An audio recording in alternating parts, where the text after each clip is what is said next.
church is silent at this hour. Wooden pews cool in the dark, candles burn low. Somewhere, beneath the stone floor, old pipes knock like distant bones. For centuries this space promised absolution, sanctuary, protection. And yet, across decades of court transcripts, hidden settlements, sealed archives and recorded testimonies, a quieter story emerges, not of demons, but of men clothed in holiness. In Boston, in Dublin, in Munich, in Santiago, in small farming towns and massive cathedrals, the same pattern repeats, faith offered, trust extended, silence enforced. And when the truth finally surfaced, it did not merely destroy reputations. For millions, it collapsed the idea that moral authority had a divine source at all. This film is not about atheism as an ideology. It is about the moment belief cracked, when faith encountered hypocrisy and did not survive. The central question is now alive.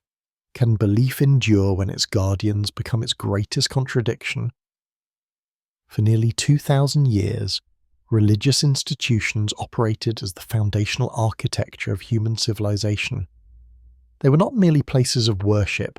They were the courts that adjudicated disputes, the schools that shaped young minds, the hospitals that received the sick, the registries that documented births, marriages, and deaths. In medieval Europe, the Catholic Church owned approximately 1/3 of all cultivated land. In the Ottoman Empire, Islamic Waqf foundations controlled vast educational and charitable networks. In India, temple complexes functioned as economic centres, redistributing wealth and organising labour. The power these institutions wielded was not abstract or symbolic. It was tangible, legal, and enforceable. The authority of religious institutions derived from a unique claim. They spoke not merely with human wisdom, but with divine mandate. A king could be questioned, overthrown, or executed, but a priest, an imam, a rabbi, a monk, these figures claimed to represent an authority beyond human challenge. This created a form of power fundamentally different from political or military dominance. It was power that entered the home, the bedroom, the conscience. It determined what could be spoken, thought, or desired. It promised eternal consequences for temporal choices. By the early 20th century, this power had become systematized and bureaucratized. The Catholic Church operated the largest non-governmental school system in the world. In the United States, Catholic schools educated more than 5 million students by 1965. In Ireland, the Church controlled over 90% of primary schools. In Quebec, the education system remained under clerical control until the Quiet Revolution of the 1960s. Religious institutions ran orphanages, reformatories, hospitals and homes for unwed mothers. They received government funding while maintaining operational autonomy. They were in effect parallel states operating within democratic nations. The structural relationship between church and state varied by region, but shared common characteristics. Concordats, formal agreements between the Vatican and national governments, granted the Catholic Church special legal privileges in countries including Italy, Spain, Portugal, and numerous Latin American nations. These agreements often included provisions that limited state jurisdiction over church property, granted tax exemptions, and created separate canonical legal systems for clergy. Similar arrangements existed in other religious traditions. In many Muslim-majority nations, Sharia courts operated alongside civil courts, with jurisdiction over family law and personal status issues. In Israel, rabbinical courts held exclusive jurisdiction over Jewish marriage and divorce. This dual system created a critical vulnerability. Clergy could often be shielded from civil legal processes. When accusations arose, they were frequently handled internally, through religious tribunals that operated under different evidentiary standards and without public oversight. The assumption underlying these systems was that religious authorities could be trusted to police themselves, that their spiritual commitment guaranteed moral behaviour, and that exposing internal misconduct would undermine faith itself. Children growing up in deeply religious communities during the early and mid-20th century experienced this authority as absolute and unchallengeable. Court testimony from survivors who later came forward consistently describes a particular psychological environment. The priest, minister, or religious brother was not merely a community member. He was Christ's representative on earth. To question him was to question God. To accuse him was to commit a form of blasphemy. Parents reinforced this hierarchy. Father knows best was not merely the title of a television show. It was a governing principle of family life in Catholic communities. When a priest requested private time with a child for altar boy training, confession, or religious instruction, parents considered it an honour. The possibility of harm was literally unthinkable. One survivor, whose testimony appears in the Massachusetts court records from the Archdiocese of Boston litigation, described being 7 years old when a parish priest first invited him to the rectory. His mother prepared him carefully, making sure his clothes were clean, his hair combed. She reminded him to be respectful and to do whatever Father asked. The priest served him cookies and milk. They talked about school, about sports. The priest asked about his family, whether his parents were happy, whether they argued. The conversation felt special, adult, confidential. It created intimacy. When the abuse began weeks later, the child had no framework for understanding it as wrong. The priest explained it as a special form of religious instruction. The child kept silent because he had been taught that priests possessed moral authority beyond questioning. This pattern repeated across continents and denominations. In Australian boarding schools run by Christian brothers, children as young as 6 were separated from their families and placed in the total care of religious authorities. In Irish industrial schools, which operated from the 1860s through the 70s, thousands of children from poor families or born outside marriage were institutionalized in facilities run by religious orders. The stated purpose was moral reformation and education. The actual conditions, as later documented by government commissions, frequently included forced labour, physical brutality, and systematic sexual abuse. The children had no access to outside authorities. Their parents, if they were involved at all, had been told they were fortunate that the church had taken responsibility for children they themselves could not properly raise. The global expansion of these institutional networks accelerated dramatically after World War II. The war had devastated Europe and left deep questions about the moral foundations of civilization. How had advanced, educated societies descended into genocidal barbarism? How could German citizens, many of them churchgoers, have participated in or acquiesced to the Holocaust? How could Japanese soldiers steeped in Bushido warrior ethics have committed the atrocities documented at Nanking? These questions demanded answers that went beyond political analysis. They seemed to require spiritual and moral reconstruction. Religious institutions positioned themselves as essential to this reconstruction. In West Germany, the Catholic and Protestant churches played central roles in post-war social rebuilding. The Christian Democratic Union, founded in 1945, drew heavily on Catholic social teaching and became the dominant political force in the new Federal Republic. In Italy, the Christian Democracy Party, backed by the Vatican, won the crucial midweight elections that determined Italy's Cold War alignment. In the United States, religious affiliation surged during the 1950s, with church membership reaching historic highs. Congress added "Under God" to the Pledge of Allegiance in 1954 and made "In God We Trust" the national motto in 1956. Religious identity became intertwined with anti-communist ideology. Atheism was associated with Soviet totalitarianism. Faith became patriotic. Latin America experienced its own intensification of religious authority during this period. The Catholic Church had maintained dominant influence since colonial times, but the post-war period brought new investments in education and social programs. Church-run schools expanded rapidly. youth organisations flourished. The priesthood offered one of the few paths to education and social advancement for boys from poor families. By the 1960s, the Church in Latin America claimed to educate more than 15 million students. It operated thousands of parishes, missions, and social service centres. It was in many countries, the only institution with organisational reach into every community. This expansion brought increasing numbers of children into contact with clergy in settings of absolute authority and minimal oversight. Seminaries were training more priests than at any previous point in history. In the United States, seminary enrollments peaked in the mid-1960s, with more than 8,000 men studying for the priesthood. Not all of these men were suited for celibate life. Not all were psychologically healthy.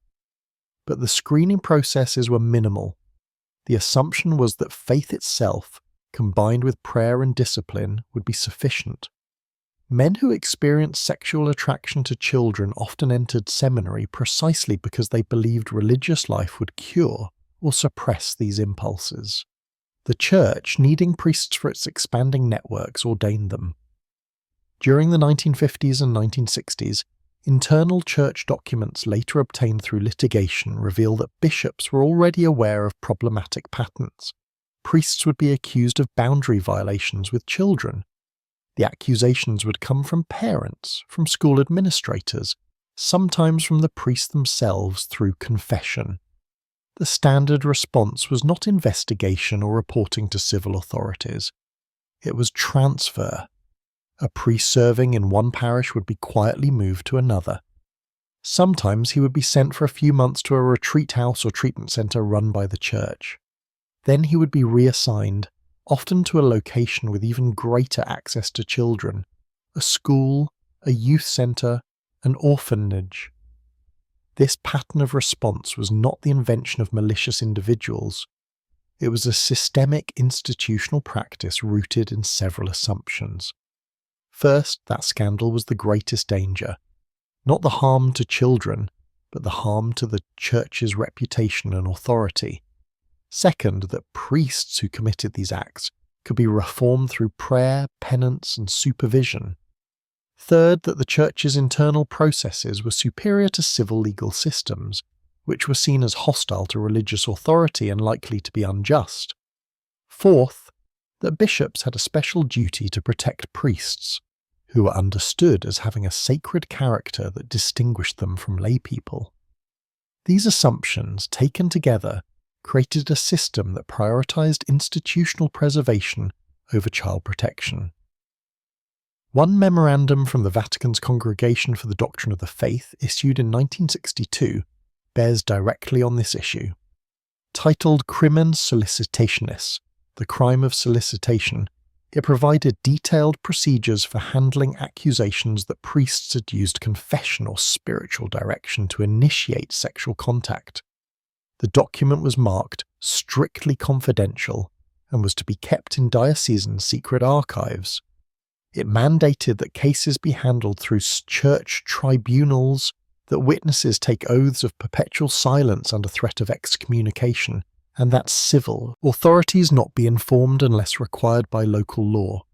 The document's explicit purpose was to protect the reputation of clergy and the dignity of the sacraments.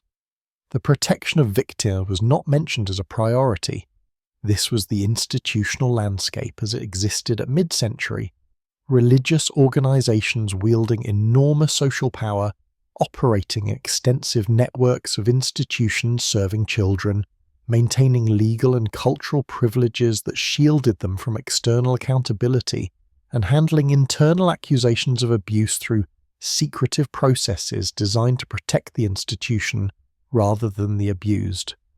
It was a system that could only function so long as its authority remained unquestioned, so long as victims remained silent, and so long as journalists, lawyers, and government officials deferred to religious authority. That deference was nearly absolute. In Ireland, the Archbishop of Dublin could call the Prime Minister directly and expect his concerns to shape government policy. In the United States, Cardinal Francis Spellman of New York was described as the most powerful Catholic in America, with direct influence over political appointments, labour disputes, and foreign policy debates. In Spain under Franco, the Catholic Church was legally established as the state religion, with mandatory religious education and civil enforcement of Catholic marriage law. To be anti-clerical was to be suspect, possibly communist, certainly unpatriotic. Yet beneath this facade of authority, a different reality was taking shape. In parishes across the world, children were being abused by the very figures who were supposed to represent divine love and protection. The abuse was not rare. It was not limited to a few bad actors. It was widespread, systematic, and enabled by institutional structures that made it possible and then concealed it. The survivors of this abuse would carry their trauma in silence for decades, often not understanding what had been done to them, lacking language to describe it, and having no institutional mechanism to report it safely. As the 1960s gave way to the 1970s and then the 1980s, social changes began to erode the automatic deference once granted to religious authority. The Second Vatican Council introduced reforms that questioned traditional hierarchies.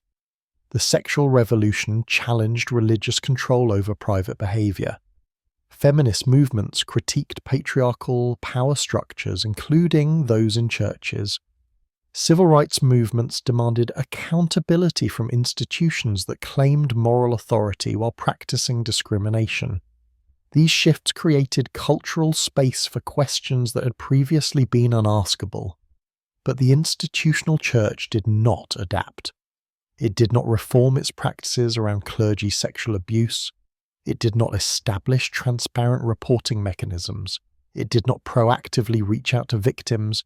Instead, it continued the same pattern: silence, transfer, denial. By the early 90s, the number of priests who had been credibly accused of sexual abuse and then reassigned was in the hundreds within individual dioceses. The total across the United States alone would eventually number in the thousands. In other countries with less aggressive journalism and weaker civil legal systems, the numbers were likely higher. The stage was set for collapse. The system depended on silence. Victims were beginning to speak. The period from 1945 to 1980 represented the high point of institutional religious authority in the modern era. The devastation of World War II had created both a moral vacuum and a practical need for social reconstruction.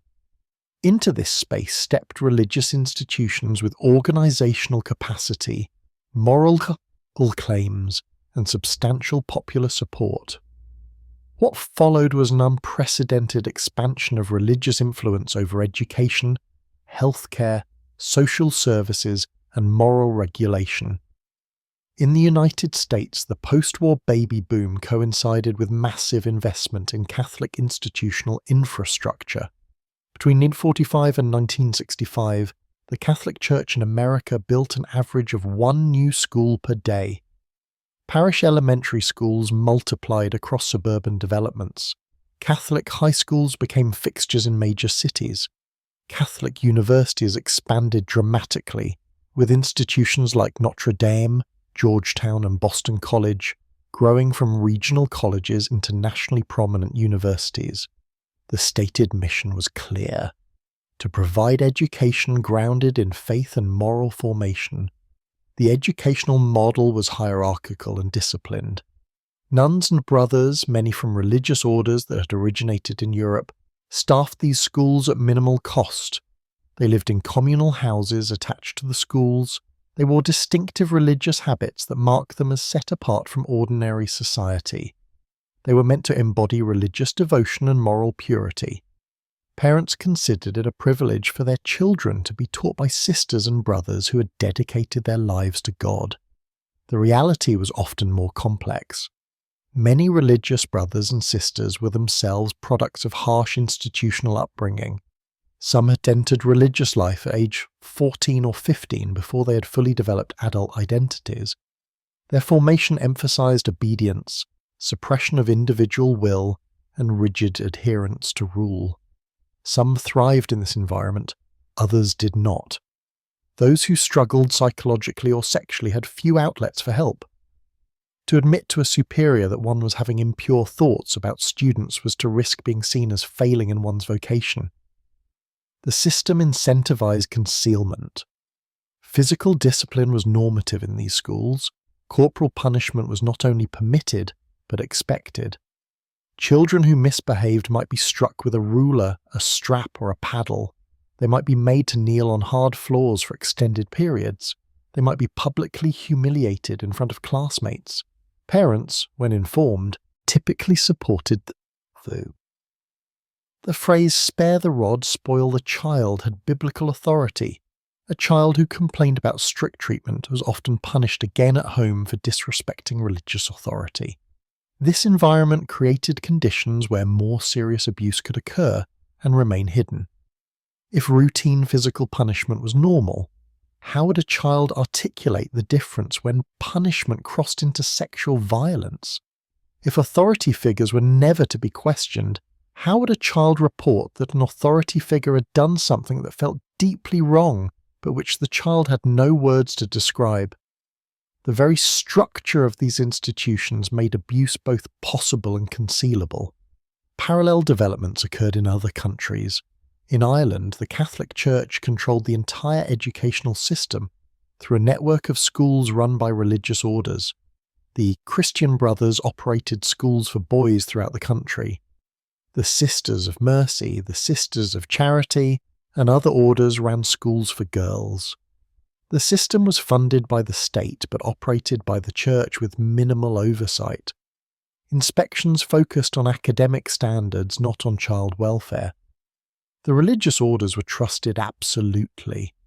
This trust extended to industrial schools, residential institutions for children considered delinquent, orphaned, or from families unable to care for them.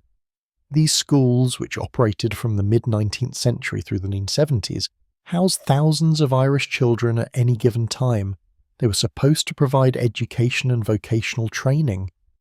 Investigations decades later would reveal that they functioned more as labour camps, with children forced to work in fields, laundries, and workshops. Physical and sexual abuse was endemic. Children who tried to escape were hunted down and beaten. Those who reported abuse were punished for lying. One survivor, whose testimony later appeared before the Commission to inquire into child abuse, the Ryan Commission, described arriving at an industrial school in 1954 at age 7. He had been removed from his mother, who was unmarried and poor. He remembered being stripped, his head shaved for lice, and being assigned a number. Names were rarely used. He was put to work immediately, carrying stones for a construction project. When he asked when lessons would begin, he was beaten. The religious brother who beat him told him his only lesson was to learn obedience. Over the following years, he was sexually abused by 3 different brothers. When he tried to report this to a visiting priest, he was beaten so severely he lost consciousness. He learned never to speak of it again. The industrial school system was not hidden. Government officials knew of its existence and funded it. Families sent children there believing it was for their benefit. The church promoted it as charitable work, caring for society's most vulnerable children. Donations supported the work. The religious orders that ran these institutions were respected. The reality that thousands of children were being brutalized and exploited remained concealed behind walls of institutional authority and enforced silence. In Australia, similar systems operated. The Christian Brothers ran schools and orphanages throughout the country.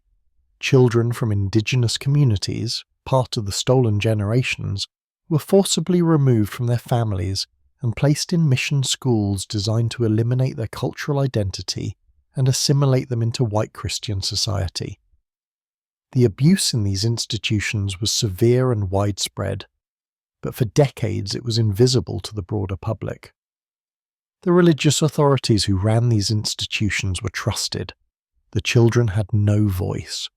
Latin America presented yet another variant of the same pattern. In countries like Chile, Argentina, and Brazil, the Catholic Church operated extensive networks of schools, orphanages, and social service institutions. Many of these institutions serve the poorest communities. Religious orders from Europe, Jesuits, Franciscans, Salesians, established missions in remote areas where state services did not reach. They built schools and clinics. They provided food and shelter. They were often the only institutional presence in marginalized communities.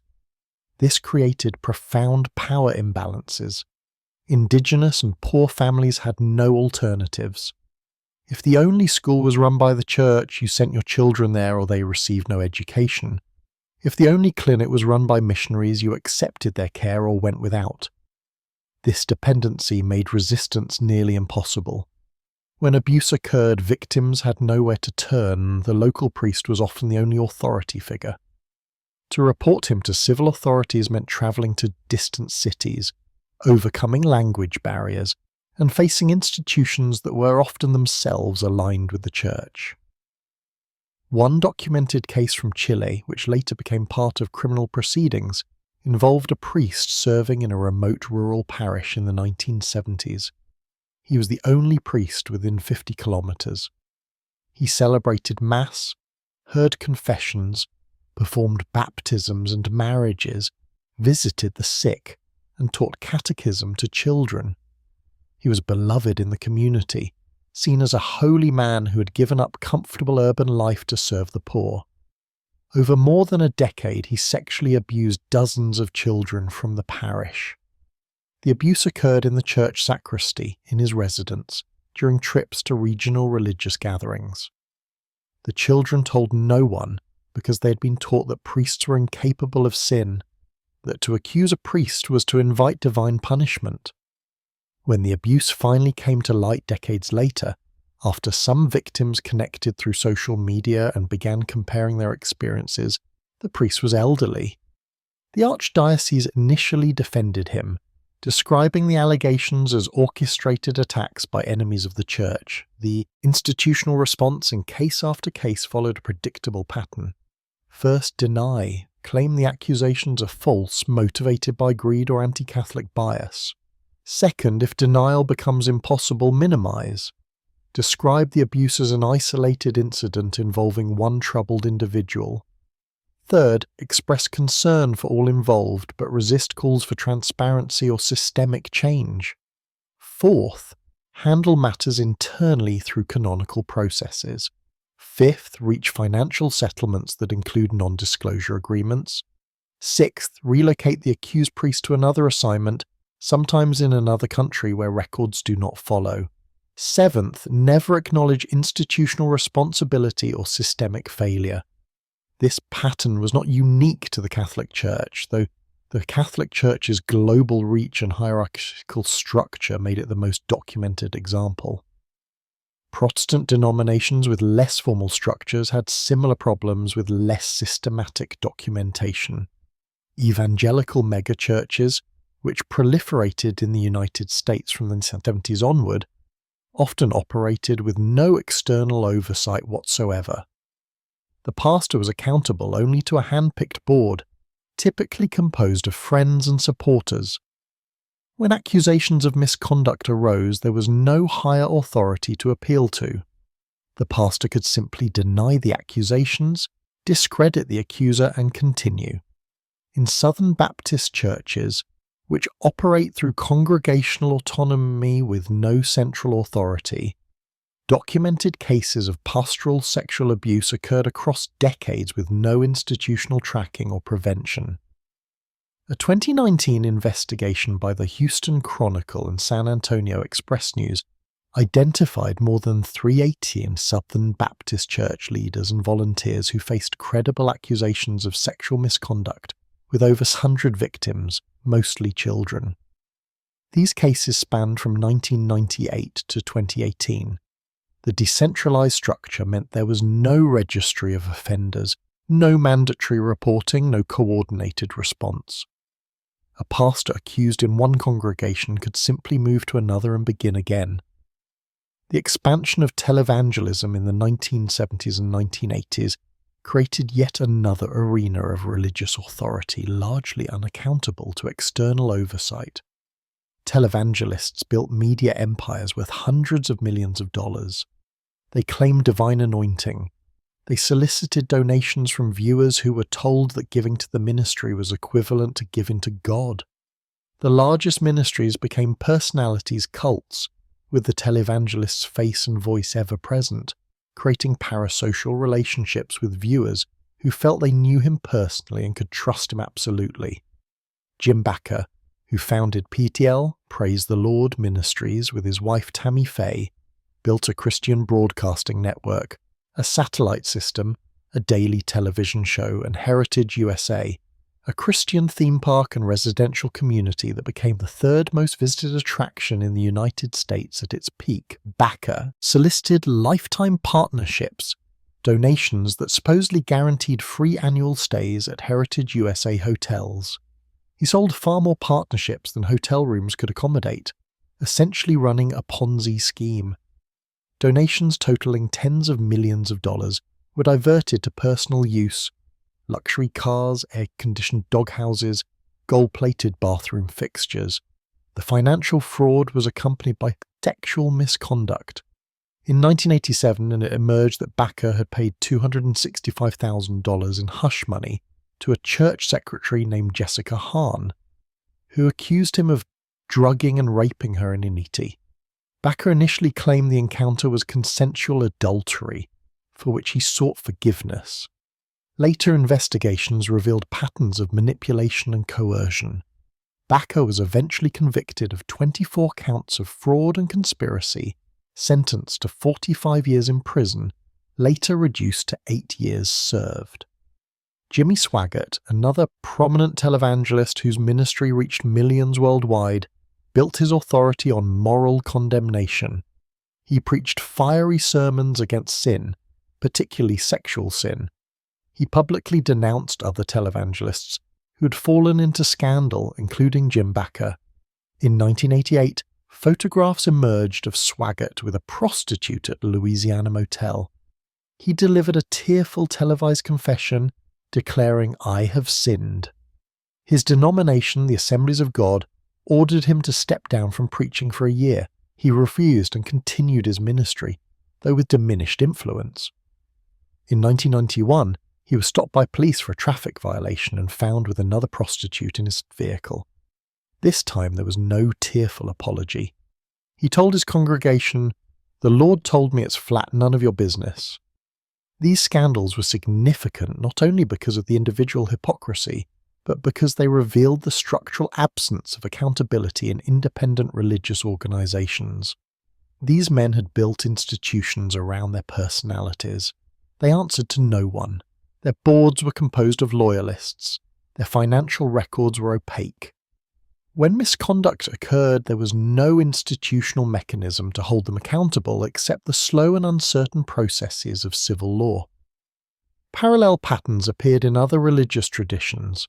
In Orthodox Jewish communities, particularly insular Hasidic sects, rabbinical authorities wielded enormous power over every aspect of life.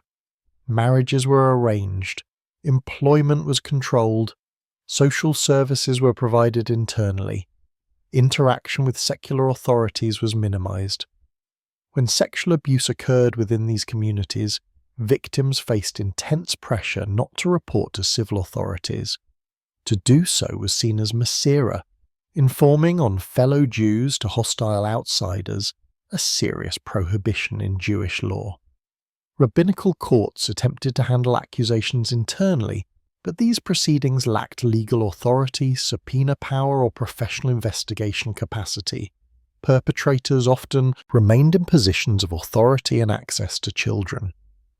One documented case from Brooklyn involved a yeshiva teacher who was repeatedly accused of molesting students over a 20-year period from the 80s onward. Each time community leaders urged silence to avoid scandal. Some families were paid to keep quiet. The teacher was eventually promoted to administrative roles with even greater access to children. When victims finally went to police in the 2000s, community members rallied to the teacher's defense. Victims were harassed, threatened, and ostracized. Some were forced to leave the community entirely. The case revealed how tightly closed communities could maintain systems of abuse through social control when religious authority was absolute and external accountability was seen as betrayal. In Muslim communities, similar dynamics played out in different contexts. Islamic schools and madrasas operated with minimal oversight in many countries.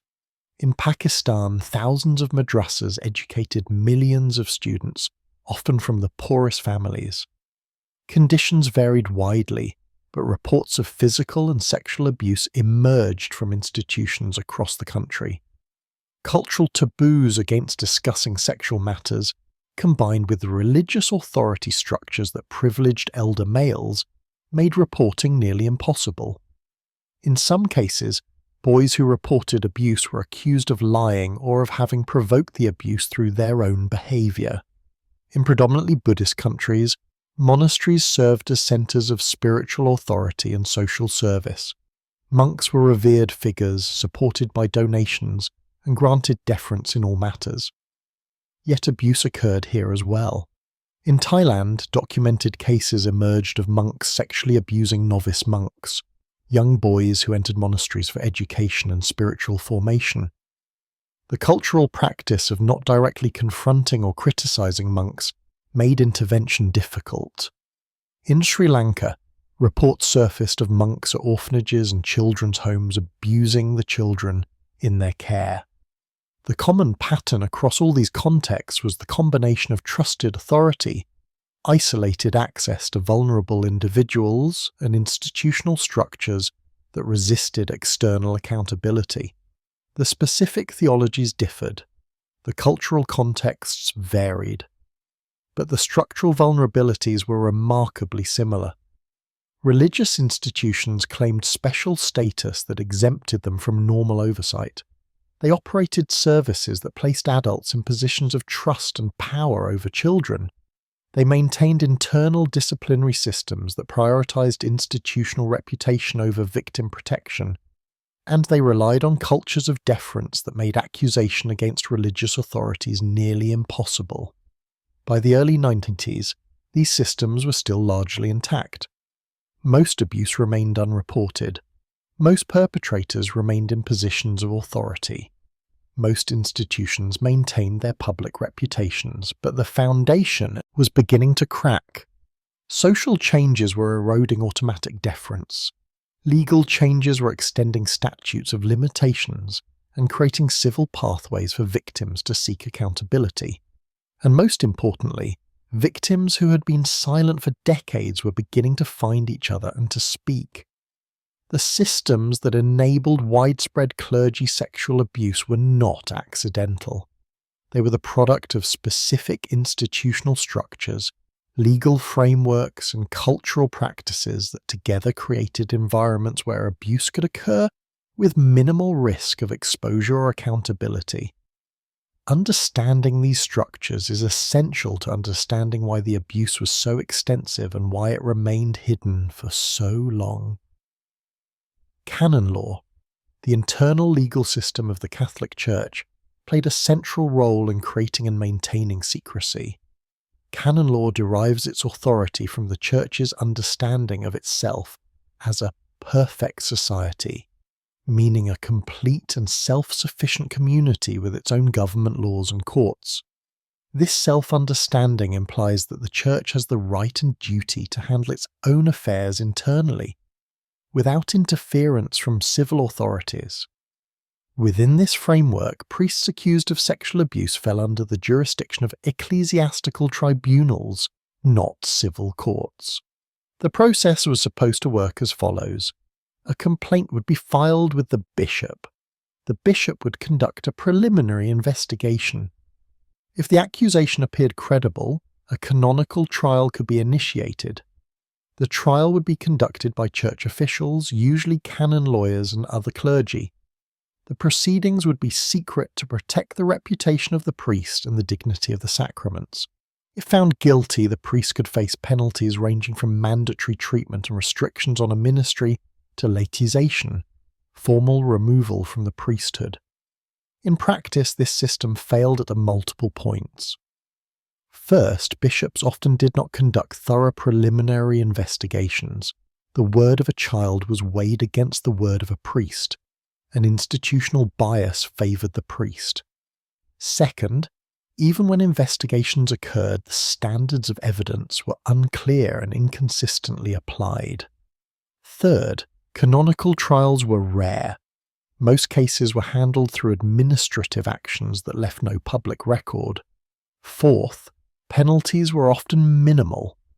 A priest might be sent to a treatment facility for a few months, then returned to ministry with restrictions that were poorly enforced. Fifth, the entire process was shrouded in secrecy. Victims were not informed of outcomes. Communities were not warned when an abusive priest was assigned to a new parish. The 1962 document Crimen Solicitationis codified this secrecy. It mandated that all involved in canonical proceedings take an oath of perpetual silence under threat of excommunication.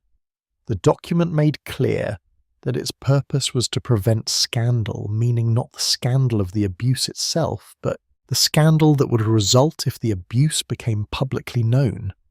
This inverted moral priority, protecting institutional reputation over protecting children, would prove catastrophic.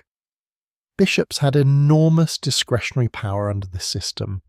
They were not obligated to report accusations to civil authorities in most jurisdictions.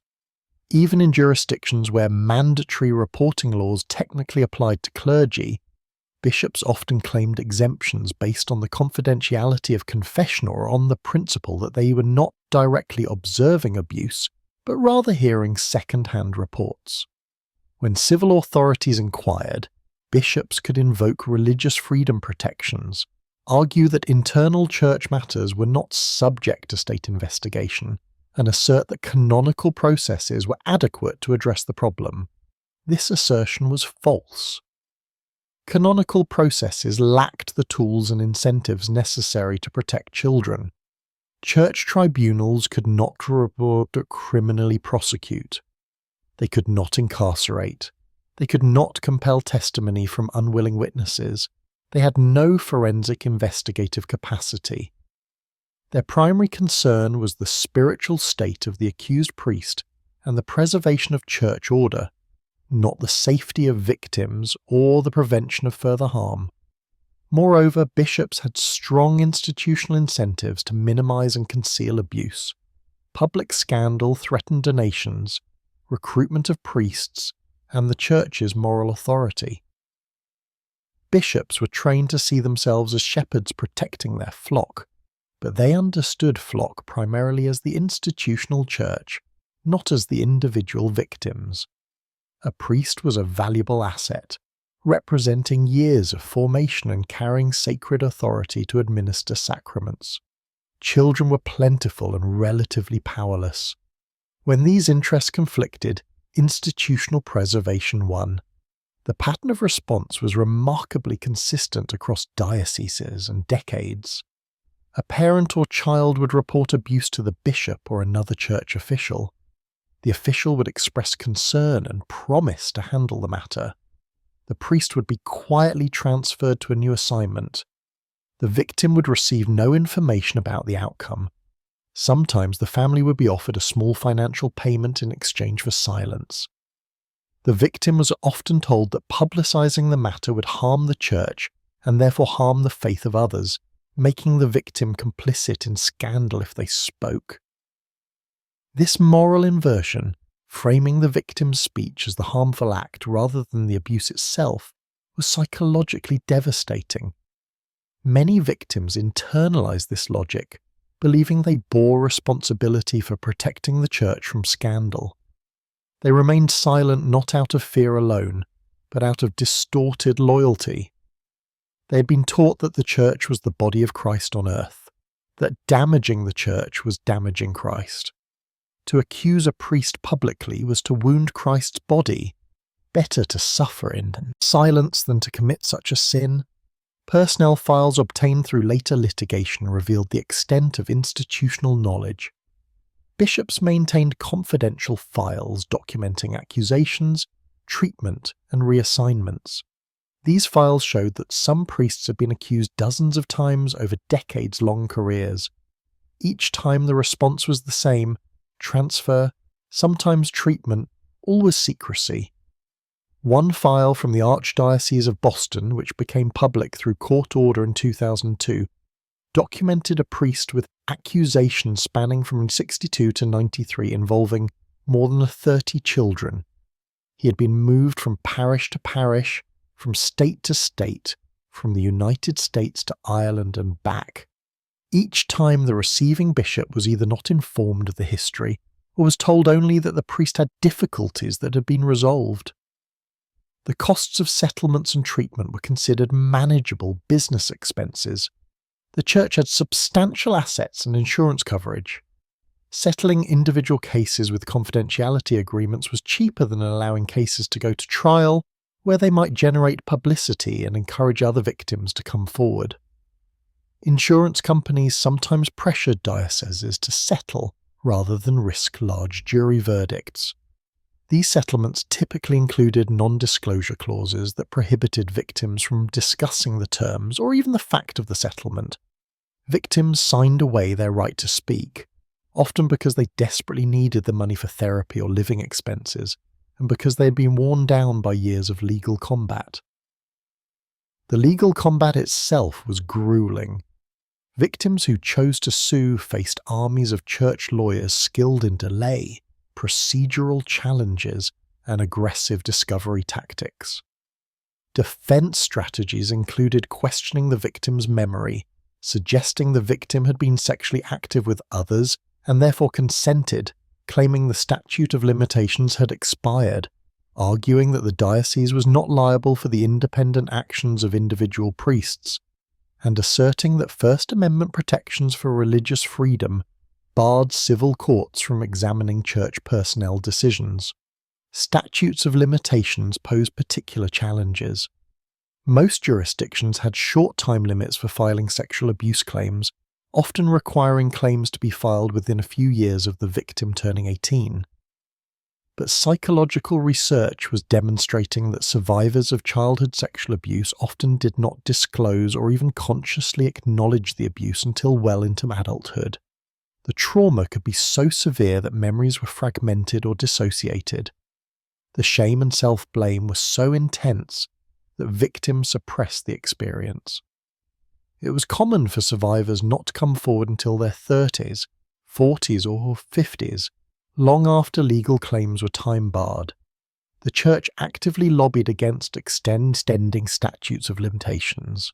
When state legislatures considered window legislation that would temporarily allow old claims to be filed, Catholic dioceses mobilized opposition.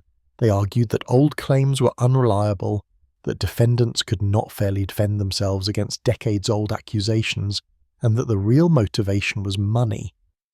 They hired lobbyists, mobilized parishioners to contact legislators, and threatened that the costs of litigation would force dioceses to close schools and charitable programs. These campaigns were often successful in blocking or limiting reform. Cultural factors reinforced institutional secrecy.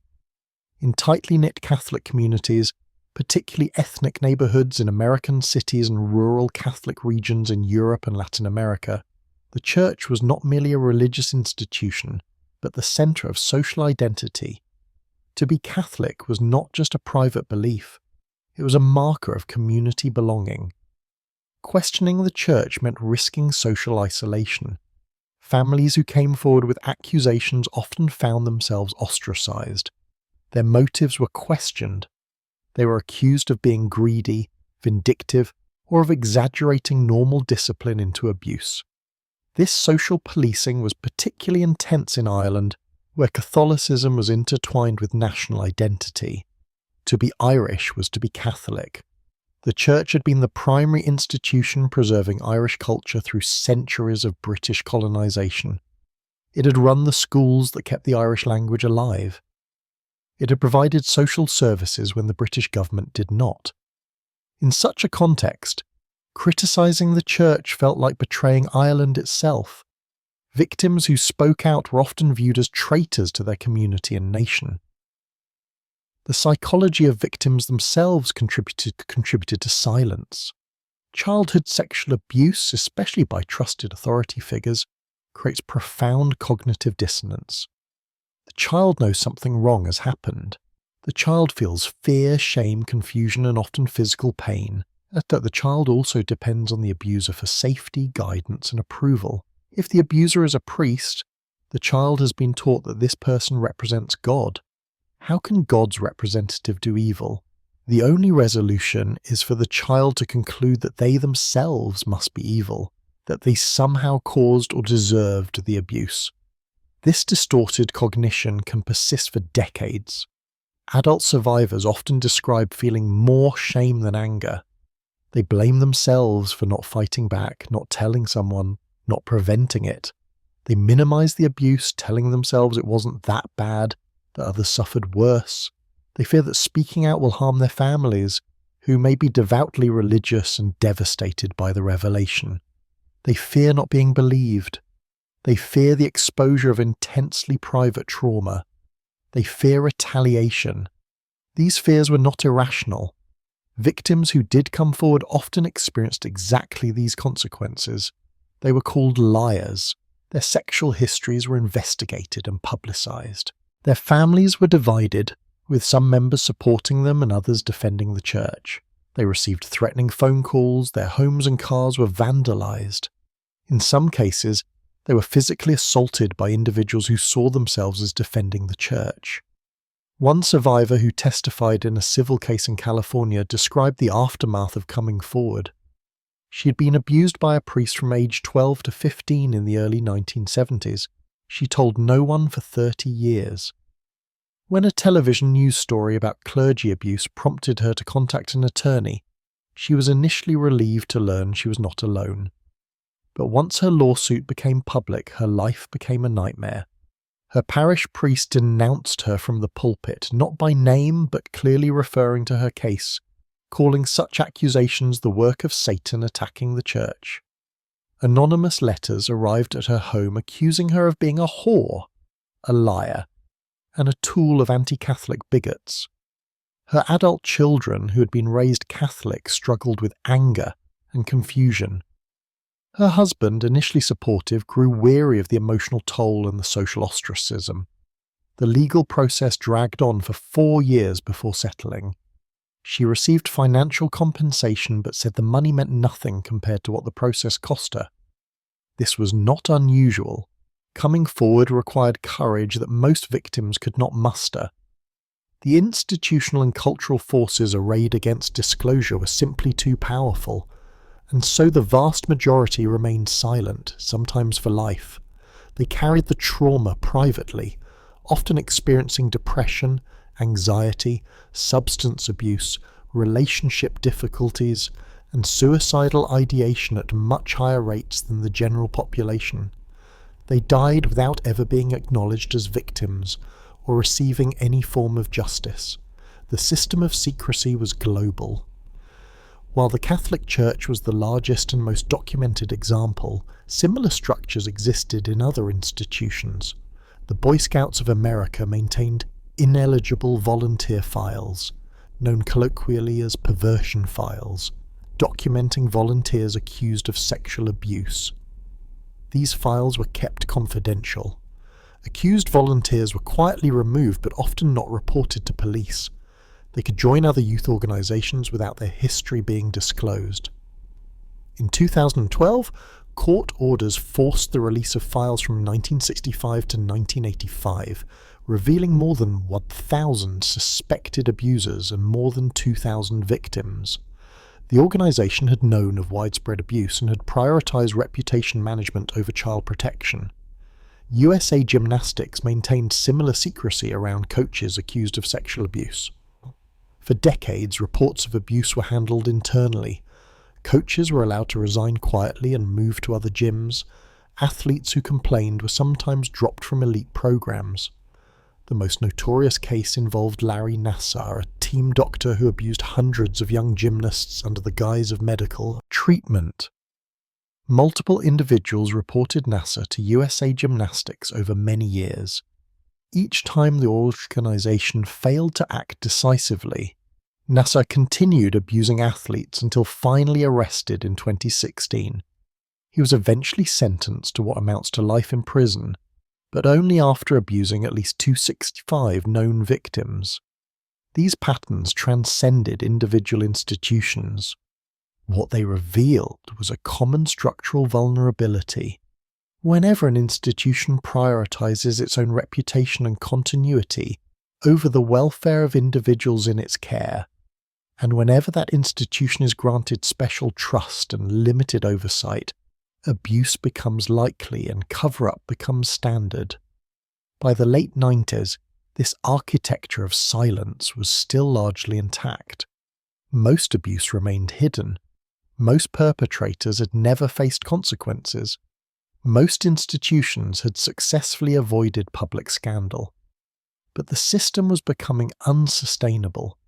Too many victims carried too much pain. The cultural deference that had once protected institutions was eroding. Legal tools were becoming available, and most critically, journalism was about to do what institutional processes had refused to do: force the truth into public view. On January 6, 2002, the Boston Globe published the first article in what would become a historic investigation. The headline read, "Church allowed abuse by priest for years." The article documented how the Archdiocese of Boston had received complaints about Father John Geoghegan molesting children as early as 1979, yet had transferred him from parish to parish for years, allowing him access to new victims. By the time Geoghegan was finally removed from ministry in 1998, he had been accused of molesting more than 30 children. This was not the first article ever written about clergy sexual abuse. Isolated cases had been reported in local newspapers going back decades. In 1985, a lengthy trial in Louisiana involving Father Gilbert Gauthier had received national attention, resulting in the priest pleading guilty to molesting dozens of boys.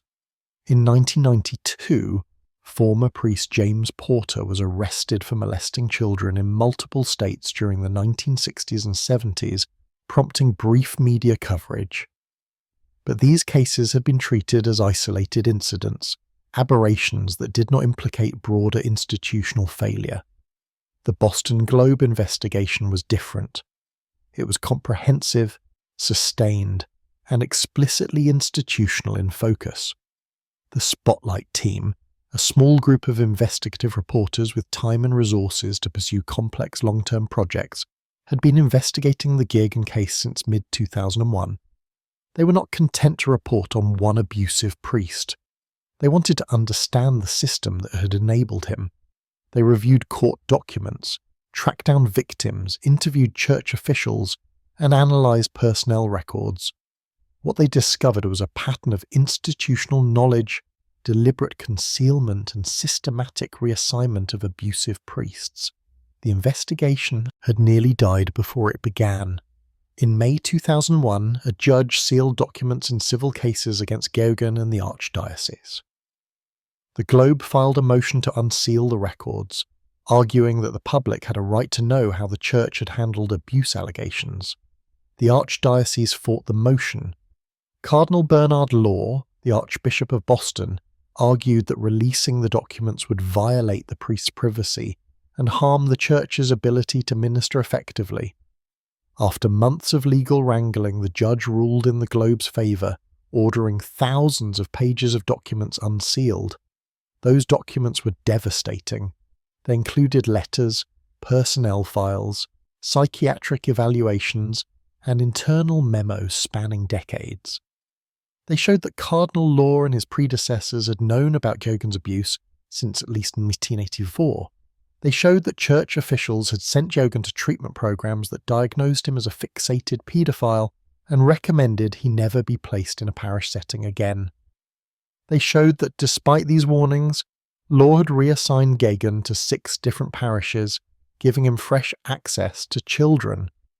They showed that when complaints continued, the response was not to remove Geoghegan permanently but to transfer him again.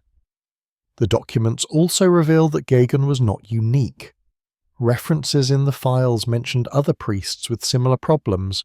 The Globe reporters began investigating these names. Each trail led to more victims, more documents, more evidence of institutional cover-up. The reporters published article after article through January and February 2002, each one revealing additional priests who had been credibly accused of abuse and reassigned. The impact was immediate and profound. Victims who had never spoken publicly began calling the Globe. Some had never told anyone what had happened to them. Others had reported to church officials decades earlier and been dismissed. The newspaper's hotline was overwhelmed. Within weeks, dozens of additional victims came forward, then hundreds. Each person had a story of abuse and betrayal. Many described telling a bishop or other church official about the abuse, only to be told to pray for the priest, to forgive, to keep silent for the good of the church. The revelations shattered the archdiocese's credibility. Cardinal Law had presented himself as a reformer, a moral leader, a voice for the powerless. He had championed pro-life causes and conservative values. He had close relationships with political leaders and considerable influence in Massachusetts public life. Now he was exposed as having protected serial predators, having lied to the public about what he knew, and having prioritized institutional reputation over children's safety. Public reaction was intense. Protests erupted outside the archdiocese headquarters. Victims and their supporters demanded Law's resignation. Catholic parishioners, many of whom had defended the church against earlier isolated accusations, now felt personally betrayed. They had trusted their priests with their children. They had donated money believing it supported holy work. Now they learned that church officials had knowingly allowed predators access to children and had used donated funds to pay secret settlements and legal fees. The archdiocese's initial response was defensive and evasive. Church officials claimed they had acted on the best available knowledge at the time, that understanding of paedophilia had evolved, and that policies had been improved. They emphasized that most priests were good men who would never harm a child. They framed the crisis as primarily a media problem, claiming that the Globe was anti-Catholic and engaged in a witch hunt. This strategy backfired spectacularly. The Globe published more documents showing that church officials had been explicitly warned about the danger of reassigning abusive priests, that they had received treatment recommendations stating priests should not be returned to ministry, and that they had ignored these warnings. The newspaper published internal memos in which bishops discussed the need to avoid scandal by keeping matters quiet. The evidence of deliberate institutional cover-up became undeniable. By March 2002, the scandal had grown beyond Georgen. The Globe had identified at least 70 priests in the Boston Archdiocese, against whom credible accusations of sexual abuse had been made. The Archdiocese, under intense pressure, finally released a list of priests who had been removed from ministry due to abuse allegations. The list confirmed many of the Globe's findings and added additional names. The scope of the crisis was now apparent. This was not about a few bad priests, but about systemic institutional failure. The legal consequences escalated. Hundreds of victims filed civil lawsuits. The cases were consolidated into a massive litigation involving more than 500 plaintiffs. The Archdiocese faced potential financial devastation. Discovery processes forced the release of even more internal documents. Depositions of bishops and church officials revealed patterns of deception and evasion. Cardinal Law was deposed for 9 hours, during which he repeatedly claimed not to remember key decisions about abusive priests. His testimony was unconvincing. Lawyers demonstrated that he had personally approved the reassignments of priests known to be dangerous. Criminal investigations began. The Massachusetts Attorney General launched an investigation into whether the Archdiocese had engaged in criminal obstruction of justice by concealing evidence of crimes. While the investigation ultimately concluded that the evidence did not support criminal charges under existing law, the report issued by the Attorney General's office was scathing. It documented decades of institutional failure, describing a consistent pattern in which the archdiocese subordinated child safety to priest reputations and institutional interests. The crisis reached a symbolic climax in December 2002 when Cardinal Law resigned. He had initially insisted he would not step down, arguing that abandoning his post would be a betrayal of his responsibility. But the pressure became unbearable. Priests within his own archdiocese publicly called for his resignation. Major donors stopped giving. Parishioners left the church in droves. Finally, Law submitted his resignation to Pope John Paul II, who accepted it. Law left Boston and was eventually given a ceremonial position in Rome, a detail that enraged victims and their advocates, who saw it as the church rewarding a man who had enabled abuse. The Boston scandal had an impact far beyond Massachusetts. Journalists in other cities began investigating whether similar patterns existed in their local dioceses. The answer was yes, everywhere they looked. In 2002 and 2003, major investigations were launched in Philadelphia, Los Angeles, Chicago, New York, Phoenix, Louisville, and dozens of other American cities. Each investigation found the same pattern: credibly accused priests reassigned and kept in ministry, victims paid to stay silent, church officials lying to the public about what they knew. The Archdiocese of Los Angeles became the site of the largest settlement in American Catholic Church history. Cardinal Roger Mahony had led the archdiocese since 1985. Under his leadership, the archdiocese had handled abuse accusations with the same secrecy and reassignment patterns documented in Boston. By 2007, the archdiocese faced more than 500 lawsuits. Rather than allow all of them to proceed to trial, where the full extent of the institutional knowledge would become public, the archdiocese agreed to a $60 million settlement with 508 victims. The settlement required the release of thousands of pages of confidential files, which confirmed that Mahoney had personally intervened to shield abusive priests from criminal investigation and had sent priests out of state and out of the country to avoid law enforcement. In Philadelphia, a grand jury investigation produced a report in 2005 documenting decades of abuse and cover-up. The report identified 63 priests against whom credible accusations had been made. It described in detail how Cardinal Anthony Bevilacqua and other church officials had systematically concealed abuse, destroyed evidence, and intimidated victims. The report stated explicitly that church officials had endangered children and had, in the grand jury's view, committed moral if not legal crimes. The report recommended criminal charges against some church officials, though most were not pursued due to statutes of limitations. A follow-up grand jury report in 2011 led to criminal charges against Monsignor William Lynn, the first US Catholic official to be charged and convicted of child endangerment for his role in covering up abuse. Lynn had served as Secretary for Clergy in Philadelphia, responsible for investigating abuse allegations and making recommendations about priest assignments. The evidence showed he had maintained secret files documenting abuse, had recommended that dangerous priests be kept in ministry, and had failed to protect children he knew were at risk. He was convicted in 2012 and sentenced to 3 to 6 years in prison, though the conviction was later overturned on technical grounds. The pattern repeated internationally. In Ireland, where the Catholic Church had wielded enormous power for generations, the Boston revelations prompted re-examination of long-standing rumours about abuse in industrial schools and parishes. In 2009, the Commission to Inquire into Child Abuse, known as the Ryan Commission, released its report after 9 years of investigation. The report documented endemic physical and sexual abuse in Irish residential institutions from the 30s through the 1990s. It described systematic cruelty, torture, rape, and exploitation of children in institutions run by religious orders and funded by the Irish government.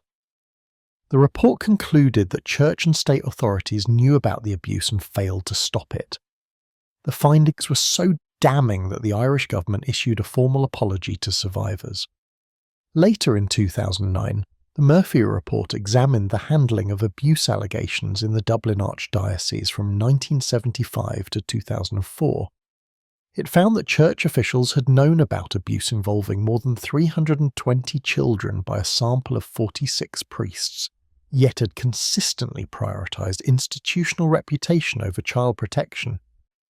The report stated that the Archdiocese's preoccupations in dealing with cases of child sexual abuse were the maintenance of secrecy, the avoidance of scandal, the protection of the reputation of the Church and the preservation of its assets. All other considerations, including the welfare of children and justice for victims, were subordinated to these priorities. The Irish public was shocked. Ireland had been one of the most Catholic nations on earth. Church attendance had been nearly universal. The Church had controlled education, healthcare, and social services. Now that moral authority collapsed within a few years. Church attendance plummeted. Religious vocations dried up, the constitutional prohibition on divorce was repealed, abortion was legalised, gay marriage was approved in a referendum. Ireland transformed from one of Europe's most Catholic countries to one of its most secular, and the abuse scandals were the primary catalyst. Germany experienced a similar reckoning beginning in 2010 when former students of a prestigious Jesuit school in Berlin came forward with abuse allegations. The revelations prompted a wider investigation that identified hundreds of victims across German Catholic institutions. Chancellor Angela Merkel, herself raised in Protestant East Germany, called the scale of abuse breathtaking and demanded accountability. The German Bishops' Conference commissioned an independent study which concluded in 2018 that at least 377 children had been sexually abused by Catholic clergy in Germany between 1946 and 2014, though researchers believe the true number was far higher because many files had been destroyed.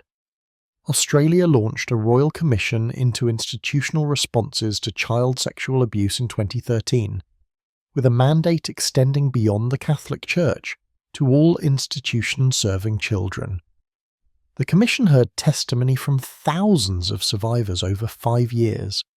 Its final report, released in 2017, found that 7% of Catholic priests who worked in Australia between 1950 and 2010 had been accused of sexually abusing children, one of the highest rates documented anywhere. Some religious orders had abuse rates above 20%. The Commission found that church officials had consistently failed to respond appropriately to allegations that internal church processes were inadequate and that institutional culture prioritized protecting the church over protecting children. In Chile, revelations about Father Fernando Caradima, a prominent priest who had been a spiritual guide to bishops and who ran an influential parish in an affluent Santiago neighborhood, sparked a national crisis. Caradima had sexually abused young men in his parish for decades. When victims came forward in 2010, they faced fierce resistance. The Archdiocese of Santiago initially defended Caradima. It was only after a canonical investigation confirmed the abuse that the Church acknowledged wrongdoing. But church leaders continued to protect bishops who had been ordained by Caradima and who had enabled his abuse. In 2018, Pope Francis summoned Chilean bishops to Rome and accused them of destroying evidence and discrediting victims. The entire Chilean Bishops' Conference offered their resignations in a stunning admission of institutional failure. By the end of the first decade of the 2000s, the clergy's sexual abuse crisis had been documented on every continent. The patterns were remarkably consistent regardless of national context, culture, or level of economic development. Priests abused children, bishops covered it up, victims were silenced, institutions protected themselves. The scale was enormous. Tens of thousands of priests accused, hundreds of thousands of victims documented, billions of dollars paid in settlements. The Boston Globe investigation had done what decades of isolated reports could not. It had exposed the systemic nature of the crisis and made institutional failure the story rather than individual pathology. The Spotlight team's work earned a Pulitzer Prize, but more importantly, it gave victims a template and a language for understanding their experience. They were not isolated or victims of isolated bad priests. They were survivors of systemic institutional abuse. That reframing was psychologically and legally powerful.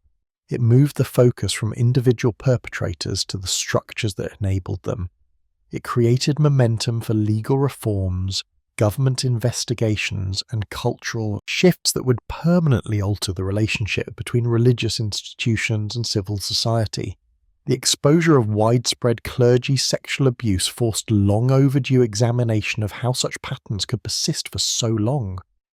The initial public response focused understandably on the criminal acts themselves and on the institutional cover-ups, but as researchers, therapists, and survivors began to process the crisis, attention turned to deeper questions. What were the specific psychological and social mechanisms that enabled this abuse? How did perpetrators gain and maintain access to victims? What were the long-term impacts on survivors? And how did institutional structures create conditions where abuse became not just possible but likely? Understanding perpetrator psychology became crucial for prevention. Not all priests who abuse children fit a single profile, but research identified common patterns. Some abusers were preferential paedophiles, individuals with primary sexual attraction to prepubescent children. These individuals often entered seminary precisely because they struggled with sexual feelings toward children and hoped religious life would suppress or cure these attractions. The celibacy requirement was seen not as a burden but as a relief, because it provided a socially acceptable explanation for why they did not pursue adult relationships. Once ordained, preferential offenders systematically sought positions with maximum access to children, teaching roles, youth ministry, coaching, running altar, server programs. They engaged in what is now recognized as grooming, gradually building trust with children and their families, establishing themselves as especially holy or dedicated, creating opportunities for private contact, desensitizing children to boundary violations through progressive sexualization disguised as religious instruction or pastoral care. One priest, whose methods were documented in detail during legal proceedings, described using confession as an initial contact point. He would ask boys in the confessional increasingly invasive questions about their sexual thoughts and behaviors, framing the questions as necessary to provide proper spiritual guidance. He would suggest that sexual sin was so serious that it required special penance and instruction. He would schedule private meetings to discuss these matters. The private meetings would gradually introduce physical contact, a hand on the shoulder, a hug, sitting close together. The physical contact would escalate over weeks or months, always framed as expressions of love, as special spiritual connection, as necessary for the child's salvation. This grooming process was devastatingly effective because it hijacked the entire framework of religious authority, trust, and moral guidance. The child was taught that obedience to the priest was obedience to God. Resistance or disclosure was framed as sin. The priest often told victims that what was happening was a special form of love that others could not understand, that revealing it would cause terrible harm to the priest and to the church, and that God had chosen this child for a special relationship that required secrecy. Other abusers were opportunistic rather than preferential. They were not primarily attracted to children, but exploited positions of power and access when opportunity arose. These offenders might also abuse adult victims in contexts where they held authority. Their abuse was about power, domination, and sexual gratification with available and vulnerable targets. Seminarians, young nuns, parishioners, seeking counselling, employees, all could become victims of opportunistic offenders. The seminary system itself contributed to risk factors. For much of the 20th century, seminaries emphasized obedience, suppression of sexuality, and formation into a clerical culture that saw priests as set apart from and superior to lay people. Seminarians were often discouraged from forming close friendships with peers, as such attachments were seen as distractions from total dedication to God. Sexual development was not addressed in healthy ways. Sexuality was treated as a danger to be controlled rather than an aspect of human nature to be integrated maturely. Men emerged from this formation psychosexually underdeveloped, and often with distorted understandings of relationships and boundaries. They had spent their entire adult formation in all-male environments under authoritarian discipline. Many had entered seminary at age 14 or 15 and had never experienced normal adolescent development. When suddenly given authority over vulnerable people, some acted out in harmful ways. The clerical culture reinforced these problems. Priests often described experiencing intense loneliness and isolation. They lived alone or in rectories with minimal peer support. Their friendships were constrained by role expectations and by wariness about appearing too close to any particular person or family. Many turned to alcohol. Some developed compulsive behaviours. Some sought inappropriate intimacy wherever they could find it, including with the children in their parishes. The power differential between clergy and lay people, especially children, cannot be overstated. A priest in a mid-20th century Catholic community had almost absolute authority in religious matters and substantial influence in community affairs. He was addressed with titles of respect. His pronouncements from the pulpit shaped opinion. He controlled access to sacraments that Catholics believed were necessary for salvation. To be denied communion or to be refused absolution and confession was to be cut off from God's grace. This gave priests extraordinary leverage over the faithful. For children, this power was even more overwhelming. Children in Catholic schools were taught that priests had the power to turn bread and wine into the literal body and blood of Christ. They had the power to forgive sins or refuse forgiveness. They could bind or loose souls in heaven or hell. To a 7-year-old child, a priest was as close to God as it was possible to be while remaining human. The priest's authority was cosmic, not merely social. When such a figure initiated sexual contact, the child had no framework for resistance. If the priest said this was holy, who was the child to question? If the priest said this was normal, how would the child know otherwise? If the priest said God wanted this, disputing it meant disputing God. The abuse often occurred in sacral spaces, sacristies, confessionals, rectories adjacent to churches. The physical setting reinforced the religious framing. Some victims reported that abuse occurred while vestments were still partially on, creating horrifying cognitive dissonance between sacred symbols and sexual violation. The immediate psychological effects on victims were severe. Children experienced confusion, fear, and often physical pain. They typically did not understand what was happening. Their bodies might respond in ways that created additional shame. Children can experience physical arousal even during unwanted contact, and predators exploited this to claim the child had consented or enjoyed it. This physiological response created intense self-blame that could last for life. Many victims dissociated during the abuse, mentally separating from their bodies as the survival mechanism. This psychological splitting could become chronic, leading to ongoing dissociative disorders. Some victims developed fragmented memories of the abuse, remembering some aspects clearly while having gaps in other parts. This fragmentation later made it difficult to provide the kind of linear, detailed testimony that legal systems expected, which defense attorneys exploited to discredit victims. The requirement of secrecy created additional trauma. The child had to maintain normal interactions with the abuser in public, pretending nothing was wrong. They had to continue participating in religious services where the abuser presided. They often had to serve the abuser at Mass, standing beside him in front of the congregation while carrying the trauma of what had been done in private. This enforced duplicity was psychologically damaging in itself, teaching the child that reality was split, that appearance and truth were fundamentally different, and that survival required deception. Most victims told no one for years or decades. When they did disclose, it was often partial. They might tell a friend about something weird. The priest did without describing the full extent of the abuse. If they told parents, the responses varied. Some parents immediately believed and protected their children, though this was relatively rare in the earlier decades. More commonly, parents reacted with disbelief, anger at the child for making such accusations, or panic about what to do. Even when parents believed their children, they often decided not to report to authorities because they feared scandal, disbelieved that anything would be done, or were persuaded by church officials to handle it quietly.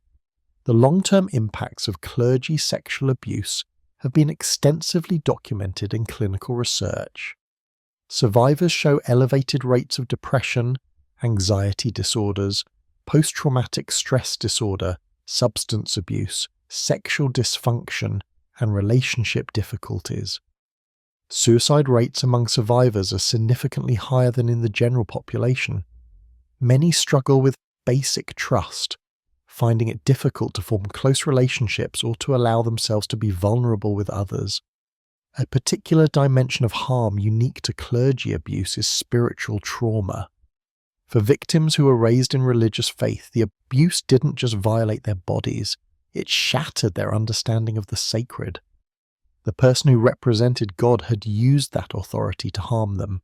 Prayer, ritual, sacred symbols all became contaminated with associations to abuse. Many survivors describe being unable to enter churches because the smell of incense or the sight of vestments triggered panic attacks.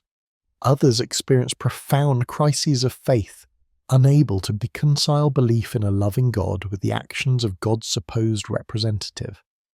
Some survivors maintained religious faith but had to completely reconstruct its meaning. They had to separate their concept of God from the institution of the church. They had to find new spiritual communities, often outside Catholicism entirely. This process was painful and lonely, involving the loss of cultural identity, family traditions, and community belonging that had been central to their lives. Other survivors abandoned religious belief entirely.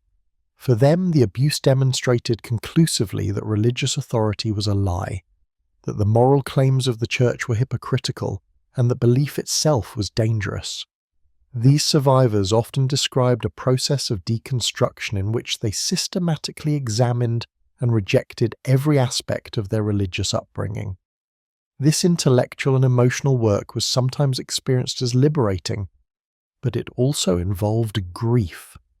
Grief for the loss of meaning structures that had once provided comfort, for the loss of community, and for the loss of a sense of cosmic justice that might eventually redeem their suffering. The term spiritual abuse emerged to describe this dimension of harm. Spiritual abuse occurs when religious authority, teachings, or practices are used to control, manipulate, or harm someone. In the context of clergy sexual abuse, the spiritual abuse was often as damaging as the sexual violation. Victims were told that the abuse was God's will, that they were specially chosen, that their suffering had redemptive value. They were told that speaking out would be sinful, that they must forgive to be forgiven by God, that their salvation depended on their silence. This theological manipulation created binds that were almost impossible to escape. If the victim accepted the religious framework they had been taught, they had to believe the priest was God's representative and therefore couldn't be entirely wrong.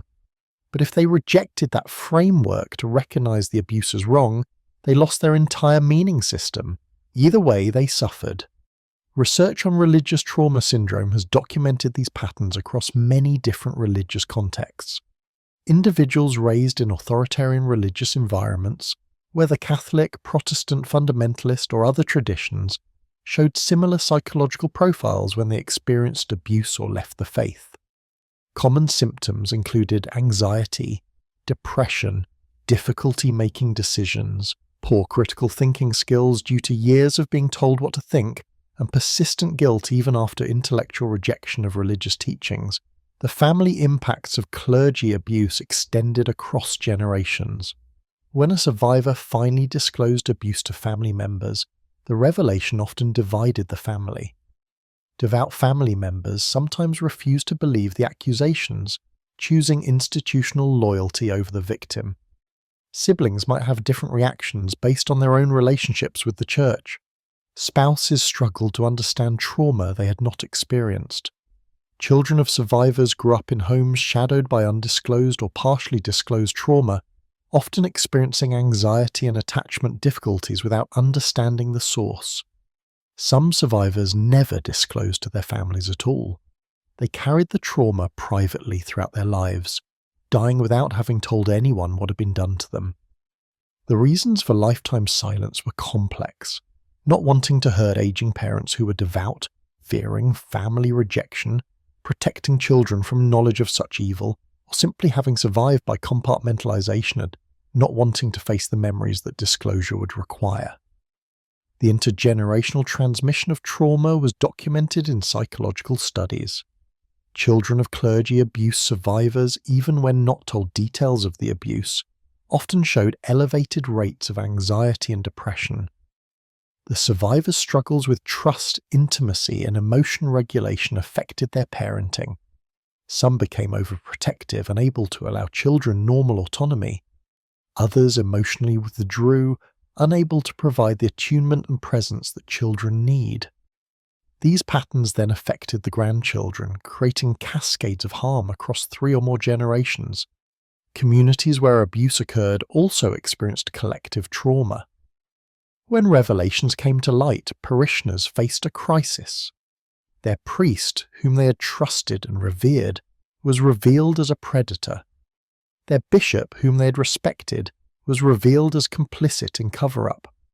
The institution they had supported with money and volunteer labour had betrayed its fundamental mission.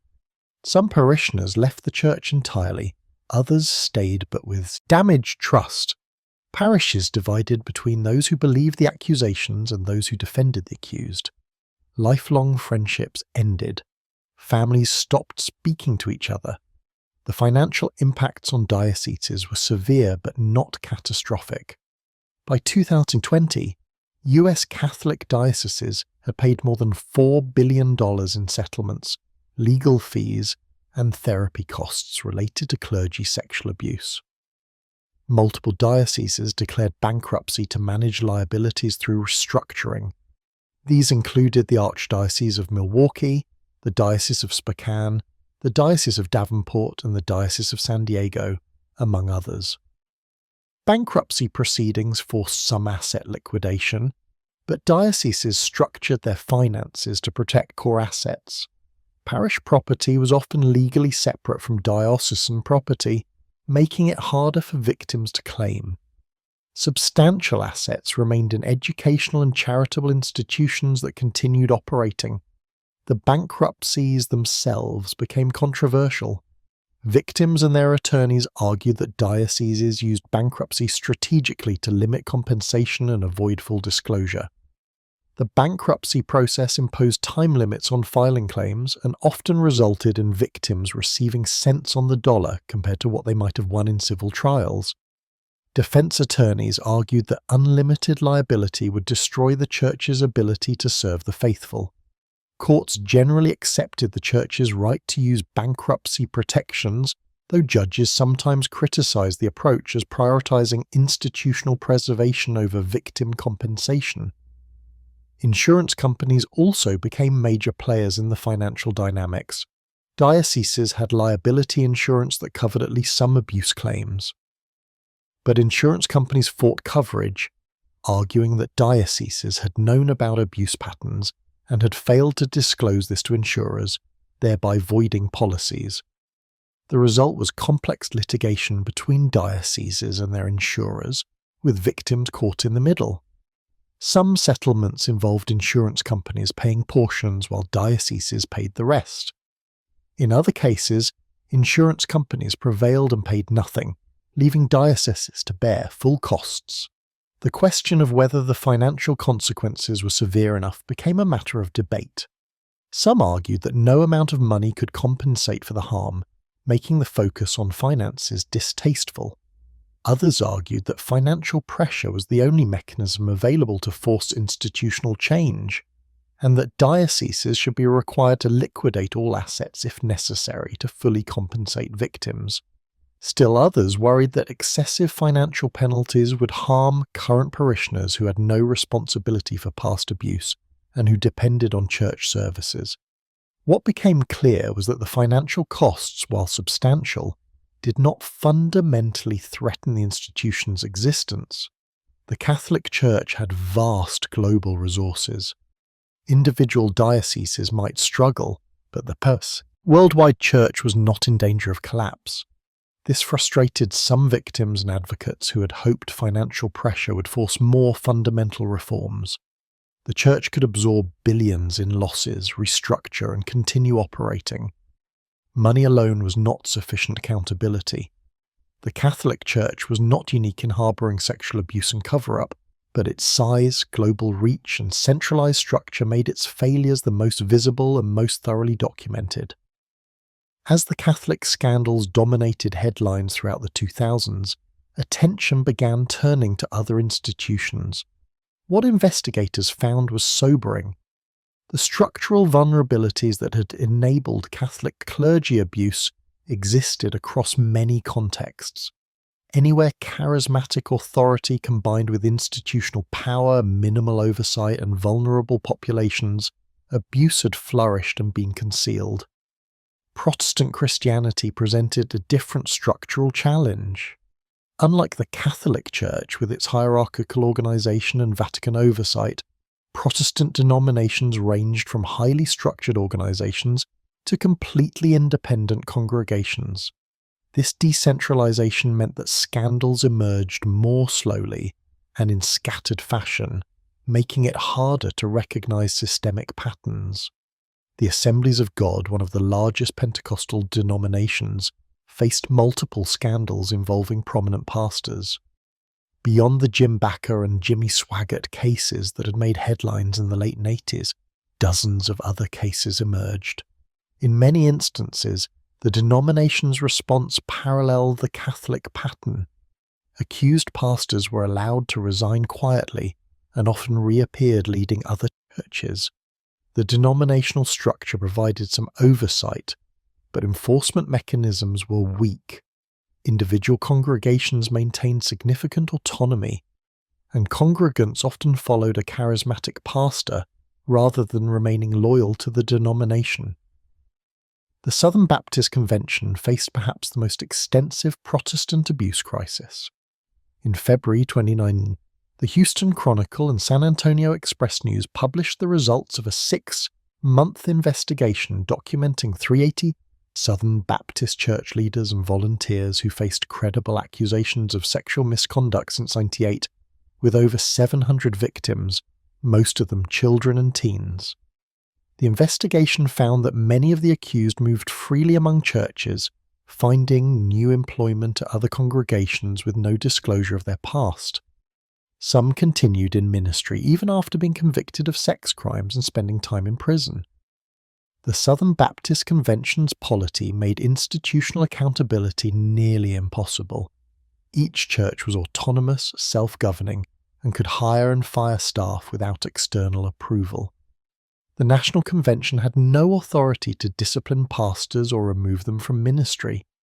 It could disfellowship churches, refuse to recognize them as part of the convention, but this had no practical effect on a church's ability to continue operating.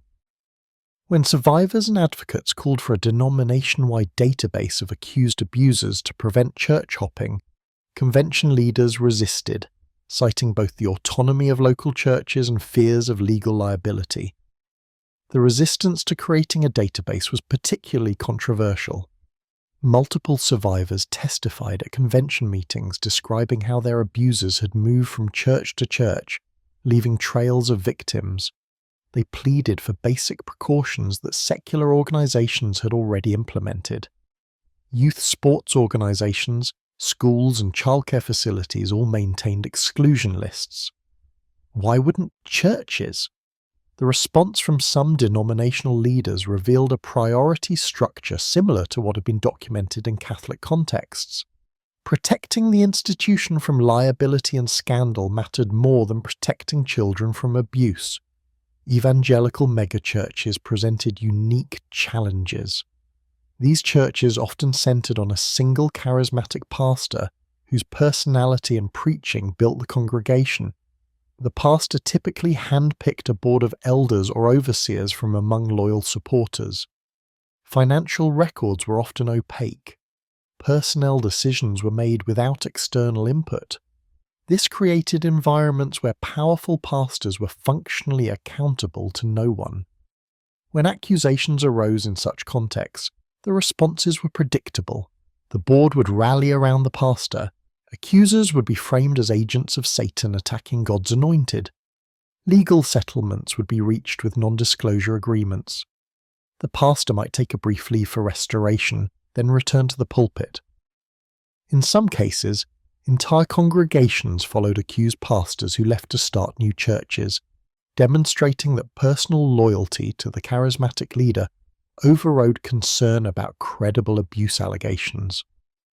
One prominent case involved Bill Hybels, founder and senior pastor of Willow Creek Community Church, one of the most influential evangelical churches in America.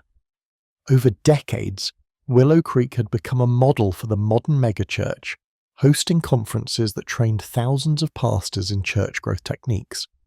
Hybels was a best-selling author and advisor to presidents. In March 2018, the Chicago Tribune and Christianity Today published investigations documenting accusations from multiple women that Hybels had engaged in inappropriate behavior, including unwanted sexual advances, extended hugging, and suggestive comments. Some accusations dated back to the 1980s. The church's elders initially defended Hybels, describing the accusations as lies orchestrated by people with grudges. But as more women came forward and as the investigative reporting provided corroborating documentation, Hybels resigned. The revelations sparked a crisis within Willow Creek. Attendance dropped, donations declined, the entire elder board eventually resigned under pressure. The church brought in outside investigators who confirmed that the accusations were credible and that church leaders had failed to respond appropriately. The Willow Creek case was significant because of the church's prominence and influence. If abuse and cover-up could happen there, with its resources and sophisticated leadership, it could happen anywhere. The scandal forced evangelical churches to reckon with structural issues they had long avoided. The dangers of celebrity pastor culture, the inadequacy of internal accountability mechanisms, and the need for professional external oversight. Youth ministry contexts prove particularly high risk across all Christian traditions.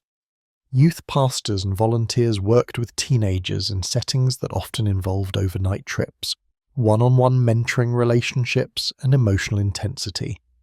Boundary violations were common, not always sexual, but frequently involving inappropriate emotional intimacy, favoritism, and blurred lines between pastoral care and friendship. In this environment, sexual abuse could develop gradually through grooming processes that looked at first like dedicated ministry. The problem extended to Christian camps, conference centers, and mission organizations. These environments combined unsupervised access to minors, isolated locations, high trust, and often minimal background checking. Multiple cases emerged of camp counselors, missionaries, and ministry volunteers who abused children over many years before being discovered. The organizations that ran these programs were often small, poorly funded, and lacked human resources expertise. Background checks were expensive and seen as evidence of lack of faith. The assumption was that Christians could be trusted, that faith guaranteed good behavior. This assumption was demonstrably false, yet it persisted. Churches resisted implementing child protection policies that were standard in secular contexts. Policies like 2 adult rules, never leaving one adult alone with children, Mandatory background checks, training in boundary awareness, and clear reporting procedures were seen by some as bureaucratic intrusions that implied distrust of faithful volunteers. The cultural resistance to these measures meant that many churches operated with fewer safeguards than public schools or daycare centres. Jewish communities faced parallel challenges. Ultra-Orthodox communities in particular struggled with sexual abuse cases because of strong cultural pressures against involving secular authorities in internal community matters. The principle of Masira, prohibition against informing on fellow Jews to non-Jewish authorities, created barriers to reporting. Rabbinical courts had no investigative or enforcement capabilities, yet community members were expected to bring disputes there rather than to civil courts. Multiple cases documented in Brooklyn, Jerusalem, and other centres of Orthodox Jewish life revealed patterns similar to those in Catholic contexts. Accused abusers remained in positions of authority. Victims who reported to police faced ostracism and harassment. Families were pressured to accept internal justice consisting of the abuser paying monetary compensation and agreeing to restrictions that were rarely enforced. In some cases, community leaders paid for lawyers to defend accused abusers, while victims received no support. One Brooklyn case involved a prominent Orthodox man who was accused of abusing numerous boys over many years. He was a respected figure in the community, and multiple rabbis initially defended him. Victims who came forward were labelled as troublemakers or as individuals with mental health problems. When police finally arrested the man, some in the community raised money for his bail and legal defence. Posters appeared in the neighbourhood labelling the victims as informers and warning of consequences for cooperating with prosecutors. Several victims eventually recanted under pressure, allowing the accused to accept a plea deal with minimal prison time. These dynamics revealed how tightly bound communities could enforce silence when religious authority and cultural identity were intertwined. To report abuse to outside authorities was framed as betraying the community, weakening Jewish solidarity, and giving ammunition to anti-Semites. The trauma of Jewish persecution history made communities particularly sensitive to outside critique and intervention. But this same historical trauma was weaponized to silence abuse victims, with community leaders arguing that protecting the community's reputation had to take priority over individual justice. Muslim communities experienced similar tensions. Islamic schools and mosques operated with minimal external oversight in many Western countries. Imams and Islamic teachers held positions of religious authority that made accusations against them difficult. Cultural taboos against discussing sexual matters, combined with patriarchal family structures that prioritize family honor above individual well-being, created environments where abuse could persist unreported. In Pakistan, madrasas, Islamic religious schools, educated millions of students, many from impoverished families. These institutions ranged from small single-teacher operations to large boarding schools with hundreds of students. Oversight was minimal. Cases of physical and sexual abuse emerged regularly in Pakistani media, but systemic reforms were resisted. Religious authorities argued that secular regulation of Islamic education was inappropriate, that internal religious mechanisms were sufficient, and that allegations were often motivated by anti-Islamic bias. One case that received international attention involved a prominent cleric who ran a madrasa in Rawalpindi. Over many years, he sexually abused numerous students. When parents complained, they were told their children were lying to avoid punishment for misbehaviour. When one father persisted in demanding action, he was accused of blasphemy, an extremely serious charge in Pakistan that could result in death penalty. The accusation was eventually dropped, but the father fled the area in fear for his life. The cleric continued running his madrasa with support from local religious authorities who refused to believe the accusations. Buddhist communities were not immune. Cases emerged from Thailand, Sri Lanka, Myanmar, and other predominantly Buddhist countries of monks abusing novices and children in orphanages and schools run by monasteries. The cultural practice of not criticizing monks made these cases particularly difficult to address. Monks occupied a revered position in society, receiving daily alms and deference. Accusing a monk of sexual abuse challenged fundamental cultural assumptions about the relationship between spiritual attainment and moral behavior. In Thailand, investigative journalists documented multiple cases of monks engaging in sexual relationships with underage novices. When cases reached authorities, punishments were typically administrative, defrocking, rather than criminal prosecution. The victims, often from poor families who had placed their sons in monasteries for education and support, received no compensation and often faced stigma for having been involved in a scandal.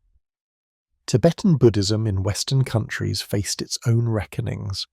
Multiple prominent lamas, Tibetan Buddhist teachers, were accused of using their spiritual authority to coerce students into sexual relationships.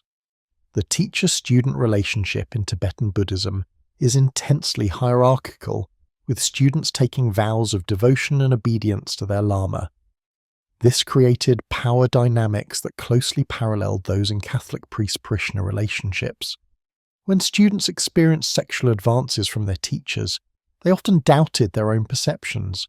Surely, an enlightened master wouldn't do anything harmful. Perhaps this was a teaching they didn't yet understand. Perhaps they were being tested.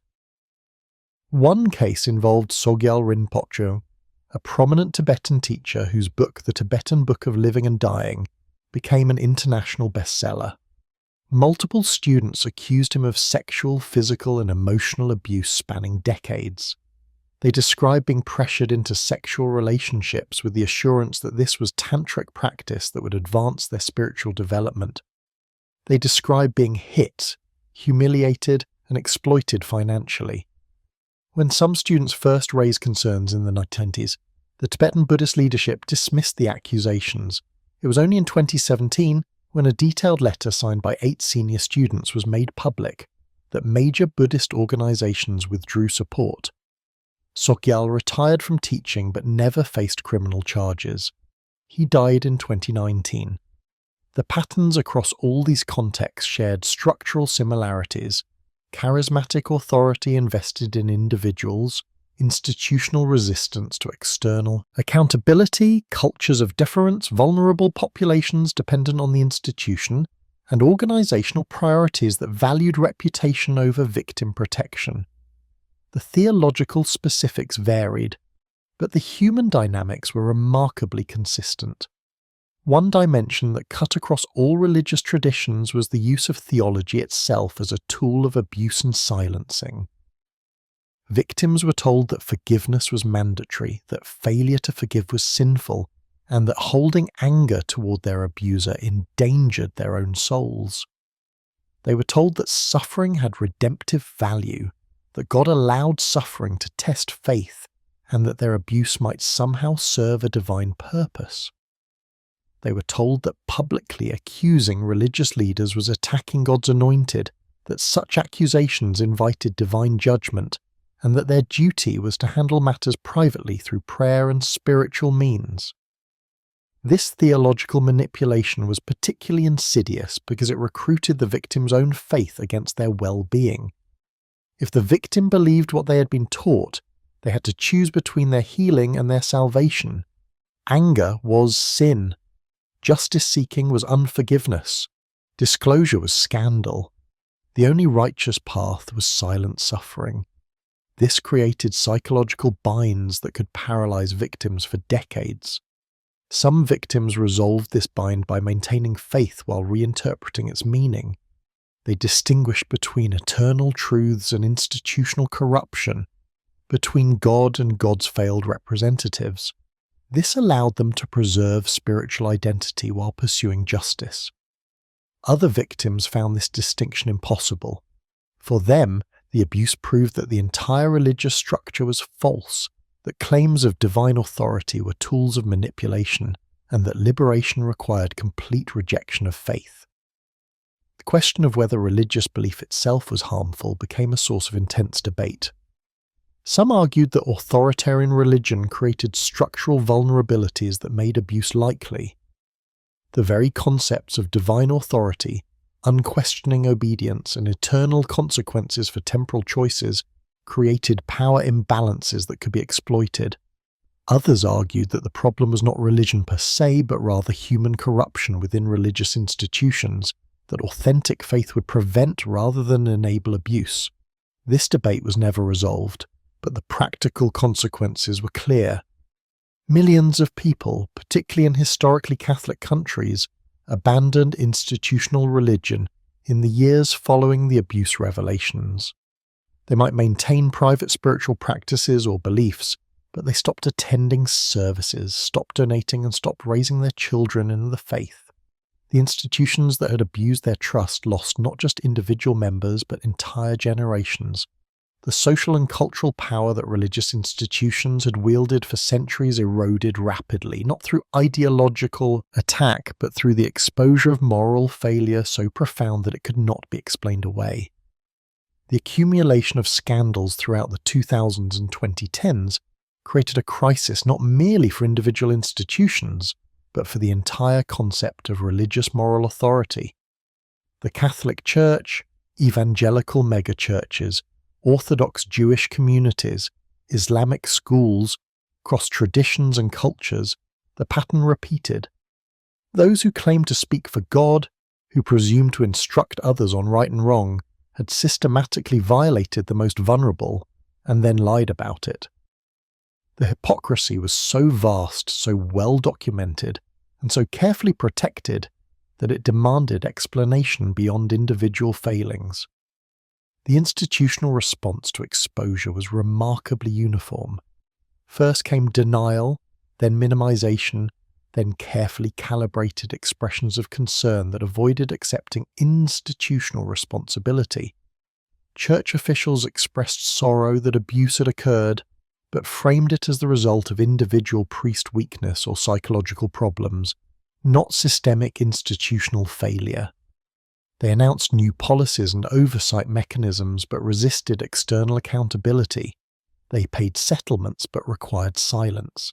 They apologized to victims while spending millions on legal strategies to avoid liability and to block legislation that would make future accountability easier.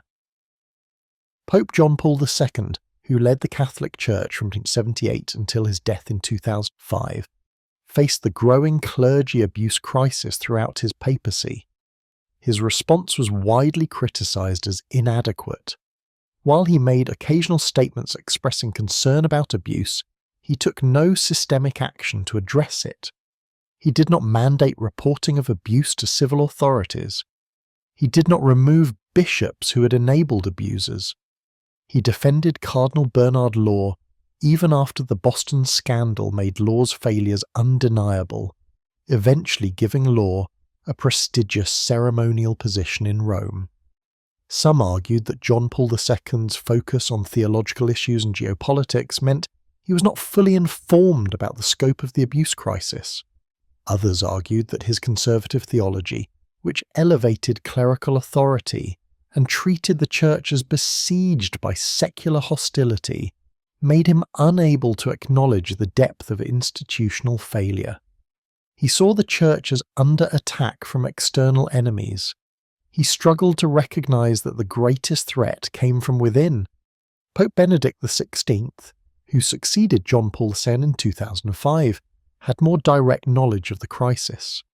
As Cardinal Joseph Ratzinger, he had headed the Congregation for the Doctrine of the Faith, the Vatican office responsible for handling canonical processes related to clergy abuse.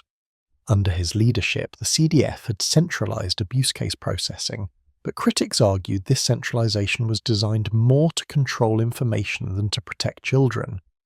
Benedict made stronger statements condemning abuse than his predecessor, and he took the unusual step of meeting with abuse survivors during papal visits.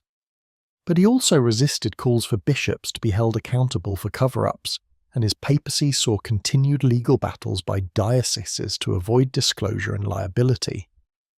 Pope Francis, elected in 2013, faced perhaps the most intense pressure to address the crisis. He made clerical sexual abuse a public priority, creating a pontifical commission for the protection of minors and convening a summit of bishops in 2019 specifically to address abuse. He implemented new canonical procedures intended to hold bishops accountable for mishandling abuse cases. He removed some bishops who had protected abusers.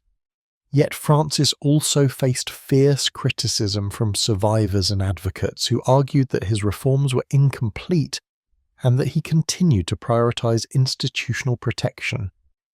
In the Chilean abuse cases, Francis initially defended a bishop accused of covering up abuse, accusing victims of calumny. He later apologized after an investigative report confirmed the allegations, but the initial response was seen as revealing his instincts. In multiple cases, Francis declined to remove bishops who had clear records of enabling abuse, accepting their resignations years later when they reached retirement age rather than removing them for cause. The Vatican's overall approach remained defensive and legalistic. Church officials continued to argue that media coverage was exaggerated and motivated by anti-Catholic bias. They cited statistics showing that abuse rates among Catholic clergy were not higher than in other institutions serving children, a claim that missed the point entirely. The issue was not whether clergy abuse was uniquely prevalent, but whether an institution claiming unique moral authority had systematically violated its mission and then covered it up. The fact that abuse occurred elsewhere did not excuse the Church's failures. It highlighted how widespread institutional child endangerment was. The financial settlements paid by dioceses worldwide reached staggering sums.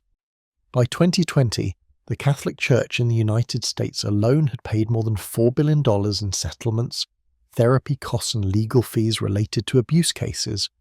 The Archdiocese of Los Angeles paid $660 million. The Archdiocese of Chicago paid more than $200 million. The Archdiocese of Boston paid approximately $85 million.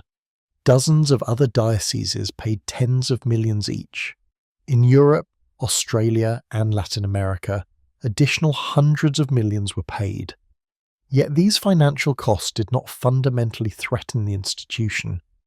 The Catholic Church's global wealth is impossible to precisely calculate because financial transparency remains limited, but estimates range into hundreds of billions of dollars. Individual dioceses might face financial stress, but the worldwide Church had resources to absorb even massive settlements. Some dioceses declared bankruptcy, but this was often a strategic legal move to limit liability rather than genuine inability to pay. Bankruptcy proceedings allowed dioceses to negotiate lower settlement amounts while protecting core assets. The broader social consequences were more significant than the financial costs. In Ireland, one of the most Catholic nations on earth at the start of the 21st century, church attendance collapsed within 15 years. In 90, approximately 90% of Irish Catholics attended Mass weekly. By 2010, weekly attendance had dropped to approximately 35%, with rates far lower among younger people. Religious vocations dried up. In 2018, only one new priest was ordained for the Dublin Archdiocese, which served more than 1 million Catholics. Seminaries that had once trained hundreds of priests per year struggled to find even a dozen candidates. The Irish government, which had historically deferred to church authority, took unprecedented steps. A constitutional amendment removed the Catholic Church's special position in Irish law.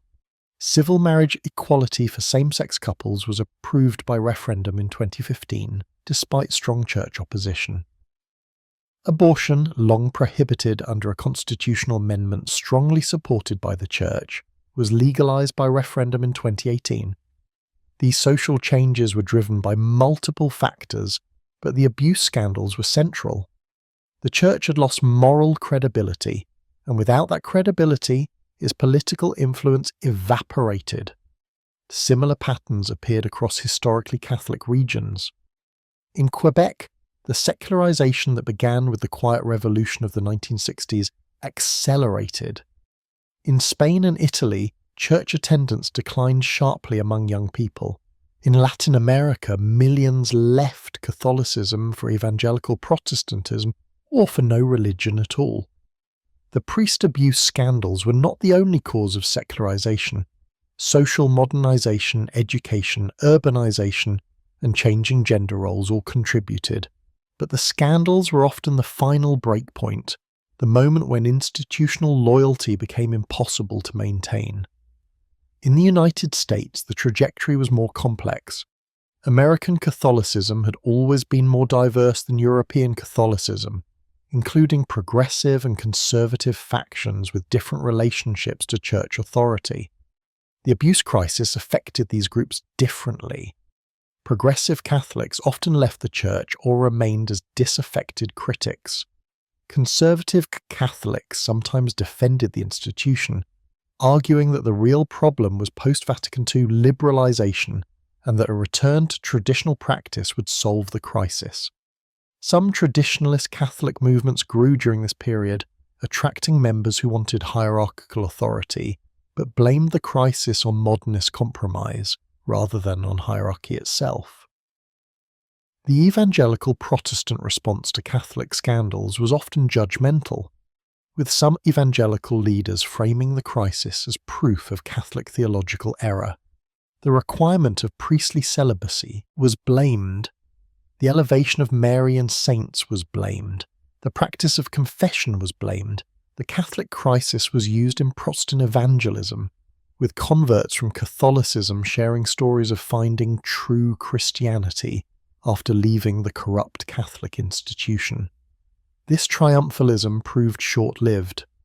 As evangelical scandals multiplied, the finger-pointing lost credibility. When prominent evangelical pastors were exposed as having covered up abuse or having abused their own authority for sexual exploitation, the similarities to Catholic patterns became undeniable. The problem was not Catholic celibacy or theology. The problem was power, secrecy, and institutional self-protection. These dynamics transcended theological differences. The concept of institutional religious authority itself came under scrutiny. For centuries, religious institutions had claimed that their teachings derived from divine revelation, that their moral guidance was more reliable than human reason alone, and that faith communities needed hierarchical structure to maintain doctrinal purity and moral discipline. The abuse scandals forced confrontation with a brutal fact. These institutions had systematically failed in basic moral responsibilities. They had not protected children. They had not been honest. They had not held their own members accountable. They had valued reputation over justice. This failure had several possible interpretations. One was that the institutions had been infiltrated and corrupted by evil individuals, but that the institutions themselves remained basically sound. This interpretation implied that better screening, training, and accountability would solve the problem. Another interpretation was that institutional religion was inherently prone to abuse because it combined unearned authority with limited accountability.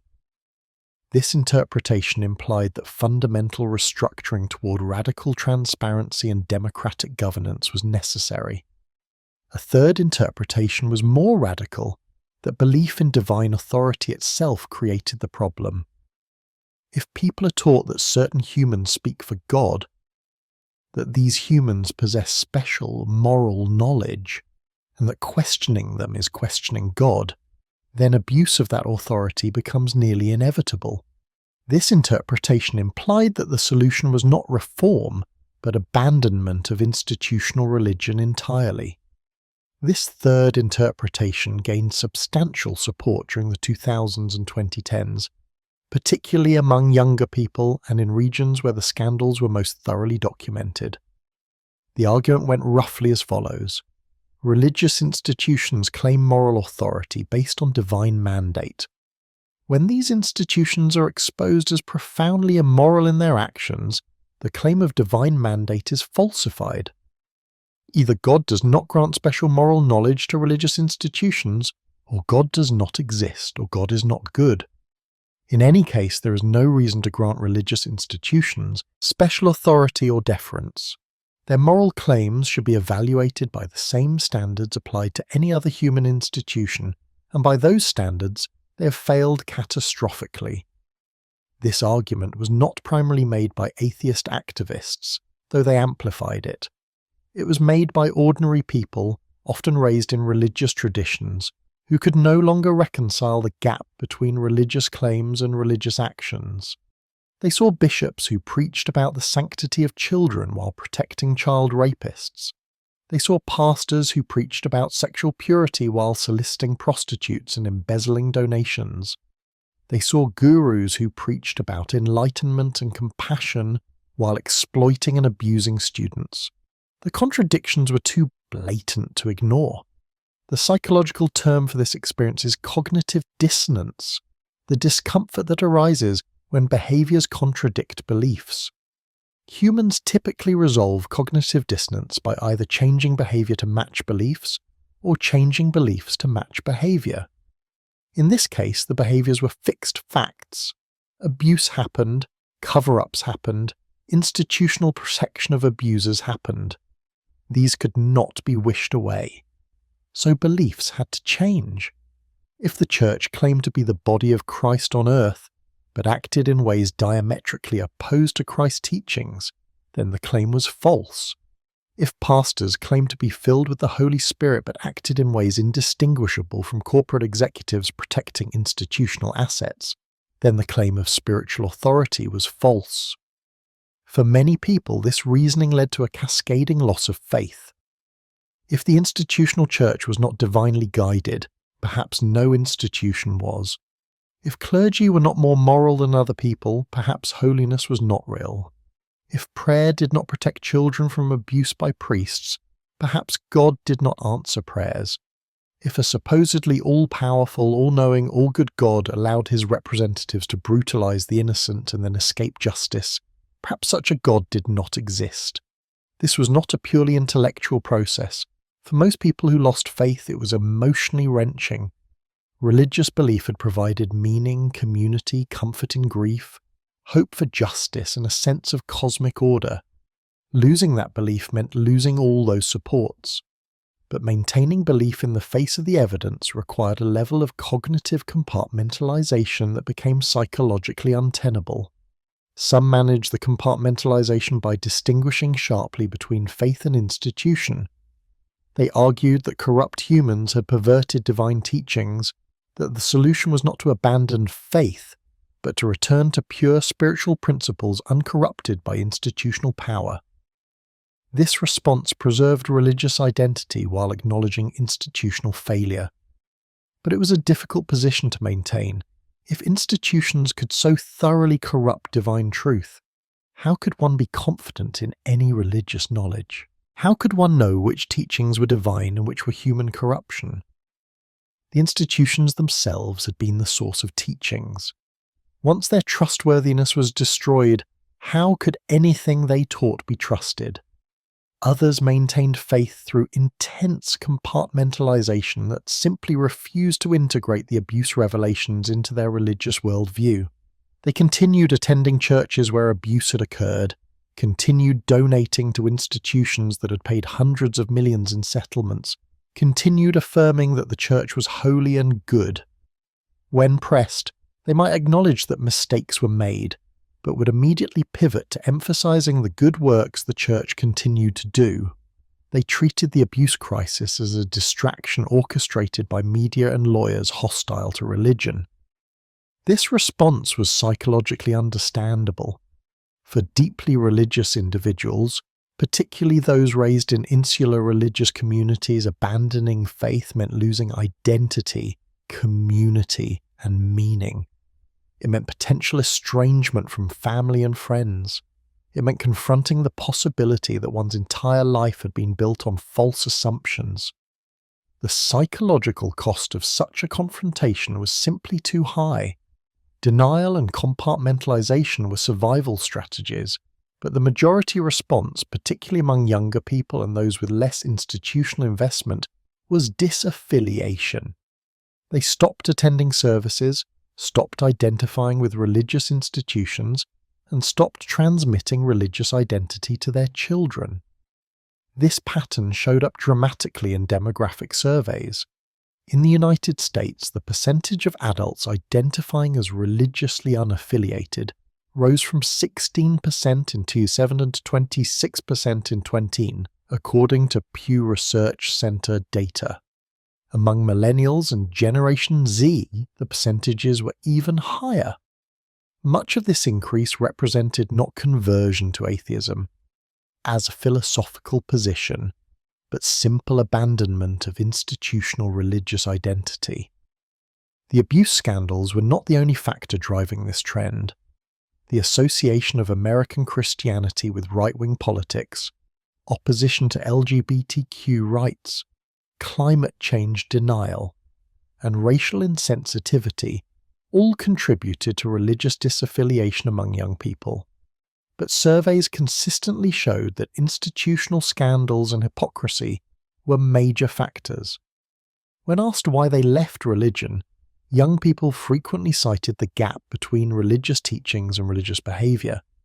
This had profound implications for religious communities. Churches found it increasingly difficult to attract young families. Sunday schools shrank. Youth groups struggled to find participants. Seminaries and religious orders saw applications plummet. The average age of priests, ministers, and religious sisters rose steadily. In many places, religious communities were aging and dying with no new generation to replace them. The financial implications were severe for individual congregations, even if not for national or international religious bodies. Local parishes and churches depended on weekly donations from attendees. As attendance dropped, so did donations. Buildings fell into disrepair, programs were cut as staff was reduced. Small parishes closed, their assets sold to cover diocesan debts from abuse settlements. In some cities, dozens of Catholic churches closed within a few years. The buildings were converted to condominiums, restaurants, or community centres. The bells stopped ringing. The visible presence of institutional religion in public life diminished. This physical retreat paralleled a cultural retreat. Religious leaders had less influence over public policy debates. Politicians felt less obligated to defer to religious opinion. Laws and social norms shifted rapidly on issues like same-sex marriage, abortion access, and transgender rights, often in directions strongly opposed by the religious institutions. The institutions protested, but their protests carried diminishing weight. They had spent their moral capital. The scandal did not affect all religious groups equally. Some traditions maintained stronger adherents either because they were less affected by scandal, or because their members were less informed about or less troubled by revelations. Islam, Hinduism, and Buddhism in their traditional cultural contexts continued largely unchanged, though diaspora communities in Western countries experienced some of the same questioning. Orthodox Christianity maintained strong institutional loyalty in countries like Russia and Greece, where the church was intertwined with national identity. Conservative evangelical Christianity in the United States, particularly in the South and rural areas, maintained strong participation despite scandals affecting prominent leaders. But the overall trend was clear. Institutional religious authority was declining, particularly in societies with high education levels, extensive media coverage, and strong civil society. The abuse scandals were accelerating a process of secularization that had other causes, but which the scandals made irreversible. Future historians would likely point to the first 2 decades of the 21st century as the period when institutional Christianity in the global north transitioned from cultural dominance to minority status, and the abuse revelations were central to that transition.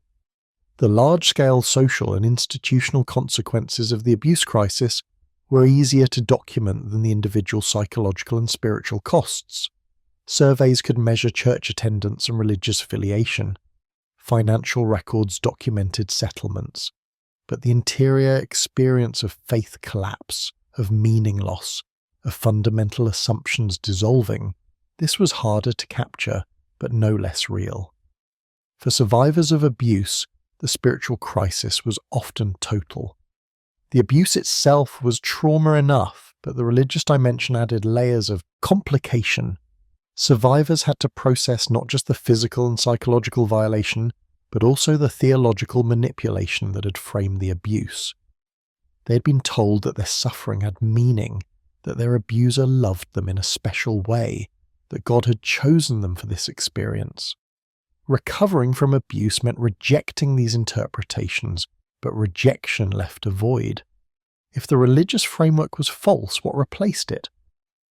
Many survivors described experiencing their faith loss as a kind of death. The religious worldview they had been raised with provided answers to fundamental questions. Why are we here? What is right and wrong? What happens after death? How should we live? When that worldview collapsed, these questions had no obvious answers.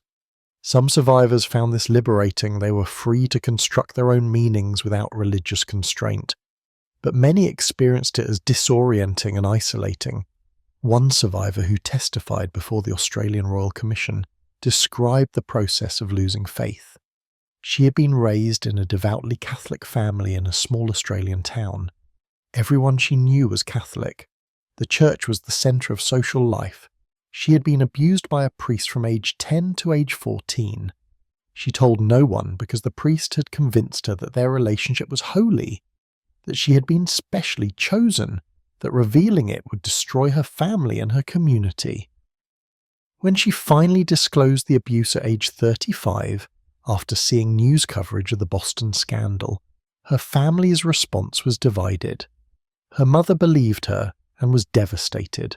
Her father refused to accept it, insisting the priest was a good man who would never do such a thing. Her siblings took different positions. The family fractured. She stopped attending Mass because she could not enter a church without panic attacks. Her children asked why they weren't going to church anymore. She struggled to explain in age-appropriate ways. Over several years, she found herself questioning everything she had been taught. If the priest was not holy despite wearing vestments and offering Mass, then vestments and Mass had no intrinsic meaning. If God had not protected her from abuse despite her prayers, then prayers were not answered. If the bishop had protected her abuser rather than her, then bishops had no special moral authority. If the church had lied and concealed abuse for decades, then the church was not guided by the Holy Spirit. Each conclusion led to the next. Within 5 years of disclosure, she no longer believed in God. She described it as if a structure she had lived inside all her life had simply dissolved, leaving her in open space with no landmarks. This process was not unusual. Clinicians working with clergy abuse survivors documented high rates of religious disaffiliation. Some survivors remained affiliated with religious institutions but transferred to other denominations or traditions. Others maintained private spiritual beliefs while rejecting organized religion. But a substantial percentage became atheist or agnostic, describing their abuse experience as incompatible with belief in a loving God who intervenes in human affairs. The theodicy question, why does an all-powerful, all-knowing, all-good God permit evil, is ancient in theology and philosophy. The clergy abuse crisis gave it contemporary urgency. Standard theological responses seemed inadequate. Free will defenses argued that God allows humans free choice even when they choose evil, but this did not address why God would allow a child to be raped while praying for help. Soul-building defenses argued that suffering builds character and spiritual strength, but this seemed monstrous when applied to child sexual abuse. Mystery defenses argued that God's reasons are beyond human understanding, but this felt like an evasion that made moral reasoning itself impossible. Some theologians attempted to address these issues directly. They acknowledged that traditional theodicy was inadequate and proposed alternatives. Process theology, which envisions God as not all-powerful but rather as suffering with humanity and influencing but not controlling events, gained some adherents. Liberation theology, which emphasized God's preferential option for the poor and oppressed and called for radical social justice, appealed to those wanting to maintain Christian identity while fighting institutional corruption. Feminist theology critiqued patriarchal power structures in churches and reimagined divine as feminine or gender transcendent. But these theological reconstructions reached relatively small audiences. Most people who lost faith did not engage with academic theology. They simply stopped believing. The gap between what churches taught and what churches did was too wide. The hypocrisy was too blatant. The harm was too severe, and alternative sources of meaning and community were available. Secular, philosophies, therapy, friends, hobbies, political activism, work. For families, the faith crisis created generational divides. Parents who had been raised religious and who maintained faith despite scandals struggled to understand adult children who abandoned religion. To the parents, the children were rejecting family heritage, cultural identity, and eternal salvation over mistakes made by flawed humans. To the children, the parents were making excuses for the inexcusable, prioritizing institutional loyalty over justice, and refusing to acknowledge that the institution's claims of divine authority had been falsified by its actions. These family conflicts were often deeply painful. Religious parents mourned their children's loss of faith as a kind of death, fearing for their eternal souls. Secular adult children resented being manipulated through guilt and felt their parents cared more about religious conformity than about their well-being. Grandchildren became contested territory. Would they be baptized? Attend religious schools, receive religious instruction? Decisions about these questions sparked battles that sometimes resulted in estrangement. The loss of religious community had practical consequences beyond the theological. Churches provided social networks, practical support in times of crisis, and structures of meaning and purpose. People who left churches often experienced social isolation. They lost friends who remained in religious communities. They lost access to potluck dinners, volunteer opportunities, support groups, and social events that had organized their lives. Some found alternative communities relatively easily, but others struggled for years with loneliness and disorientation. The loss of ritual was also significant. Religions provide structured responses to major life transitions: birth, coming of age, marriage, death. They provide weekly or daily rituals that create rhythm and meaning. People who left religion often missed these structures even when they no longer believed the underlying theology. Some created secular alternatives: humanist naming ceremonies instead of baptisms, coming-of-age celebrations instead of confirmations, secular wedding officiants, non-religious memorial services. But these alternatives lacked the weight of tradition and the support of established communities. The psychological literature on religious deconversion documented these challenges. Deconversion, the process of leaving a religious identity, was often more psychologically difficult than conversion to a new religion, because deconversion involved loss rather than replacement. Studies showed that people who left religion voluntarily still experienced significant stress, grief, and identity confusion. For those whose deconversion was precipitated by trauma, including abuse or exposure to institutional corruption, the process was even more difficult. Yet research also showed that many people who successfully navigated deconversion eventually reported greater life satisfaction than they had experienced while religious. They described relief at no longer trying to believe things that conflicted with their reason and experience. They described freedom from religious guilt and anxiety. They described more authentic relationships not based on shared doctrine. They described a sense of intellectual integrity in facing reality as they understood it, rather than maintaining comforting fictions. This more positive long-term outcome did not minimize the short-term distress. The process of losing faith was genuinely painful for most people who experienced it, particularly those raised in religious environments where faith was central to identity. The testimony of former believers consistently described experiencing a grieving process similar to grieving a death: denial, anger, bargaining, depression, and eventually acceptance. The anger phase could be intense and prolonged. People felt betrayed not only by institutions, but by parents who had raised them in those institutions, by clergy who had taught them false things, by the religion itself for its false promises. Some channeled this anger into activism, becoming vocal critics of religion. They shared their stories publicly, participated in survivor advocacy groups, lobbied for legislative reforms, or engaged in online communities of former believers. Others moved through anger more quietly, simply disengaging from religion and building lives focused elsewhere. They stopped defining themselves in relation to religion, whether as believers or as ex-believers. Religion became irrelevant to their identities. This outcome was probably most common, but also least visible, because people who had moved on rarely felt the need to publicly discuss their religious history. The question of whether children should be raised with religion became fraught for people who had left faith. Some felt strongly that children should not be exposed to religious teaching they now considered false and potentially harmful. They saw religious indoctrination as a form of child abuse, teaching children to fear hell, to feel guilty about normal human desires, and to defer to authority without question.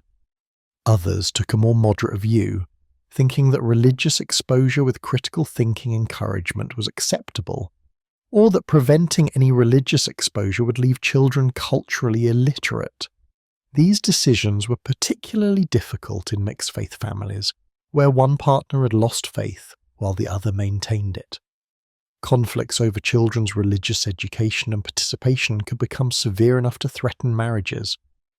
Counselors working with couples in such situations described intense struggles where each partner felt the other was endangering their children's well-being, one spiritually, the other psychologically. The abuse crisis forced broader cultural conversations about the role of religion in society. Should religious institutions receive tax exemptions given their demonstrated failures in self-governance? Should religious organizations be allowed to operate schools and childcare centers without the same oversight required of secular organizations? Should clergy be allowed to assert confidentiality privileges that exempt them from mandatory reporting laws? Should religious organizations be exempt from employment anti-discrimination laws? These policy questions had divided answers. Some argued that religious freedom required maintaining traditional exemptions and privileges, that the solution to abuse was better internal accountability, not state intervention, and that secular hostility toward religion motivated calls for increased regulation. Others argued that religious organizations should receive no special treatment, that child safety required uniform regulations regardless of religious claims, and that religious freedom did not include freedom to endanger children. Legislative battles over these issues played out in many jurisdictions. Some states extended statutes of limitations for child sexual abuse claims, allowing survivors to file cases that had previously been time-barred. Religious organizations typically opposed these extensions, arguing they were targeted attacks on churches. Some states strengthened mandatory reporting requirements, closing loopholes that had allowed clergy to avoid reporting abuse disclosed in pastoral contexts. Again, religious organizations opposed these changes, arguing they violated religious freedom and confidentiality of confession. The broader pattern was clear. Civil society was increasingly unwilling to grant religious institutions special privileges and increasingly willing to subject them to the same accountability expected of other organizations. This shift was driven partly by secularization, but also by the specific betrayals documented in the abuse crisis. The institutions had claimed they deserved special treatment because they were more moral, more trustworthy, more devoted to human well-being than secular institutions. When they proved to be less moral, less trustworthy, and more protective of their own interests than of children's safety, the justification for special treatment evaporated. This created a self-reinforcing cycle. As religious institutions lost privileges and faced greater accountability, they had less power to resist further reforms. As they lost members and financial resources, they had less political influence. As they had less political influence, they could not prevent legislative changes they opposed. Each loss accelerated the next. The ultimate question underlying all of this was theological but had practical import. Is religious belief itself harmful? The abuse scandals provided evidence for both affirmative and negative answers. On one hand, religious belief clearly could be weaponized to harm, manipulate, and control. Theological concepts of sin, salvation, divine authority, and spiritual warfare had been used to justify abuse and silence victims. Religious institutions had demonstrated that claims of divine guidance did not produce moral behavior and could serve as cover for immorality. On the other hand, religious belief had also motivated some of the most courageous responses to abuse. Survivors who maintained faith and demanded institutional accountability from within were often driven by religious conviction that the church should embody justice and love. Journalists investigating abuse often came from religious backgrounds and were motivated by betrayal of religious values they still held. Reformers calling for transparency and victim-centered responses frequently grounded their advocacy in religious teachings about human dignity and prophetic challenge to corrupt authority. This suggested that the issue was not belief per se, but rather the interaction between belief and institutional structure. Beliefs in divine authority and absolute truth could support either justice or oppression, depending on how they were institutionalized. Decentralized, democratic religious communities with strong accountability mechanisms seemed less prone to systemic abuse than hierarchical, authoritarian communities with weak accountability. But even this generalization had exceptions. What the scandals definitively demonstrated was that religious belief did not guarantee moral behavior, that claims of divine authority did not correlate with trustworthiness, and that faith communities required external accountability just as any other human institution did. These conclusions were hardly radical, they were common sense. But they contradicted centuries of religious claims to special status and authority. The collapse of those claims was the true revolution. Whether individuals maintained religious belief or abandoned it was in some sense secondary to the larger shift. Religion had been demystified, stripped of presumed moral superiority, and rendered subject to the same empirical evaluation as any other social phenomenon. While Catholic clergy abuse received the most sustained attention, the first 2 decades of the 21st century revealed abuse and cover-up patterns across numerous other institutions that served children and claimed moral authority.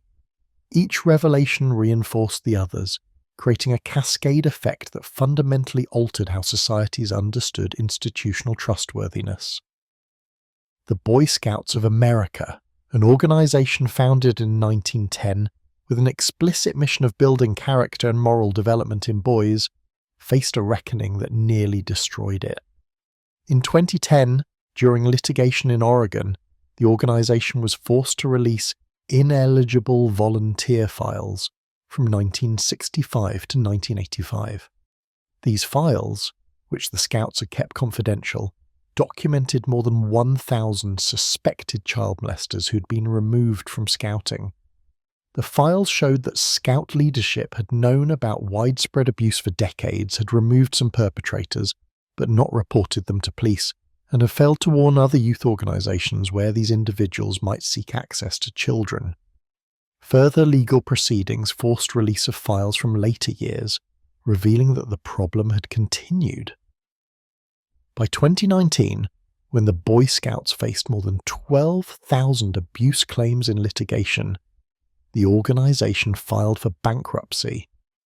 The bankruptcy proceedings revealed that Scout leadership had long been aware of systemic abuse, but had prioritised protecting the organisation's reputation. Training materials instructed adult volunteers in how to avoid situations that could lead to suspicion, focusing on protecting adults from accusation rather than protecting children from harm. The dynamics were familiar. Trusted authority figures with isolated access to children, institutional knowledge of abuse patterns, priority placed on organisational reputation over child safety, legal strategies focused on minimising liability rather than maximising victim protection. The Boy Scouts case was particularly significant because it involved an explicitly secular organisation with no religious justification for secrecy, demonstrating that the structural vulnerabilities transcended religious contexts. USA Gymnastics provided another devastating example. Larry Nassar, a physician who served as the USA Gymnastics national team doctor and also worked at Michigan State University, sexually abused at least 265 girls and young women under the guise of medical treatment. Multiple athletes reported Nassar to USA Gymnastics leadership as early as 2015, detailing abuse during medical examinations. The organisation conducted an internal investigation that was cursory at best, did not promptly inform law enforcement, and allowed Nassar to continue treating athletes for months before finally terminating his contract. During criminal proceedings, more than 150 survivors gave victim impact statements. They described reporting their concerns to coaches, trainers, and administrators, only to be dismissed or told that Nassar was a respected doctor whose treatments might seem unusual but were legitimate. The institutional response prioritised elite athletic performance and reputation over athlete safety. Coaches and officials who received reports were more concerned about maintaining relationships with Nassar, who was seen as essential to the program, than about investigating allegations. Some accusers were dropped from elite training programs, implicitly punished for reporting. Michigan State University, where Nassar also had a position, showed similar failures. Multiple women reported Nassar to MSU authorities over many years. Each time the university conducted minimal investigation, accepted Nassar's explanations, and allowed him to continue practicing. The university's priority was avoiding scandal and litigation, not protecting students. When the scale of Nassar's abuse finally became public, the university president, athletic director, and other administrators were forced to resign. MSU eventually agreed to pay $100 million to settle claims from survivors. Penn State University faced its own horrific scandal involving Jerry Sandusky, a longtime assistant football coach accused of sexually abusing boys through a charitable foundation he had established. In 2001, a graduate assistant witnessed Sandusky raping a child in the Penn State football facility showers. He reported this to head coach Joe Paterno, who reported it to athletic director Tim Curley. Curley reported to University Vice President Gary Schultz, who oversaw campus police. Rather than immediately contacting law enforcement, the administrators discussed how to handle the matter internally. They eventually told Sandusky he could no longer bring children from his foundation onto campus, but did not inform his foundation, did not inform the boys' parents, and did not report to law enforcement. Sandusky continued molesting boys for another decade. When criminal investigation finally occurred and Sandusky was arrested in 2011, the extent of institutional cover-up became clear. University President Graham Spanier, along with Curley and Schultz, was charged with covering up the abuse. Joe Paterno, the legendary football coach, died before facing full accountability, but his reputation was destroyed. An independent investigation concluded that university leadership had concealed Sandusky's abuse to avoid bad publicity for the football program. The football program was more important than protecting children. These institutional failures shared a common logic. When institutions calculate that protecting their reputation and core operations requires concealing abuse rather than addressing it, concealment becomes policy. This calculation happened not because of unique evil in any particular institution, but because of predictable organizational dynamics. Institutions once established develop self-preservation instincts. People in leadership positions have invested careers and identities in the institution. Scandal threatens all of this. The path of least immediate resistance is often concealment, with the hope that the problem will somehow resolve without public exposure. This institutional logic was not limited to organizations serving children. Corporate institutions showed similar patterns when faced with evidence of serious misconduct. When evidence emerged that tobacco companies had known for decades that cigarettes cause cancer while publicly denying it, when pharmaceutical companies were revealed to have concealed evidence about drug dangers, when financial institutions were shown to have defrauded customers, in each case the institutional response was to protect the institution through denial, legal maneuvering, and strategic settlement rather than to honestly acknowledge wrongdoing and reform. But failures involving children felt different because the victims were completely dependent on adult protection and because the institutions involved typically claimed moral missions. The Catholic Church claimed to represent Christ. The Boy Scouts claimed to build character. USA Gymnastics and Penn State claimed to develop young people through sport. When institutions with such claims acted to protect themselves rather than the children in their care, the moral contradiction was stark. The accumulation of these cases created a broader crisis of institutional trust. If churches, scout troops, youth sports programs, and universities, institutions that parents were supposed to be able to trust with their children, had all systematically failed to protect children and had prioritized institutional interests over child safety, what institutions could be trusted? This question had no reassuring answer. The policy response was to reduce reliance on institutional self-regulation and increase external accountability. Background checks became mandatory for volunteers and employees working with children. Many jurisdictions closed loopholes in mandatory reporting laws that had allowed clergy and others to avoid reporting suspected abuse. Civil statutes of limitations were extended, and some states created windows, allowing old claims to be filed even after normal time limits had expired. These legal changes met fierce resistance from institutional defendants, but public support for them was strong. The concept of the institutional betrayal entered the psychological literature. Researchers demonstrated that trauma was significantly worse when perpetrated by someone in a trusted institutional role and when the institution failed to respond appropriately to reports of abuse. The betrayal by the institution, the failure to protect, the silencing of victims, the protection of perpetrators, was itself traumatic, often more psychologically damaging than the initial abuse. This betrayal trauma helped explain why survivors often directed their anger as much at institutional leaders who enabled abuse as at the individual perpetrators. One dimension that cut across all these institutional failures was gender dynamics. The vast majority of institutional leaders in positions to respond to abuse reports were men. The vast majority of perpetrators were men.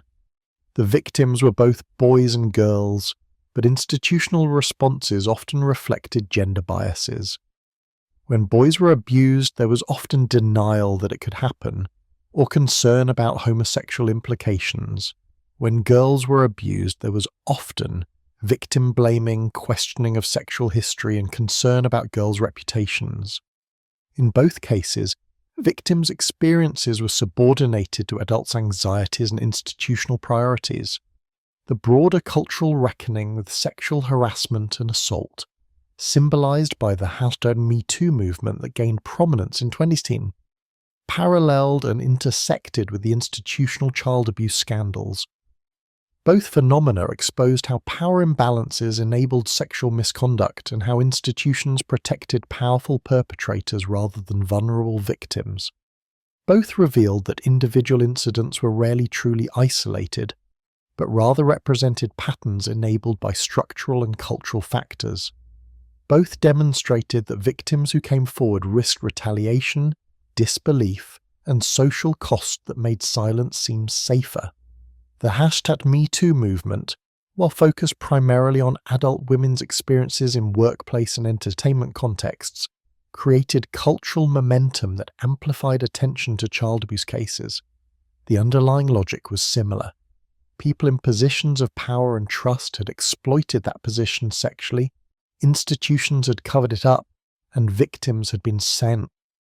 The solution required not just punishing individual perpetrators, but changing institutional cultures and power structures.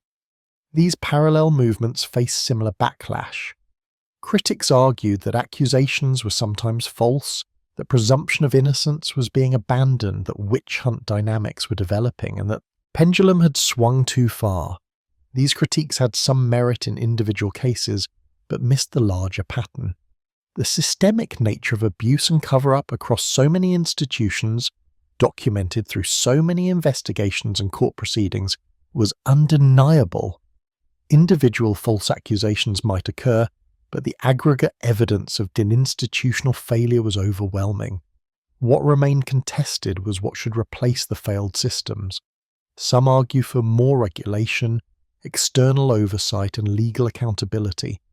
Others argued for cultural change, education, and grassroots organizing. Some emphasized the need for trauma-informed approaches that centered victim healing. Others emphasized the need for justice and punishment for perpetrators and enablers. Some wanted institutional reform. Others wanted institutional abolition, arguing that the structures themselves were irredeemable. These debates would continue for years, but certain conclusions seemed inescapable. Institutions could not be trusted to police themselves in areas where institutional interests conflicted with other values. Claims of moral authority did not guarantee moral behavior and could serve as cover for immorality. Secrecy was dangerous. Transparency and external accountability were necessary. Victims' voices needed to be heard and believed, not automatically dismissed. And perhaps most fundamentally, no institution deserved deference simply because it claimed to serve good purposes or represent divine authority. Actions mattered more than claims. While abuse scandals in North America, Europe, and Australia received extensive media coverage and prompted government investigations, the global dimensions of clergy sexual abuse extended far beyond these regions. In Latin America, Africa, and Asia, where the Catholic Church was rapidly growing even as it declined in the global north, patterns of abuse and institutional response mirrored those documented elsewhere. The Philippines, with the third largest Catholic population globally, experienced its own reckoning. In 2018, a prominent Filipino priest, Reverend Pius Hendricks, was sentenced to prison for sexually abusing altar boys. The case received significant media attention, but it was far from unique. Advocates and survivors reported that abuse by clergy was widespread but rarely prosecuted due to cultural factors, institutional power, and weak enforcement of child protection laws. The church in the Philippines wielded enormous influence, controlling schools and universities, running hospitals and social service agencies, and maintaining close relationships with political leadership. When abuse allegations arose, the typical response was private handling. Families were encouraged to accept financial compensation and spiritual counseling rather than pursuing legal action. Priests accused of abuse were often transferred to rural assignments where oversight was minimal. The cultural emphasis on shame avoidance and family honor meant that survivors and their families often chose silence over the public exposure that legal proceedings would entail. Similar dynamics played out across Latin America. In Chile, the abuse scandal that ultimately reached the highest levels of church leadership began with cases in small communities. The village of Rengo, for example, had a priest accused of abusing children for more than a decade. When parents finally demanded action, the local bishop resisted. Only sustained pressure and eventually intervention from Rome led to removal of the priest and acknowledgement that the diocese had failed to protect children. The Chilean case revealed how closely intertwined church and state remained in many Latin American contexts. Bishops had direct access to presidents and legislators. Police and prosecutors, often themselves deeply Catholic, were reluctant to investigate clergy without explicit permission from church authorities. This created de facto immunity for clergy in many jurisdictions. In Mexico, investigations by journalists revealed extensive abuse and cover-up across multiple dioceses. One particularly notorious case involved Marcial Maciel, founder of the Legionaries of Christ, a prominent religious order. Maciel abused seminarians and fathered several children with different women despite his vows, all while building an influential religious movement with papal favour. For decades, Vatican officials dismissed accusations against Maciel as orchestrated attacks by enemies of his movement. Only in 2006, near the end of Maciel's life, did the Vatican acknowledge the abuse and remove him from ministry. But the Legionaries of Christ continued to operate, and many of Maciel's close associates retained positions of authority. The Maciel case was significant because it demonstrated how church politics affected response to abuse. Maciel had cultivated powerful Vatican supporters through fundraising and political alignment with conservative church factions.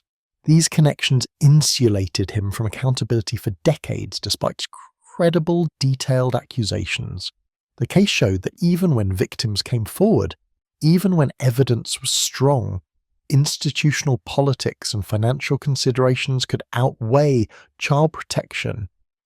In Africa, the Catholic Church was experiencing rapid growth, with ordinations and baptisms far outpacing those in Europe.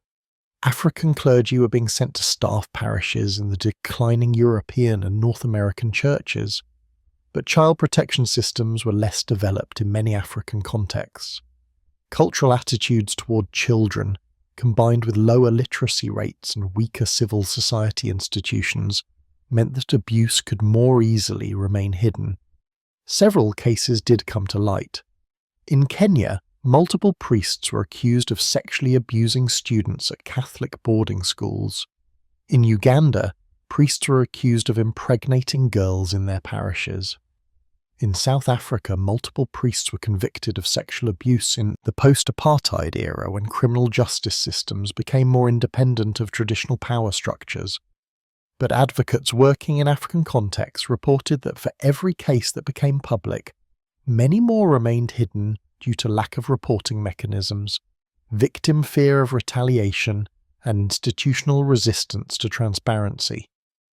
The dynamics in African churches were complicated by colonialism's legacy. The Catholic Church in Africa had been established by European missionaries, and church leadership remained disproportionately white or educated in European seminaries. Racial and cultural hierarchies within the church sometimes meant that African victims had even less voice than European victims when making accusations. Additionally, some African clergy who were themselves products of abusive formation systems replicated those systems, perpetuating cycles of harm. In Asia, the Catholic Church had smaller presence than in Latin America or Africa, but still operated significant networks of schools and social services. In India, multiple scandals emerged involving Catholic clergy and religious. The case of Bishop Franco Mulakal, accused of repeatedly raping a nun, became a landmark. The nun who accused Mulakal faced intense pressure to recant, including from her religious order's leadership. When she persisted in her accusation and pursued criminal charges, she and her supporters were harassed and threatened. Mulakal was initially arrested but released on bail and continued serving as bishop. The case dragged through courts for years, with women's rights activists and progressive Catholics supporting the survivor, while conservative Catholics defended the bishop. The Malakal case highlighted how patriarchy within religious institutions intersected with abuse dynamics. Nuns, despite their religious vocations, occupied subordinate positions to priests and bishops in Catholic hierarchy. They often served as caregivers, housekeepers, and educators with minimal compensation and no independent authority. When bishops or priests sexually exploited nuns, the power imbalances were extreme. Nuns who reported abuse risked being expelled from their orders, losing housing and livelihood, and being ostracized from the only life they had known. This exploitation of nuns was not limited to India. In 2010, revelations emerged that sexual abuse of nuns by clergy was widespread and long-standing, occurring in Europe, Africa, Latin America, and Asia. In some cases, the abuse had resulted in pregnancies, which were then handled through forced abortions, or by nuns being expelled to raise children alone in poverty, while abusive priests faced no consequences. The Vatican had known about these patterns for decades. An internal report had been prepared in the 1990s documenting the problem, but had taken minimal action. The exploitation of nuns demonstrated that the abuse crisis was not limited to children. Adults in subordinate positions within religious hierarchies were also vulnerable to exploitation by those with authority. The common factor was not the age of victims, but power imbalance, dependency, and institutional structures that prioritize protecting perpetrators in positions of authority. The global dimensions of the abuse crisis also included how wealthy countries and dioceses handle problematic priests. Multiple cases emerged of priests accused of abuse in the United States or Europe being transferred to assignments in Latin America, Africa, or Asia. Sometimes this was done with minimal or no disclosure to receiving dioceses. The accused priests were placed in environments with fewer resources for investigation, less media scrutiny, and more vulnerable populations. This practice amounted to exporting predators to the global south. One documented case involved a priest removed from ministry in the United States after accusations of child abuse who was subsequently assigned to a missionary position in Kenya. The Kenyan diocese was not fully informed of his history. He was given responsibility for a rural parish and an attached school. Multiple Kenyan children were abused before the priest was eventually arrested. The case prompted outrage and demands that Western dioceses stop treating African churches as dumping grounds for their problem priests. The international dimensions of clergy abuse were also complicated by different legal systems and enforcement capacities. In countries with weak rule of law, high corruption, or authoritarian governments closely allied with the church, victims had few avenues for justice. Even when abuse was reported, investigations might not occur. Prosecutors might decline cases under pressure from church authorities or due to their own religious deference. Courts might be unwilling to convict clergy. This global inequality in justice created moral complications. Survivors in wealthy countries with functioning legal systems could pursue civil claims and sometimes criminal prosecution. They might receive financial settlements, therapy, and some measure of accountability. Survivors in poor countries with dysfunctional legal systems had none of these options. The same institution that claimed to offer universal salvation provided vastly different responses to survivors depending on their nationality and economic status. International advocacy groups attempted to address these disparities. Organizations like SNAP, Survivors Network of Those Abused by Priests, founded by survivors in the United States, began working internationally to support survivors globally and pressure the Vatican for consistent child protection standards. The advocacy was partly successful. The Vatican did eventually issue universal guidelines for handling abuse accusations, but implementation remained inconsistent. Guidelines were only as effective as local enforcement, which varied wildly across countries and dioceses. The globalization of information through internet connectivity made it harder for abuse to remain hidden. Survivors in different countries could connect Next, share experiences and coordinate advocacy. Journalists could access documents and testimony from multiple jurisdictions. NGOs could monitor patterns globally. This increased transparency was progress, but it also revealed how vast the problem was. Nearly every country with a Catholic presence had abuse cases. The patterns were remarkably consistent despite enormous cultural differences. This consistency suggested that the problem was genuinely structural and institutional rather than cultural. Whether in Ireland or Kenya, the Philippines or Chile, similar dynamics produced similar outcomes. Clergy with unsupervised access to children, institutional resistance to external accountability, cover-up prioritized over victim protection, and survivors silenced through various means. The specific cultural mechanisms varied, but the core pattern held. The global scale of the abuse crisis raised profound questions about institutional reform. Could an institution of the Catholic Church's size and global presence be meaningfully reformed? The Church comprised more than 1 billion members, hundreds of thousands of priests, thousands of bishops, and operated in nearly every country. Organizational change in institutions that large was extraordinarily difficult even with committed leadership, and church leadership, while acknowledging problems and announcing reforms, had generally resisted the most fundamental changes that advocates called for: mandatory reporting to civil authorities, independent external oversight, financial transparency, and meaningful accountability for bishops who enabled abuse. Some concluded that meaningful reform was impossible, that the institutional structure itself was the problem, and that the only solution was to stop supporting the institution and allow it to decline. Others maintained that reform was both possible and necessary, that abandoning the institution would hurt the faithful who depended on church services, and that working for change from within was more effective than abandoning the institution entirely. This debate would continue, but one conclusion seemed clear. The clergy abuse crisis was not a first world problem or a Western problem. It was a global institutional failure that spanned cultures and continents. Understanding it required recognizing both the universal structural factors that enabled abuse and the particular cultural context that shaped how abuse occurred and how institutions responded. By 2020, 2 decades had passed since the Boston Globe's Spotlight investigation had exposed the scope of clergy abuse and institutional cover-up. In that time, religious institutions had announced numerous reforms, new policies, oversight mechanisms, training programs, and accountability structures. The Catholic Church had promulgated updated canonical procedures for handling abuse cases, created Vatican offices dedicated to child protection, and required dioceses to establish review boards.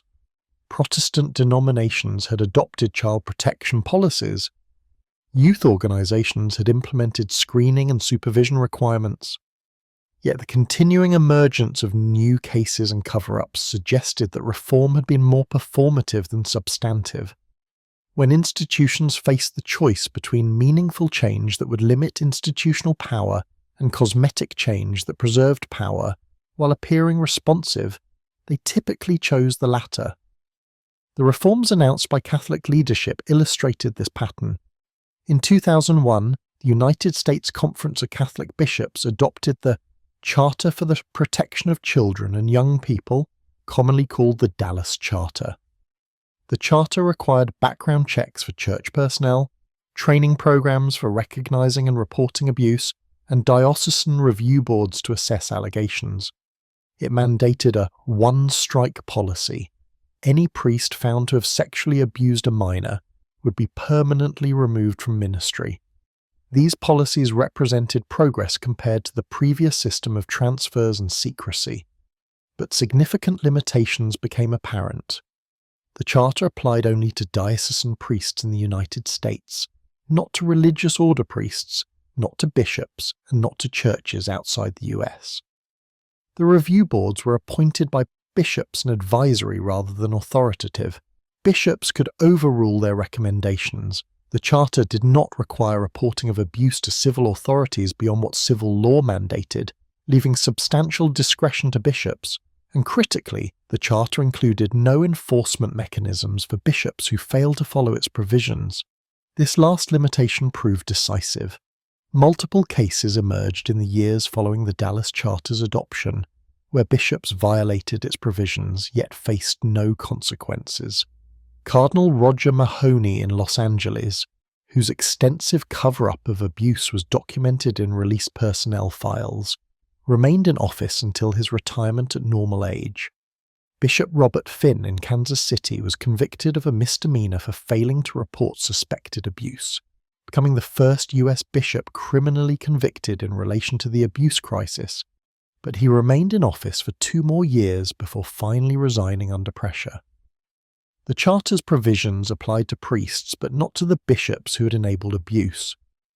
This double standard was not lost on survivors and advocates, who argued that meaningful accountability required holding institutional leadership responsible for systemic failures, not just removing individual perpetrator priests. The bishops who had transferred known abusers, who had lied to parishioners about why priests were being removed, who had spent millions in legal fees fighting disclosure, these bishops needed to face consequences. But the institutional structure protected them. Only the Pope could remove a bishop, and popes proved extremely reluctant to do so. Pope Benedict XVI did accept several bishops' resignations during his papacy, more than his predecessors, but these were typically framed as ordinary retirements rather than disciplinary actions. Pope Francis created a new process for holding bishops accountable in 2016, but its implementation was slow and opaque. By 2020, despite thousands of documented cases of bishops enabling abuse, only a handful had been removed for cause. Most served until normal retirement age and received ceremonial honours upon retirement. The inadequacy of internal reform created pressure for external solutions. Civil authorities in multiple jurisdictions launched criminal investigations and prosecutions. In Pennsylvania, a grand jury investigation examined abuse in 6 dioceses, producing a report in 2018 that identified more than 300 abusive priests and over 1,000 victims documented in church records, with the true number likely much higher. The report was devastating in its detail, describing systematic cover-up across decades and dioceses. Yet of the priests identified, most were dead or beyond criminal statute of limitations. Only 2 faced prosecution. The Pennsylvania report prompted similar grand jury investigations in other states. Each produced similar findings: extensive abuse, systematic cover-up, inadequate institutional response. The pattern was so consistent across jurisdictions that it became undeniable that this was not about a few bad bishops or individual diocese failures, but about institutional policies and culture that persisted despite announced reforms. Legislative reform became the primary avenue for external accountability. States began passing laws extending or eliminating civil statutes of limitations for child sexual abuse claims. These window laws allowed survivors to file claims regardless of how long ago the abuse occurred. New York passed the Child Victims Act in 2019, opening a 1-year window later extended due to COVID-19 for old claims. More than 3,000 claims were filed against Catholic dioceses in New York alone during the window. New Jersey, California, Arizona, and other states passed similar legislation. Religious institutions fiercely opposed these laws. The Catholic Church and other organizations hired lobbyists, mobilized parishioners to contact legislators, and warned that unlimited liability would bankrupt dioceses and force closure of schools and charitable programs. These lobbying campaigns were sometimes successful in blocking or limiting reform. When they failed, dioceses prepared for massive financial liability. The response to financial pressure was bankruptcy. By 2020, more than 20 US Catholic dioceses had filed for bankruptcy protection to manage clergy abuse liabilities. Bankruptcy allowed dioceses to restructure debts, establish victim compensation funds, and resolve claims in a controlled process, rather than through individual lawsuits that might produce enormous jury verdicts. From an institutional perspective, bankruptcy was a strategic tool for managing crisis. From survivors' perspective, bankruptcy was often another betrayal. The bankruptcy process imposed strict deadlines for filing claims, required extensive documentation that many survivors could not provide, and typically resulted in settlements far below what survivors might have won in individual trials. Bankruptcy judges had to balance survivor compensation against the diocese's need to continue operating, and judges often sided with preserving institutional capacity over maximizing victim compensation. The bankruptcy proceedings also revealed the complex financial structures dioceses had created. Assets were distributed across multiple legal entities: parishes, schools, cemeteries, charitable foundations, in ways that made it difficult to determine what was available for victim compensation. Dioceses argued that parish property belonged to parishioners, not the diocese, and therefore could not be liquidated to pay claims. This legal complexity meant that wealthy dioceses with millions in assets could claim poverty in bankruptcy proceedings. The Boy Scouts of America bankruptcy, filed in 2020, faced even more complex dynamics. More than 82,000 claims were filed, making it one of the largest sexual abuse cases in US history.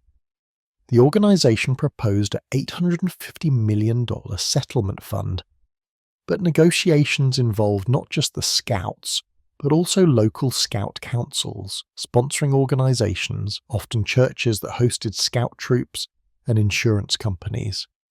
Each party sought to minimize its own liability while maximizing others' contributions. Survivors and their attorneys argued the proposed settlement was grossly inadequate given the scale of harm. The case illustrated how bankrupt institutions could use legal complexity to limit accountability, even when the evidence of institutional failure was overwhelming. The inadequacy of internal reform extended beyond Catholic and Scouting contexts. Protestant denominations that announced abuse prevention policies often failed to enforce them consistently. Independent churches had no external oversight at all. Jewish, Muslim, Hindu, and Buddhist organizations made occasional statements about taking abuse seriously, but implemented minimal concrete changes. The structural factors that enabled abuse — charismatic authority, isolated access, institutional self-protection — remained largely intact. Educational institutions also struggled with reform. Universities announced improved sexual assault reporting mechanisms, but students continued to report that institutions discouraged formal complaints, that investigations were perfunctory, and that institutions prioritized protecting their reputations over supporting survivors. Title IX. Offices that were supposed to handle sexual misconduct complaints often had inadequate resources, limited authority, and faced pressure from administrators to resolve cases quietly. Athletic organizations implemented new policies after high-profile scandals, but abusive coaches continued to move between programs. Background checks could only identify individuals with criminal convictions, and most abusers had never been prosecuted. Reference checks were often superficial, with former employers reluctant to document concerns for fear of liability. Professional licensing requirements were minimal or non-existent in many states for youth coaches. The fundamental problem was that meaningful reform required institutions to prioritize something other than their own preservation and power. It required transparency that might generate negative publicity. It required acknowledging past failures that might trigger litigation. It required implementing oversight mechanisms that might constrain leadership discretion. It required allocating resources to prevention and victim support rather than expansion and prestige projects. Most institutions were unwilling to make these choices voluntarily. This reality prompted a shift in advocacy strategy. Rather than focusing primarily on internal institutional reform, advocates increasingly pursued legislative change that would compel institutional accountability regardless of voluntary cooperation. Mandatory reporting laws with no exceptions, extended statutes of limitations, registry systems for substantiated abuse that would prevent offenders from moving between institutions, licensing requirements for youth-serving organisations, insurance requirements, government audits and oversight. These external accountability mechanisms faced resistance but made progress. The logic was simple. If institutions could not be trusted to protect children voluntarily, civil society would impose requirements and consequences. The libertarian counter-argument that government regulation infringed on institutional autonomy and religious freedom was heard but held less weight after the documented evidence of institutional failure. A parallel shift occurred in how survivors engaged with institutions. Earlier generations of survivors often sought acknowledgement, apology, and healing from the institutions that had harboured their abusers. They wanted the church or organisation to do the right thing, to live up to its stated values. When institutions repeatedly failed to do this, many survivors shifted to a justice orientation. They sought criminal prosecutions, civil liability, public exposure, and institutional dismantling. If the institution wouldn't reform itself, it should be forced to reform or destroyed. This shift was emotionally and politically significant. It marked a transition from seeking redemption for the institution to seeking justice against the institution. It reflected a conclusion that the institution was irredeemable, that its failures were not mistakes but policy, and that preservation of the institution was less important than accountability for its crimes. Not all survivors embraced this position.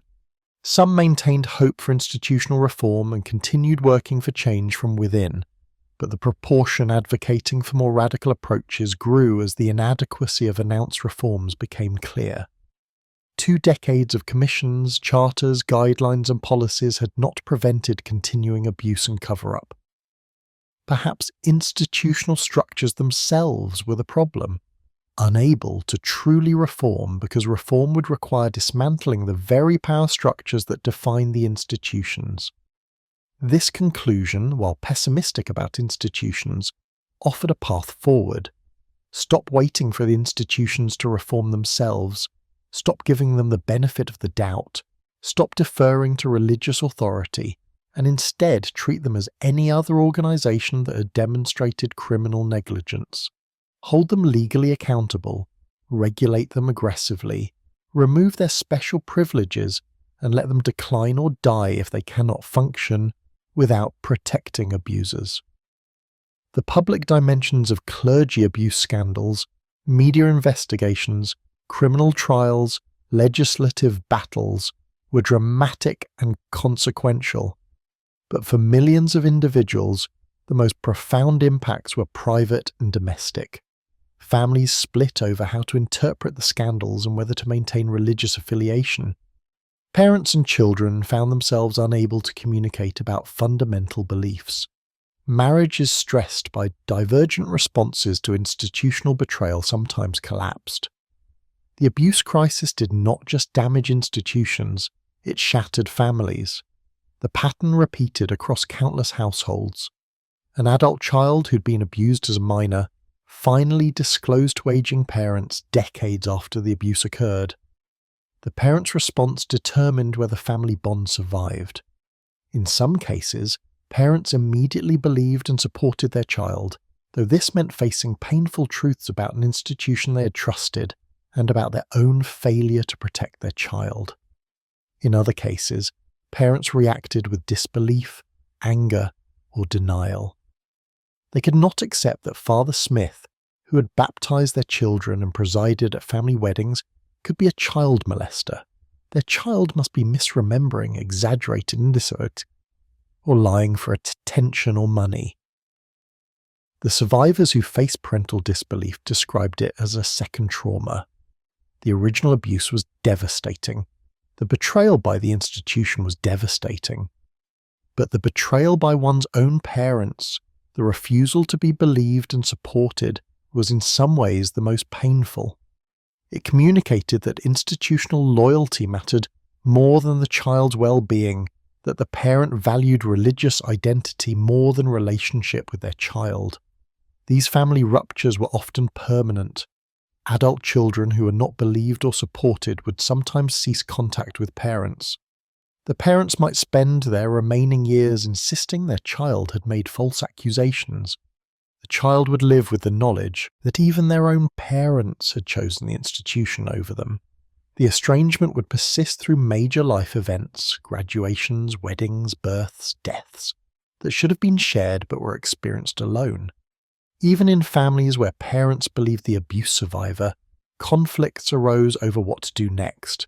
Should they report to police, sue the diocese, go public? Parents often wanted to protect their child from further trauma and publicity, while the survivor sometimes wanted justice and accountability, even if it meant exposure. The survivor's spouse might have different views, creating three-way conflicts. Siblings might divide, some supporting the survivor and others doubting or minimizing the abuse.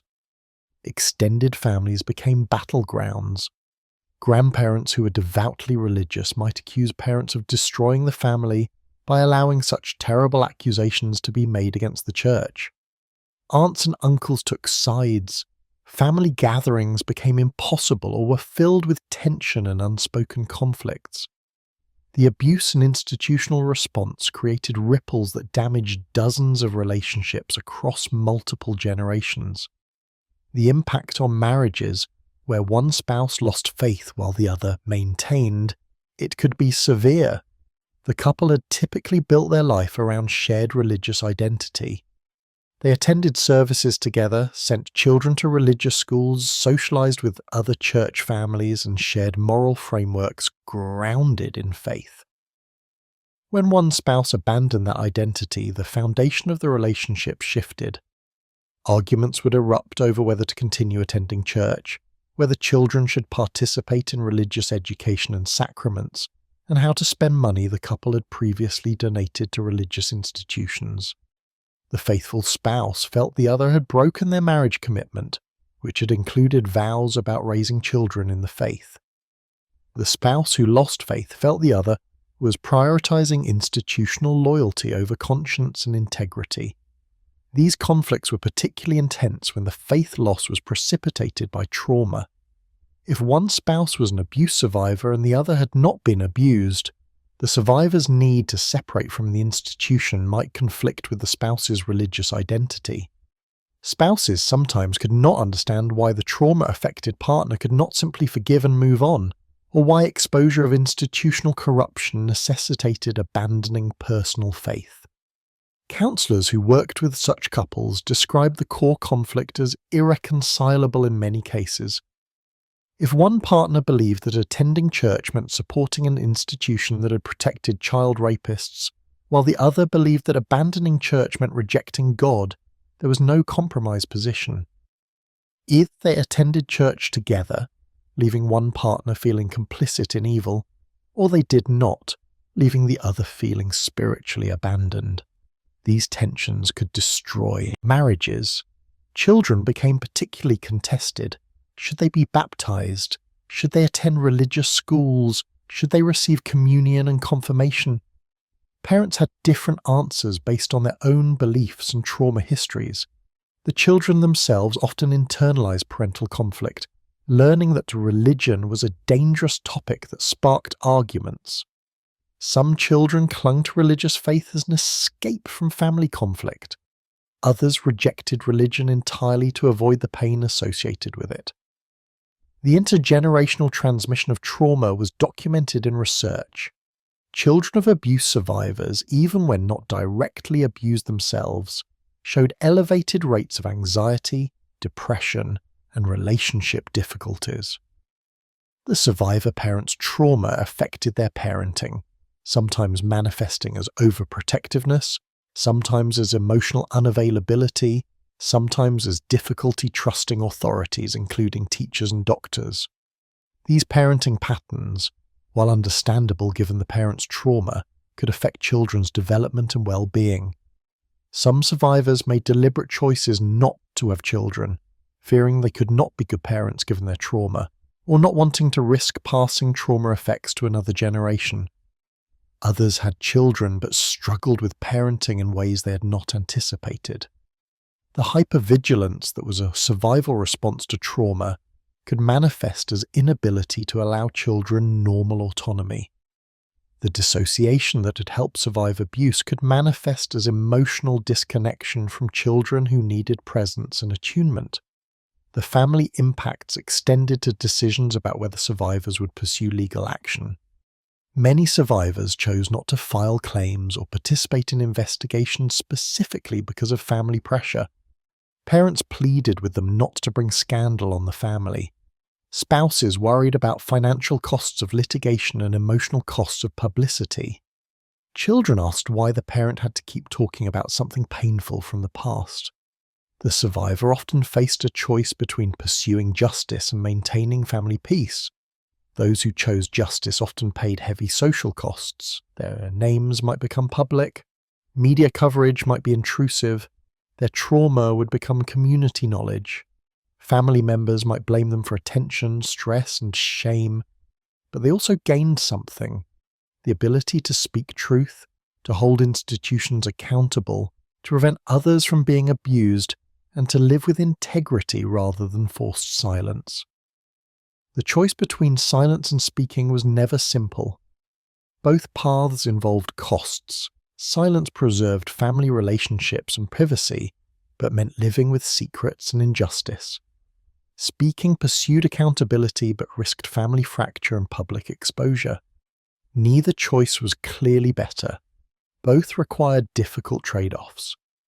Generational differences in religious commitment created another source of family conflict. Older generations, particularly those who came of age before the abuse scandals became public, often maintained stronger religious affiliation. They had invested decades in religious identity. Their social circles were religious. They believed the scandals were exaggerated, or that the church was being unfairly attacked. They could not imagine life without their faith community. Younger generations, who came of age during or after the scandals became public, were much more likely to be religiously unaffiliated. They saw institutional hypocrisy from the beginning. They had alternatives to religious community for social belonging. They could construct moral frameworks without metaphysical claims. For them, abandoning corrupt institutions was obvious and necessary. These generational divides created mutual incomprehension. Older family members could not understand why young people did not value faith communities that had sustained families for generations. Younger family members could not understand why their elders continued supporting institutions that had demonstrably failed. The conflict was not merely about beliefs, but about loyalty, identity, and what it meant to be a good person. Holidays became particularly fraught.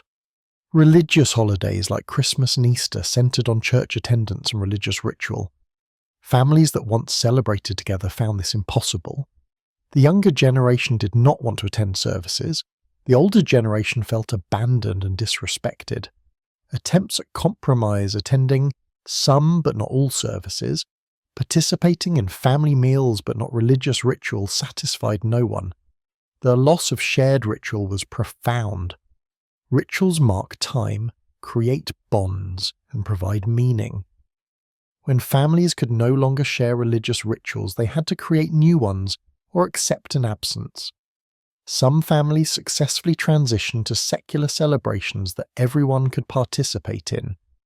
Others simply stopped gathering, the cost of accommodation too high. The question of what to do about abusive priests who were family friends or distant relatives added another layer of complexity. In some cases, families had close relationships with priests later accused of abuse. The priest had been at family weddings and funerals. He had counseled family members through difficult times. He had been welcomed into the home. When accusations emerged, families had to confront whether they had missed signs, whether they had allowed their own children to be in danger, and whether continued relationship with the priest was possible. Some families maintained loyalty to accused priests, insisting the accusations were false or that the abuse was not as serious as claimed. This loyalty was devastating to any family members who were themselves survivors. Other families severed ties with accused priests but struggled with guilt about not having seen what was happening, anger at having been deceived, and grief at losing someone who had seemed important in their lives. The cumulative effect of these family fractures was isolation.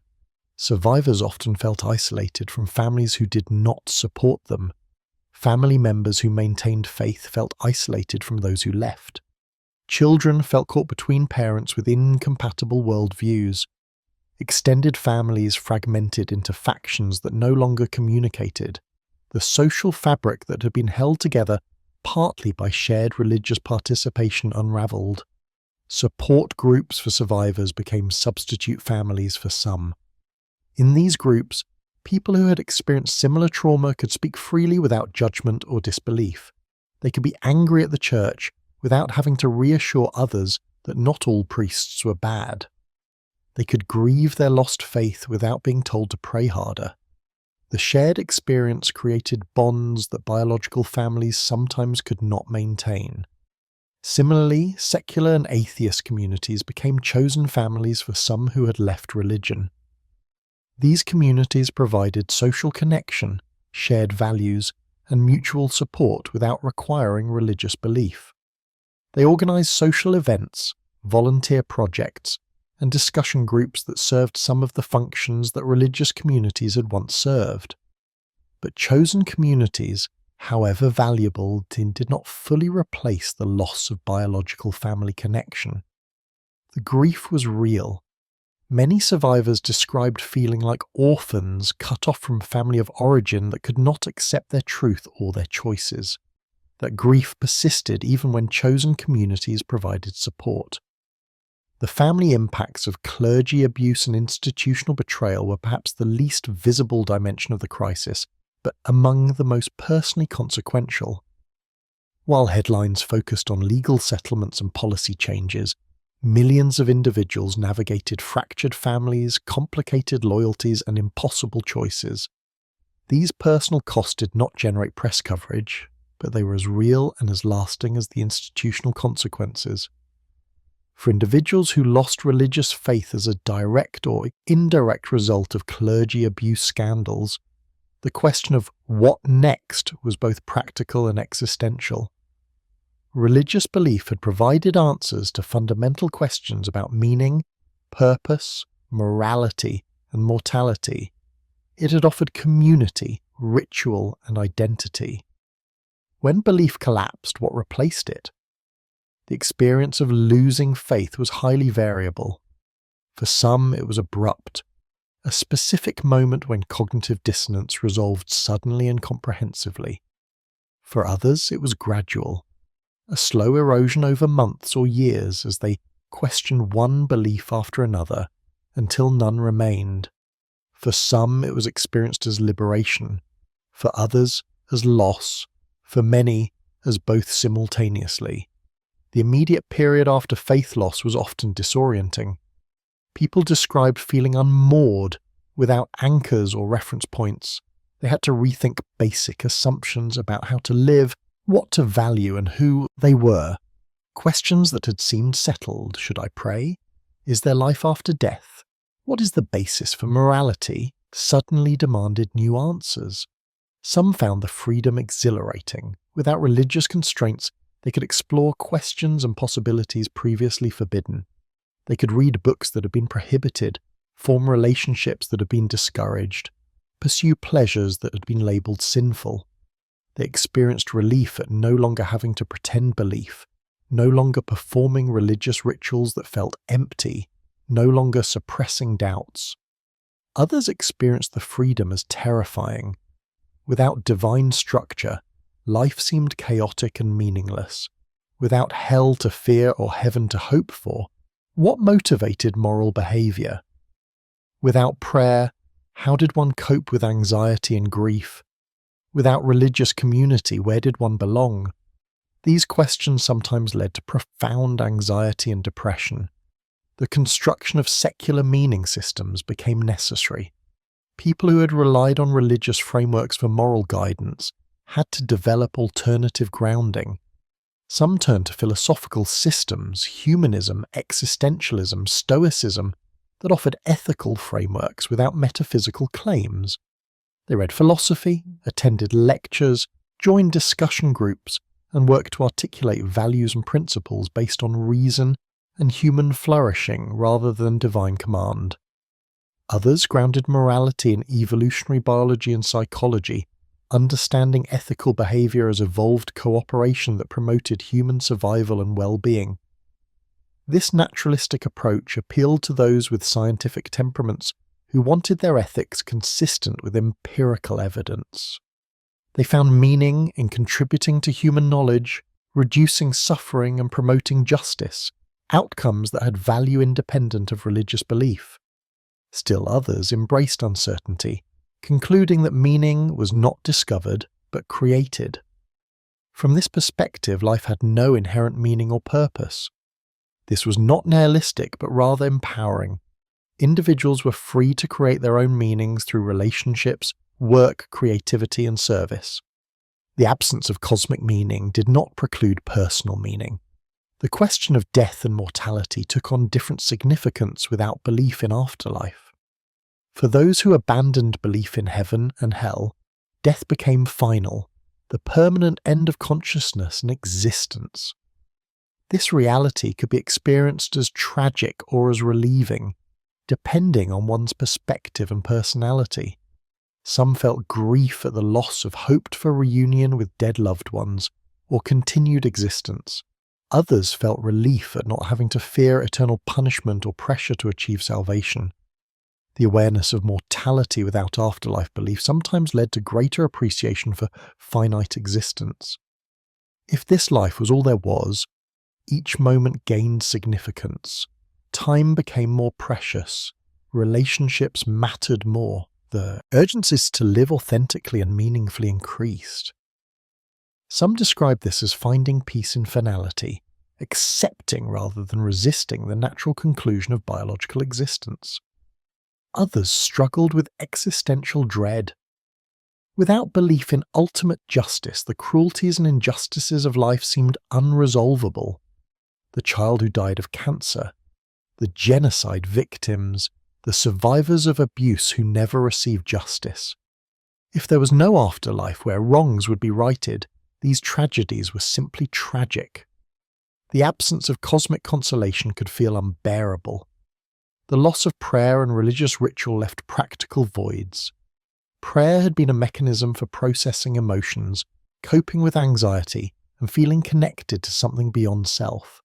Without prayer, new coping mechanisms were needed. Some turned to meditation, which offered similar benefits without religious content. Mindfulness practices, breathing techniques, and contemplative practices could calm anxiety and create psychological space without requiring belief in God. Others found that therapy or journaling served functions similar to confession, providing space to acknowledge failures, process guilt, and work towards self-improvement. The secular alternatives lacked the sense of divine forgiveness that confession offered, but they provided the psychological benefits of self-examination and unburdening. The loss of religious community was among the most difficult practical challenges. Churches, mosques, temples, and synagogues provided ready-made communities with shared values, regular gatherings, and mutual support. They organized meals, childcare sharing, assistance during illness or crisis, and social events. People who left religion often lost these supports. Some found alternative communities through secular organizations, humanist groups, atheist meetups, philosophical societies, and various interest-based communities provided social connection. But these alternatives rarely had the same depth or institutional support as religious communities. A humanist discussion group meeting monthly could not fully replace a parish where one saw the same people weekly, where childcare was provided, where meals were organized for families in crisis, and where rites of passage were celebrated. The absence of secular structures for marking life transitions was another challenge. Religions provide rituals for birth, coming of age, marriage, and death. These rituals serve psychological functions, helping individuals and communities process transitions and changes. Without religious ritual, people had to improvise. Some created their own ceremonies, borrowing from various traditions and adapting them. Others simply did without, experiencing major life transitions without communal acknowledgement or structured processing. The funeral industry in particular struggled to serve increasingly secular populations. Traditional funeral services were designed around religious frameworks, prayers for the dead, resurrection hope, divine consolation. Secular funerals had to be created from scratch, often lacking the weight of tradition and the comfort of familiar ritual. Memorial services focused on celebrating life and sharing memories, but they sometimes felt incomplete without transcendent dimensions.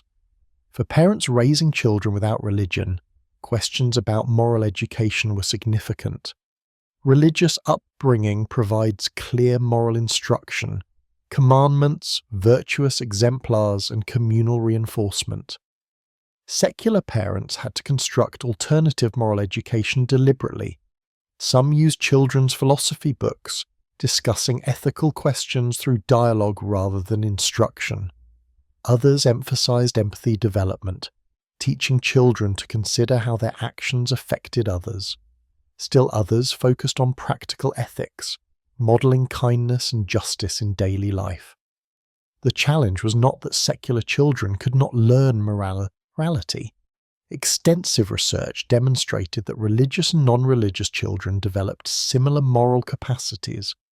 The challenge was the absence of established curricula and community reinforcement. Secular parents had to be more intentional and creative than religious parents who could rely on established systems. Questions about ultimate meaning and purpose remained challenging without religious frameworks. Why does anything exist? Why does the universe have the specific characteristics it has? Is there any purpose to existence? Religious traditions provided answers, however unsatisfying they might seem under scrutiny. Secular worldviews typically acknowledged these as unanswerable questions and encouraged focus on proximate rather than ultimate concerns. This shift in focus, from cosmic questions to immediate human concerns, characterized much secular meaning-making. Rather than asking about the purpose of existence, secular frameworks asked about the purpose of one's particular life. Rather than seeking transcendent truth, they sought knowledge that improved human welfare. Rather than preparing for afterlife, they focused on improving present conditions. This pragmatic orientation appealed to many but left others unsatisfied. The human impulse toward transcendence, the sense that there should be something beyond material existence, did not disappear with religious disbelief. Some people felt this as a persistent absence, a gap that secular activities could not quite fill. Others found transcendent experiences in nature, art, music, or human connection, moments that felt meaningful beyond the ordinary even without supernatural interpretation. The role of science in meaning-making was complex. Science provided increasingly detailed understanding of how the universe worked, from cosmology to neuroscience. This knowledge was satisfying for some who found wonder in understanding natural processes. The realization that humans were products of billions of years of evolution, that consciousness emerged from complex neural processes, that the universe contained billions of galaxies. These facts could inspire awe, but scientific knowledge could also feel cold or reductive. If love was just neurochemistry, if moral feelings were just evolved cooperation mechanisms, if aesthetic experiences were just brain states, did this diminish their significance? Most secular thinkers argued no, that understanding mechanisms did not eliminate meaning, but the concern was not trivial. The question of whether life could have sufficient meaning without religion was ultimately answered through lived experience rather than argument. millions of people built meaningful lives without religious belief. They formed deep relationships, created art, pursued knowledge, raised children, contributed to communities, and found satisfaction and purpose. The existence of these lives was itself evidence that meaning was possible without metaphysical grounding. Yet the statistics on well-being suggested the transition was not uniformly easy. Research showed that religious people, on average, reported higher life satisfaction and lower rates of depression than non-religious people. Multiple factors contributed to this: social connection through religious community, meaning provided by religious narrative, coping resources that religious practice offered. The correlation did not prove that religion itself created well-being, as religious communities might simply provide goods that could be obtained through other means, but it did suggest that abandoning religion without developing alternative sources of connection and meaning could negatively affect well-being. The creation of secular alternatives to religious goods, community, ritual, meaning, coping resources, was ongoing and incomplete. Some alternatives worked well for some people. Others were dissatisfied with available options. The overall picture was of a society in transition, with declining religious affiliation not yet matched by fully developed secular institutional supports. For survivors of abuse who lost faith, the challenges were compounded. They had to process trauma, navigate family conflicts, construct new meaning systems, and find new communities all simultaneously. The psychological burden was enormous. Support systems were essential, whether through therapy, support groups, or understanding friends and partners. The long-term outcomes for survivors who lost faith varied. Some successfully built satisfying secular lives, viewing their loss of faith as an essential part of healing from institutional betrayal. They felt that abandoning religious belief allowed them to escape systems that had harmed them and to construct authentic identities. Others struggled indefinitely, carrying grief about religious loss alongside trauma from abuse. Still others eventually returned to religious belief, though typically in traditions different from those that had harmed them, and with more skeptical, questioning stances toward institutional authority. What became clear was that the loss of religious belief, however it occurred, was a major life transition requiring reconstruction of meaning, community, and identity. For those whose loss was connected to abuse and institutional betrayal, the process was particularly complex. The challenges were real and substantial, but so was the capacity of humans to adapt, to create new meanings, and to build lives of purpose and connection, even without the frameworks they had once relied upon. The clergy abuse crisis did not only affect religious institutions and individuals, its consequences rippled through education, law, politics, and on civil society, reshaping how democratic societies understood the relationship between religious and secular authority. In education, the crisis accelerated the decline of religious schools. Catholic schools, which had educated millions of students throughout the 20th century, experienced dramatic enrollment drops in the wake of scandals. Parents who had once considered Catholic education superior now questioned whether they wanted their children in institutions run by a church that had protected abusers. Enrollment declined, schools closed, and entire diocesan school systems contracted. The closures were particularly acute in urban areas, where Catholic schools had been important institutions in immigrant and working-class communities. These schools had provided education at lower cost than many alternatives, and had been central to community identity. Their closure left gaps that public schools, often underfunded and overcrowded, struggled to fill. The contraction of Catholic education had broader social consequences. In cities like Philadelphia, Cleveland, and Detroit, Catholic schools had served substantial populations of non-Catholic students, particularly African American students whose parents sought alternatives to struggling public schools. The closure of Catholic schools due to financial pressures from abuse settlements meant these families lost access to educational options. The irony was bitter. Children in communities that had never been directly affected by Catholic clergy abuse experienced consequences through school closures, while the clergy who had committed abuse, and the bishops who had protected them, often faced minimal personal consequences. The costs of institutional failure were borne not by the responsible parties, but by communities that depended on institutional services. Parallel dynamics affected other religious educational institutions. Protestant Christian schools, Jewish day schools, and Islamic schools all faced increased scrutiny. Parents asked harder questions about child protection policies, demanded greater transparency, and were more willing to withdraw children and funding if institutions did not meet expectations. The presumption of trust that religious institutions had once enjoyed eroded dramatically. Universities and colleges with religious affiliations also felt pressure. Students questioned whether they wanted to attend institutions connected to traditions implicated in abuse scandals. Alumni reduced donations. Some schools began downplaying religious affiliations in marketing materials, emphasizing academic quality and outcomes rather than religious identity. Other schools leaned into religious identity but differentiated themselves from troubled institutions, emphasizing their own integrity and accountability. The legal system grappled with how to address institutional sexual abuse more broadly. The clergy abuse crisis had revealed fundamental inadequacies in existing law.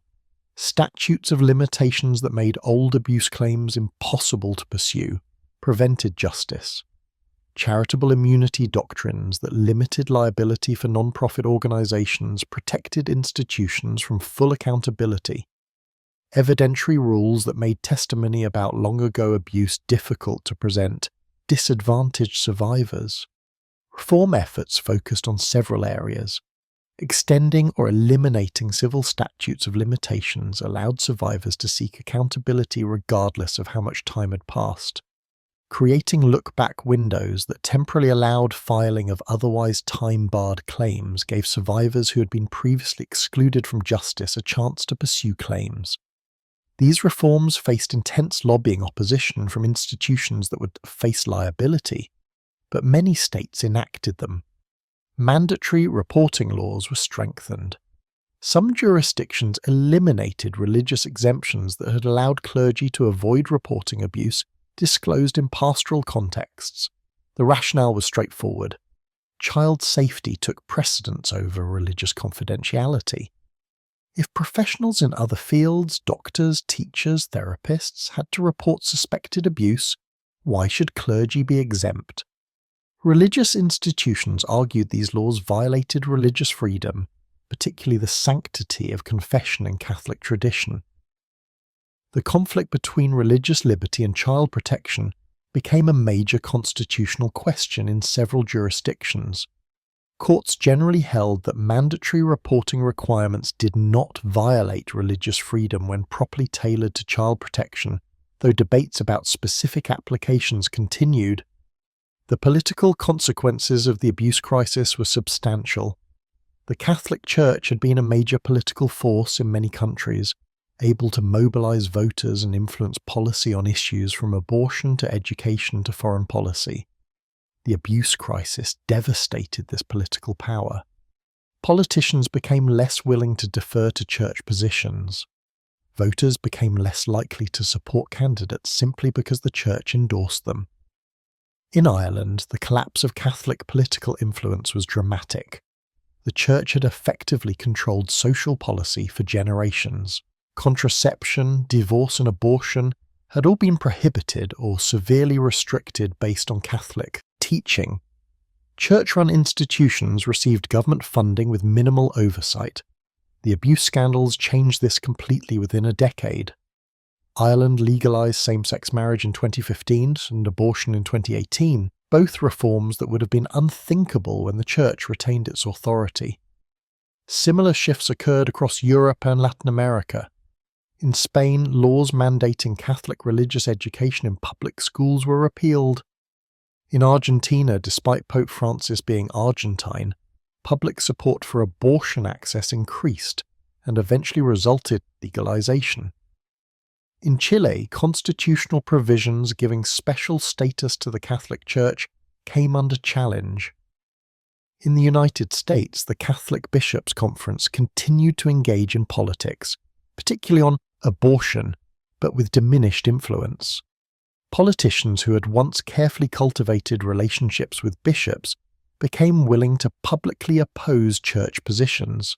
Catholic voters no longer voted as a bloc following church guidance. The bishop's moral authority on sexual ethics, given the abuse scandals, was especially compromised. The shift in political power affected not just religious institutions but also civil society organizations. Institutions that had depended on religious partnerships or deference had to develop new strategies. Healthcare institutions, social service agencies, and educational organizations that had operated under religious auspices or in collaboration with religious organizations faced questions about governance, accountability, and independence.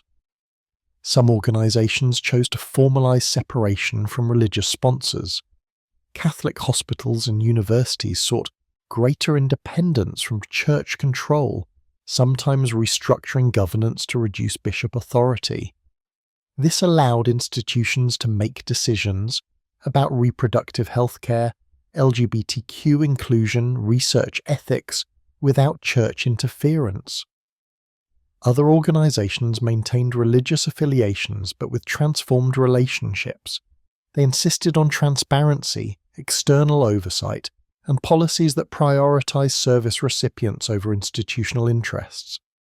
These changes were often contentious.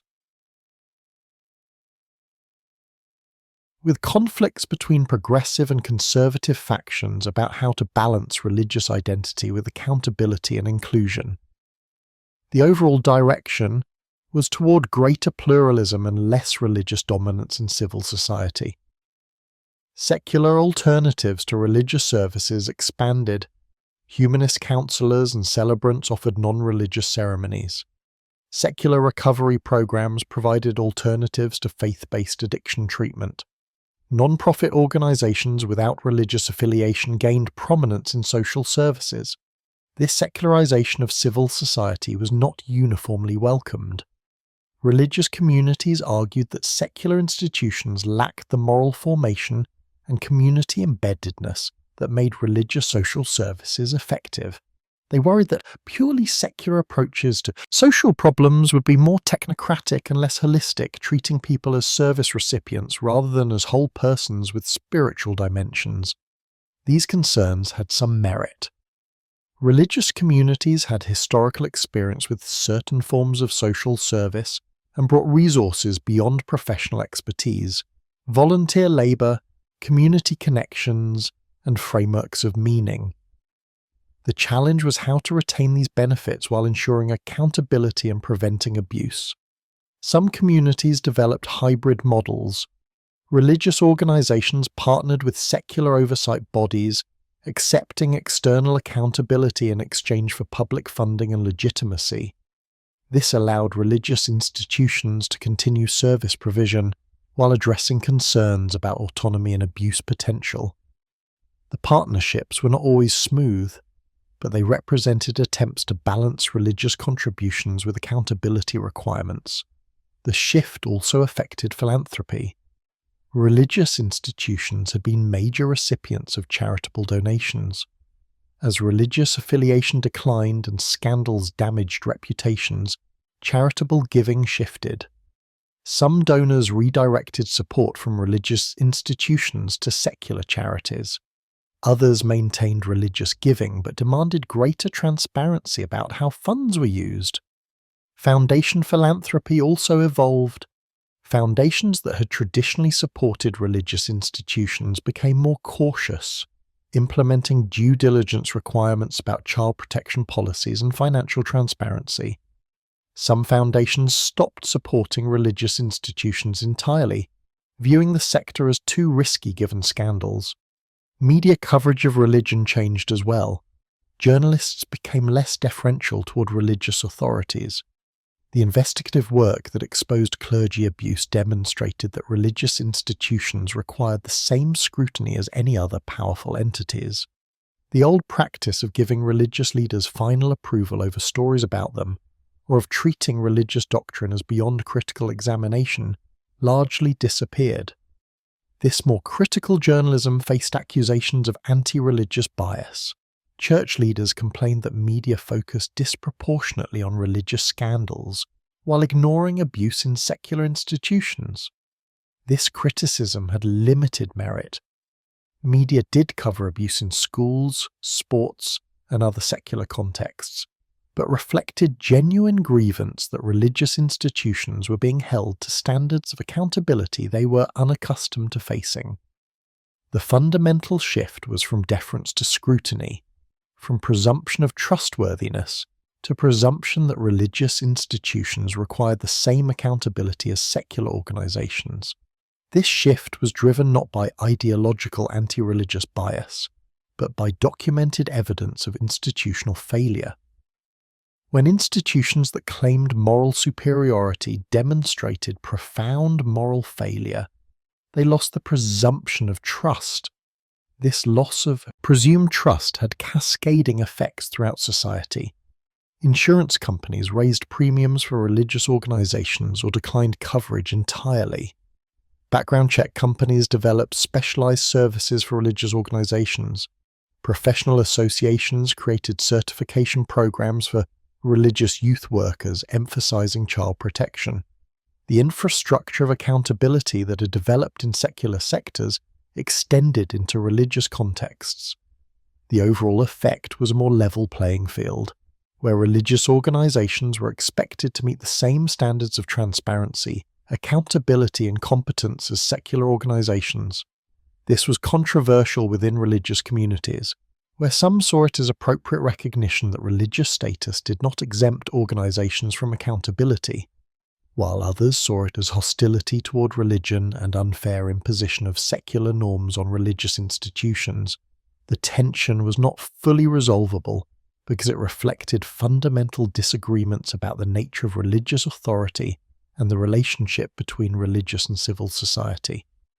But the practical outcome was clear. In the wake of abuse scandals, democratic societies moved toward greater regulation and accountability for religious institutions, ending special privileges that had enabled abuse and cover-up. For those who left religious belief after abuse scandals and institutional betrayals, one of the most profound changes was internal and invisible to others. The silence where prayer used to be.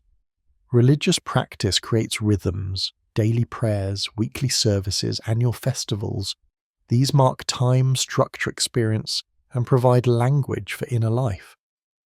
When practice ceases, the rhythms disappear. What remains is silence. Some people experience this silence as peaceful, the pressure to maintain religious practice, to pretend belief, to perform piety. All of that ended. They no longer had to get up early for services they found meaningless. They no longer had to pray before meals when alone. They no longer had to maintain the internal monologue with a God they had stopped believing existed. The silence was freedom. Others experienced it as absence, even loss. Prayer had been how they processed emotions, how they found comfort, how they expressed gratitude or fear. Without it, they felt mute, lacking words for interior experience. They found themselves in moments of crisis still beginning to pray before stopping, remembering there was no one listening. The habit ran deep, and its absence was unsettling. The neuropsychology of religious deconversion provided some explanation for these experiences. For people raised religious, brain patterns associated with religious belief and practice became deeply embedded. Neural pathways linked spiritual language to emotional processing. When belief ended, these pathways didn't disappear immediately. The brain might still generate impulses toward prayer even when conscious. Belief was gone. This created strange experiences. People would find themselves praying despite not believing. They might feel comfort from religious ritual even while intellectually rejecting its truth claims. The disconnect between embodied religious habit and conscious belief could be disorienting.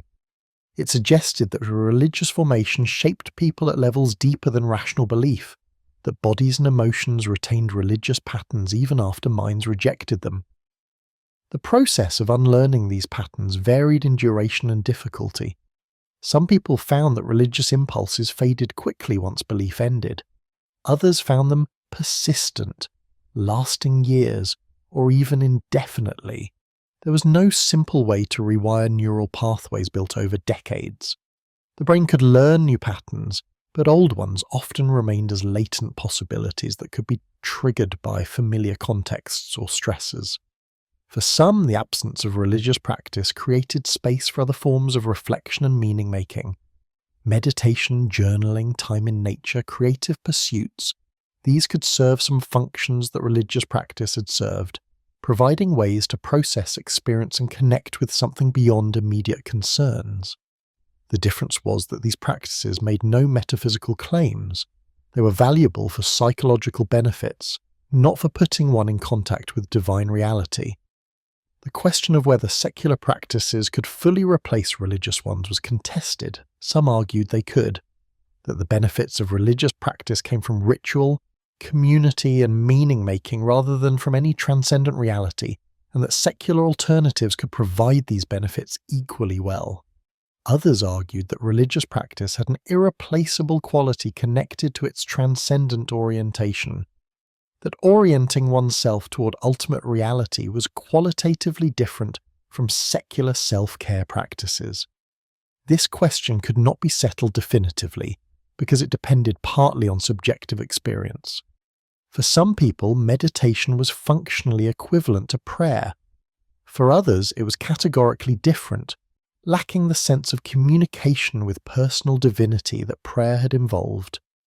Both experiences were valid. People simply differed in what practices met their needs. The absence of religious ritual around life transitions created particular challenges.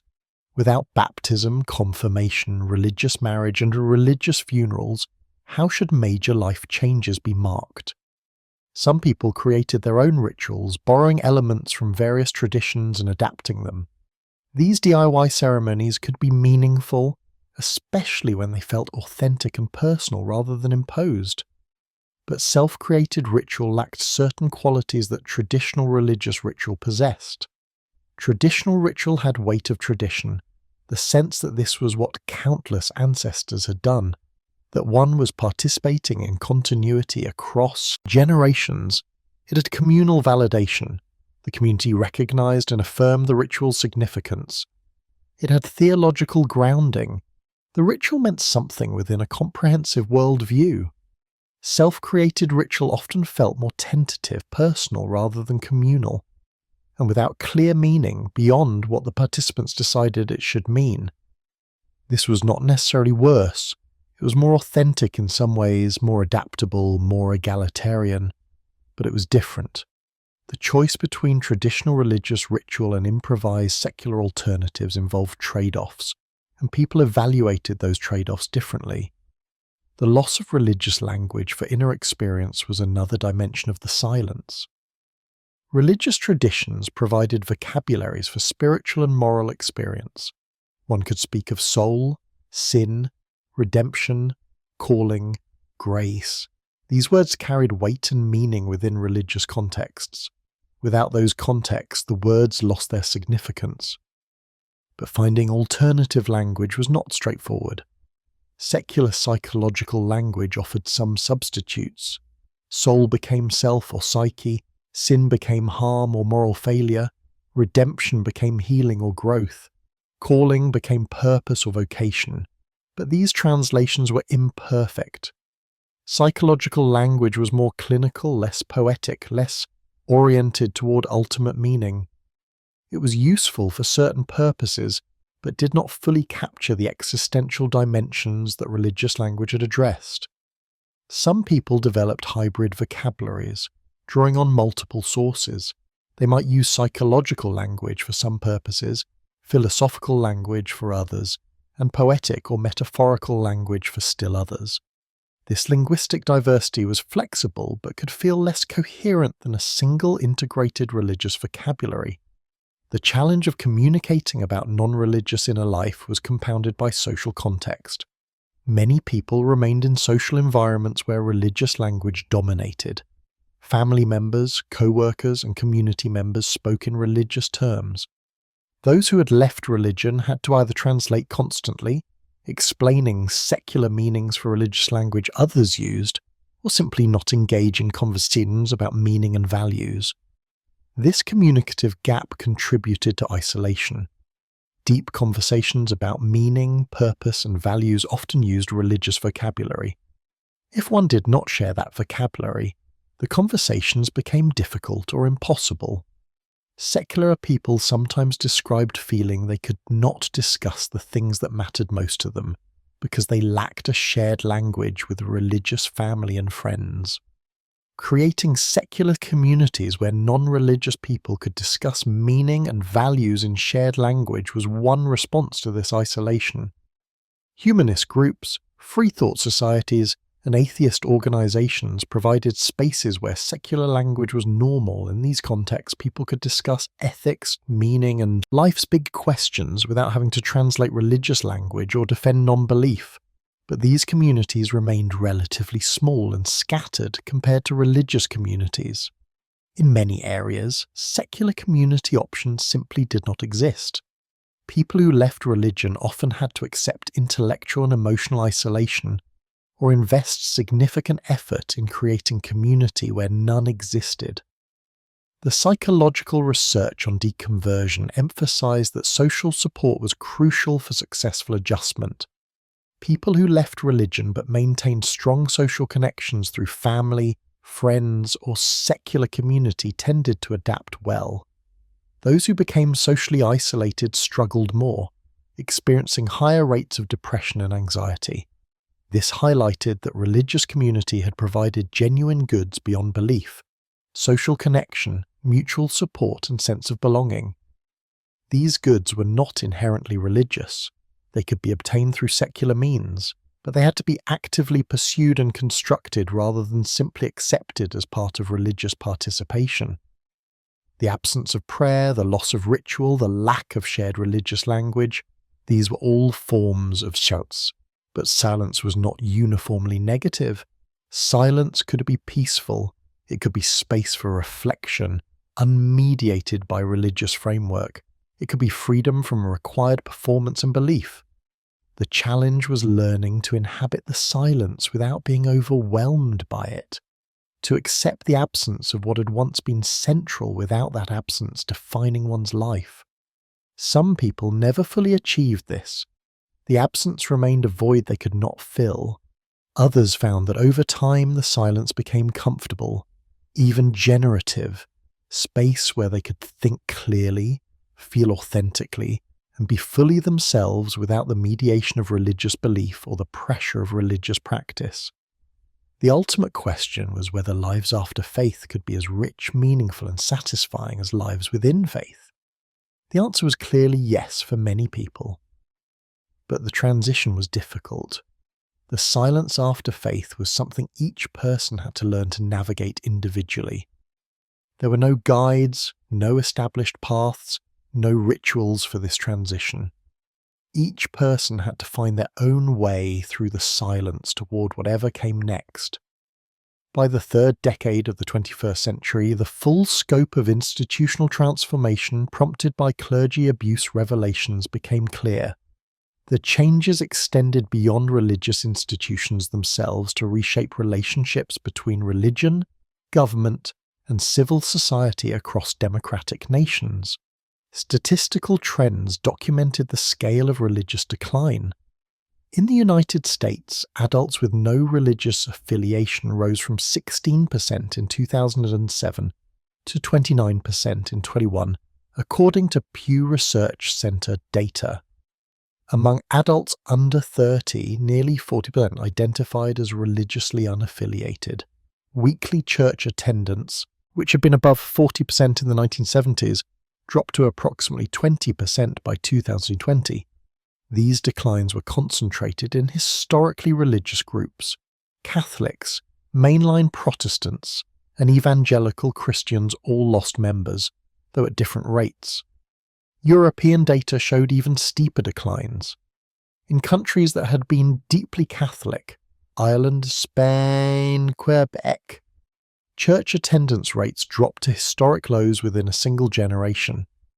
In Ireland, weekly mass attendance fell from approximately 90% in the early 1990s to below 35% by 2009. In Spain, the decline was similarly dramatic, with weekly attendance dropping from above 40% in the 1980s to below 20% by the 2010s. These declines had multiple causes. Secularization was driven by education, urbanization, changing gender roles, and sexual liberation movements that predated the abuse crisis. But the timing and pace of decline correlated strongly with abuse scandal exposure. Ireland's precipitous drop occurred immediately after the Ryan Report and Murphy Report. Spain's acceleration of decline coincided with its own abuse investigations.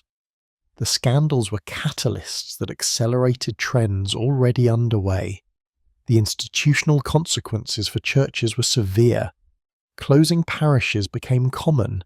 In the United States, Catholic dioceses closed hundreds of churches during the 2000s and 2010s. The closures were driven partly by declining attendance and donations, but also by financial pressures from abuse settlements. Beautiful historic churches, some more than a century old, were deconsecrated and sold. They became condominiums, restaurants, event spaces, or were demolished. The loss of these buildings had symbolic importance beyond the practical. Church buildings all had been landmarks, centres of neighbourhood identity, physical manifestations of religious presence in public space. Their conversion to secular uses visibly demonstrated religion's retreat from public life. The quiet church, the dark sanctuary, the empty pews, these became common sights in historically Christian regions. Clergy shortages became acute. Catholic seminary enrollments in the United States declined by more than 50% between 1965 and 2020. In 1965, there were more than 8,000 men studying for priesthood. By 2020, there were fewer than 3,500. The priest-to-parishioner ratio changed dramatically. Average age of priests increased as retirements outpaced ordinations. By 2020, the average age of Catholic priests in the United States was approaching 60. Similar patterns affected Protestant ministries. Mainline Protestant denominations reported difficulty recruiting ministers.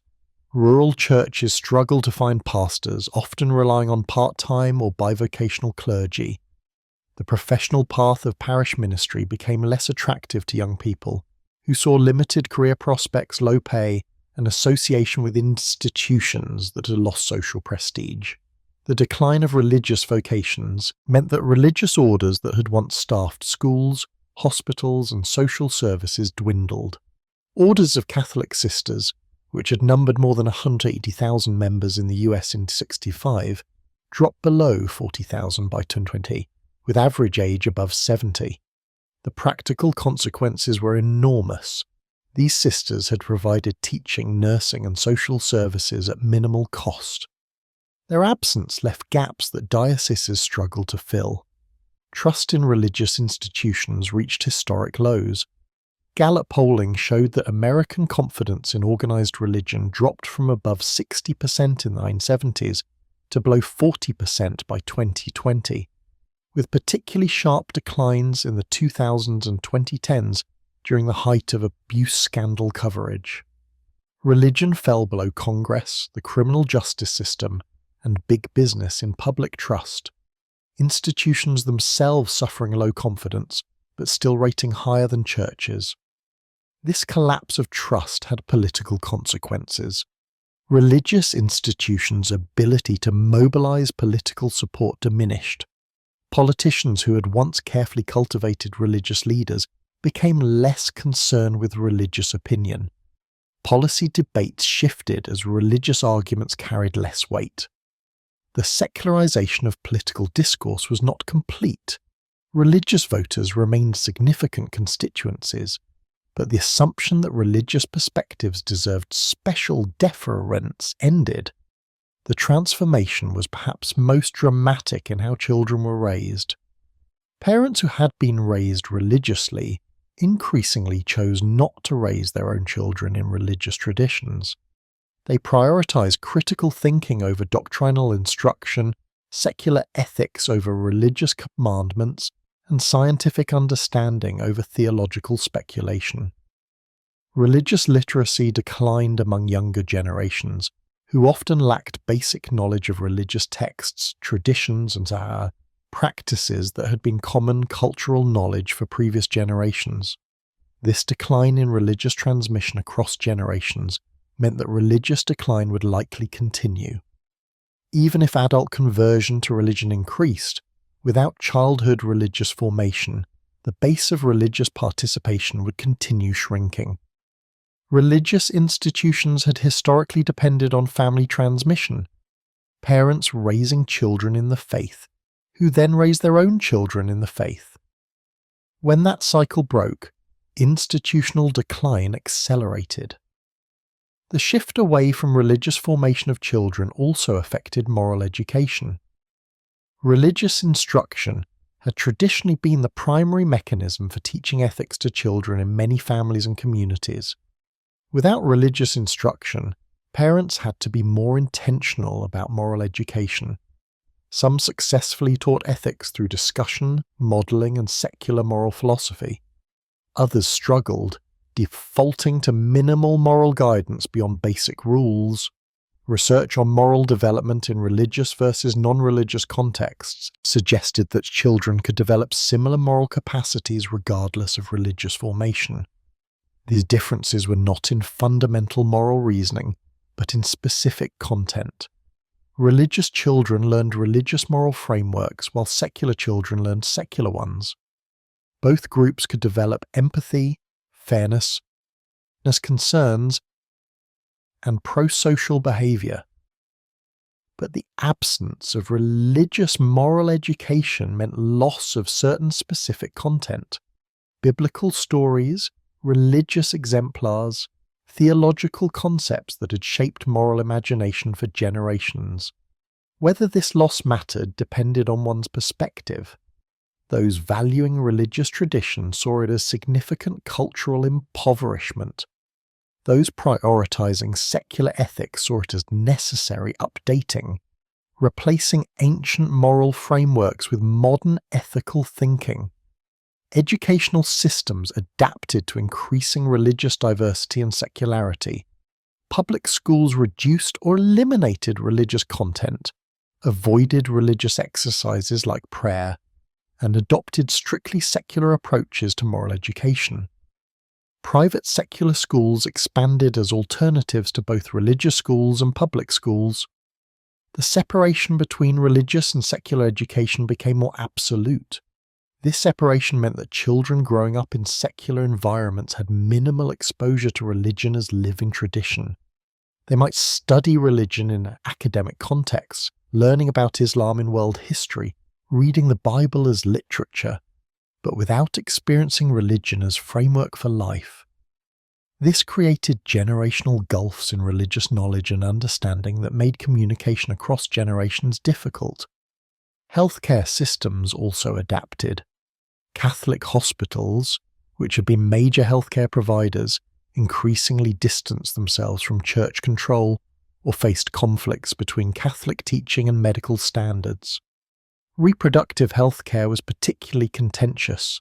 Catholic hospitals that refused to provide contraception, sterilization, abortion, or physician-assisted suicide faced criticism and lost market share to secular alternatives. Some Catholic health systems restructured to allow greater autonomy from church teaching while maintaining some religious affiliation. Social services transitioned similarly. Foster care, adoption, homelessness, addiction treatment, all areas where religious organizations had been major providers, saw increasing secularization. Government funding came with non-discrimination requirements that conflicted with some religious teachings, particularly regarding LGBTQ individuals. Religious organizations face choices between accepting secular conditions to continue services or withdrawing from services they had historically provided. These transitions were not smooth. Conflicts arose over whether religious organizations accepting government funding could discriminate in hiring or service provision. Legal battles ensued over whether religious freedom protections allowed religious organizations to exclude LGBTQ employees or decline to place children with same-sex couples. Courts generally held that if organizations accepted public funding, they had to comply with non-discrimination requirements, but if they operated independently, they had more latitude. The net effect was increasing division between religious and secular sectors. Religious organizations that wanted to maintain religious identity often withdrew from public funding and operated independently. Secular organizations expanded to fill gaps.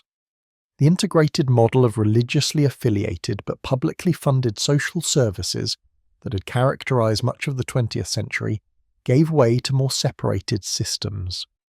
The transformation of civil society also included changing attitudes toward religious authority in public discourse. Religious leaders who had once been granted automatic respect and deference were now questioned and challenged. The presumption that clergy possessed special moral wisdom disappeared. Religious perspectives on public issues were evaluated on their merits rather than accepted based on religious authority. This levelling was liberating for some, uncomfortable for others. Secular voices gained space to advocate for policies previously constrained by religious objections. LGBTQ rights, reproductive freedom, physician-assisted dying, secular education, all advanced as religious authority weakened. Religious conservatives describe this as a loss of religious freedom and marginalization of religious voices.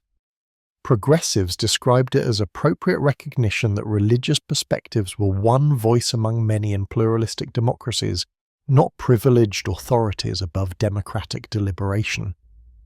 The decline of religious authority also affected cultural production. Popular culture became more secular. Television shows, films, and literature more frequently featured non-religious characters and secular worldviews.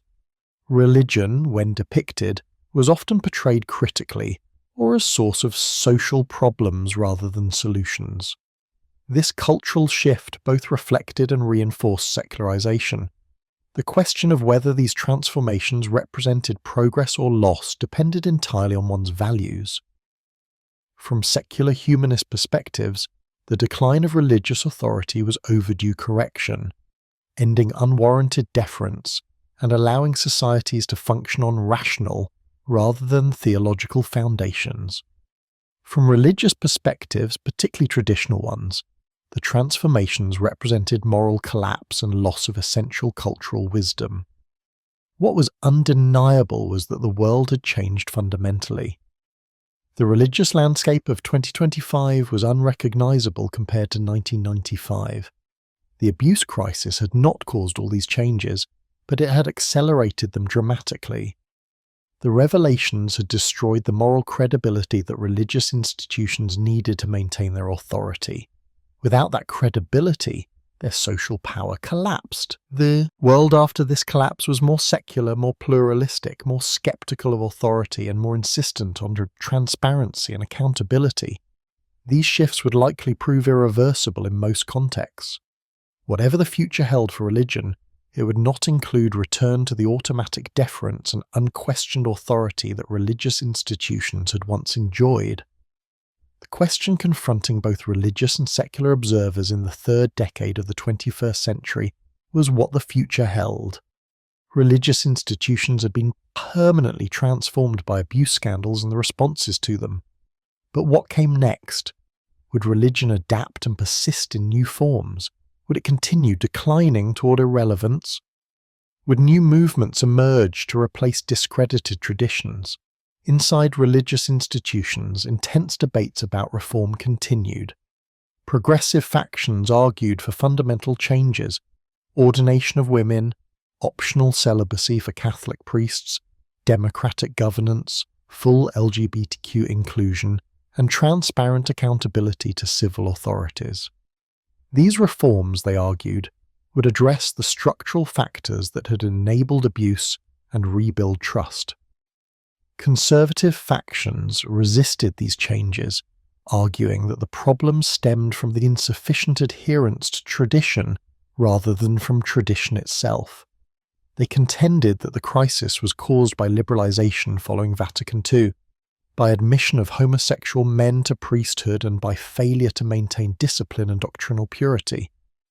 The solution, from this perspective, was return to traditional practices and stricter orthodoxy.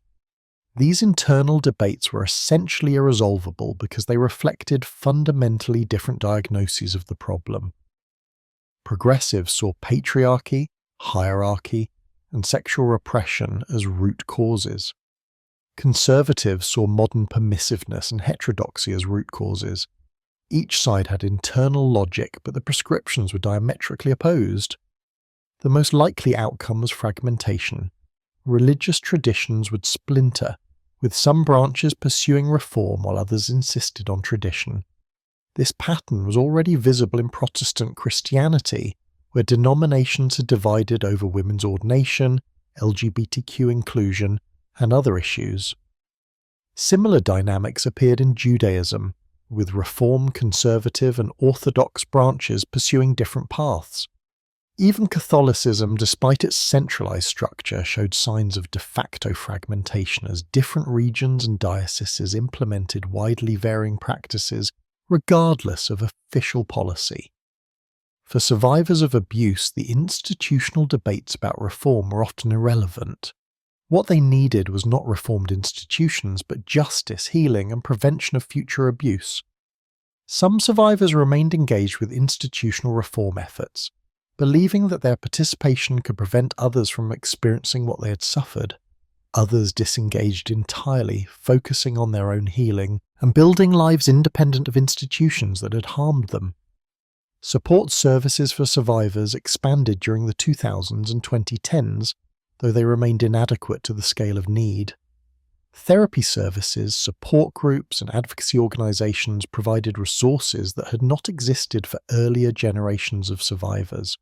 But many survivors, particularly those in less developed countries or without financial resources, had no access to support. The question of how societies should remember and memorialize clergy abuse remained contested. Some advocates called for public memorials, similar to those commemorating other historical injustices. They argued that institutional abuse was a massive human rights violation deserving formal recognition and remembrance.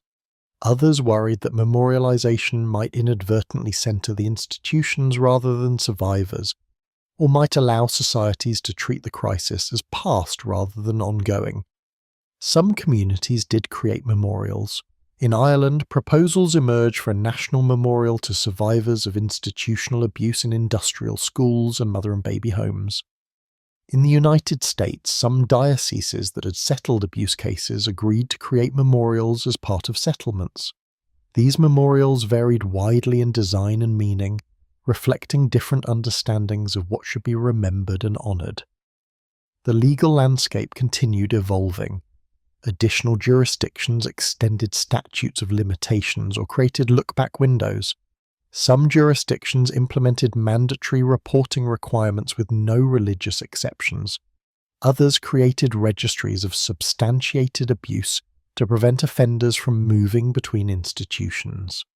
These legal changes represented progress toward greater accountability, but they also revealed how much had been lacking in previous legal frameworks. Criminal prosecutions of clergy who had committed abuse decades earlier continued, though they faced significant challenges. Witnesses were elderly or deceased. Physical evidence rarely existed. Memories had faded or fragmented. Defense attorneys effectively challenged the reliability of decades-old recollections. Juries sometimes had difficulty convicting based on testimony alone, especially when the accused was elderly and superficially sympathetic. The prosecutions mattered nonetheless. They demonstrated that abuse was crime, not just sin or policy violation. They provided public acknowledgement of survivors' experiences. They offered some measure of accountability even when incomplete. And they deterred potential future abusers by making clear that time alone would not provide protection from consequences. The question of whether any institution that had enabled widespread abuse could be trusted again troubled many observers. Some argued that institutions that had demonstrated such profound failure should not be preserved, that their closure would be appropriate consequence and would prevent future harm. Others argued that institutions themselves were not inherently good or bad, that they could be reformed, and that destroying institutions would punish current members and service recipients who had no responsibility for past failures. This debate could not be resolved abstractly. Different institutions responded to scandals differently. Some undertook genuine reform, implementing strong child protection policies, accepting external oversight, and proactively addressing past failures. Others made minimal changes, prioritized institutional protection, and resisted accountability.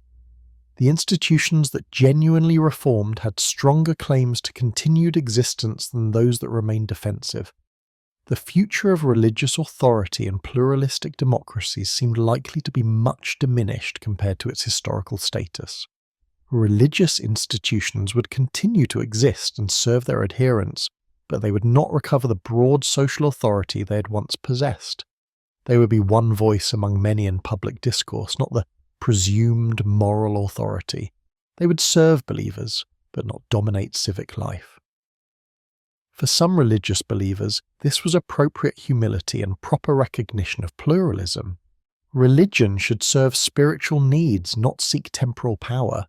For others, it represented tragic loss of rightful religious influence over society. These different perspectives would continue to generate conflict over religion's proper role in public life. The survivors who had broken decades of silence to expose institutional abuse had fundamentally changed the world. Their courage in coming forward, despite personal cost, had destroyed institutional immunity and forced accountability. Many of them would never fully heal from the trauma they experienced. Many suffered ongoing consequences, relationship difficulties, mental health struggles, reduced life opportunities. Many died before receiving justice. But their impact was enormous. Because of them, children were now safer, institutions were more accountable, authority was more questioned, secrets were harder to keep, the cost they paid was terrible. What they achieved was the end of an era when religious authority was unquestionable and institutional power protected abusers. Looking forward, the world they helped create was more skeptical, more demanding of evidence, more insistent on transparency, and less deferential to traditional authority. It was a world where claims of moral superiority had to be demonstrated through actions, not asserted through office or tradition. It was a world where institutional interest could not override individual welfare. It was a world where speaking truth to power was valued over protecting powerful institutions. These changes were imperfect and incomplete. Abuse continued. Institutions still protected themselves. Power still corrupted. But the direction of change was unmistakable. The world was less tolerant of institutional abuse and more supportive of survivors than it had been a generation earlier. That progress, while insufficient, was real. The final question, whether belief in God could survive when God's representatives had so thoroughly failed, was ultimately answered individually. Millions left religion, concluding that institutional failure proved religious claims false. Millions others maintained belief while rejecting institutions, distinguishing divine truth from human corruption. Millions more maintained institutional affiliation while demanding reform. There was no single resolution. The crisis had fractured religious communities, separated generations, and forced individuals to choose how to integrate or reject religious identity in light of institutional failure. These choices would continue to reverberate for generations. What had become clear was that the old model, unquestioned religious authority, automatic institutional deference, silence about abuse, was dead. It would not return. Whatever the future held, it would be built on the ruins of that old model, on the insistence that authority must be earned through trustworthy action, and on the voices of those who had been self-sunned but who finally painfully spoke. The silence was ending. What came after? Whether reconstruction or continued collapse, whether reform or replacement, whether religious revival or continued secularization, remained to be determined. But the voices that had been suppressed for so long had fundamentally altered the landscape. That was the revolution. That was the legacy. Broken silence and a world transformed by its breaking.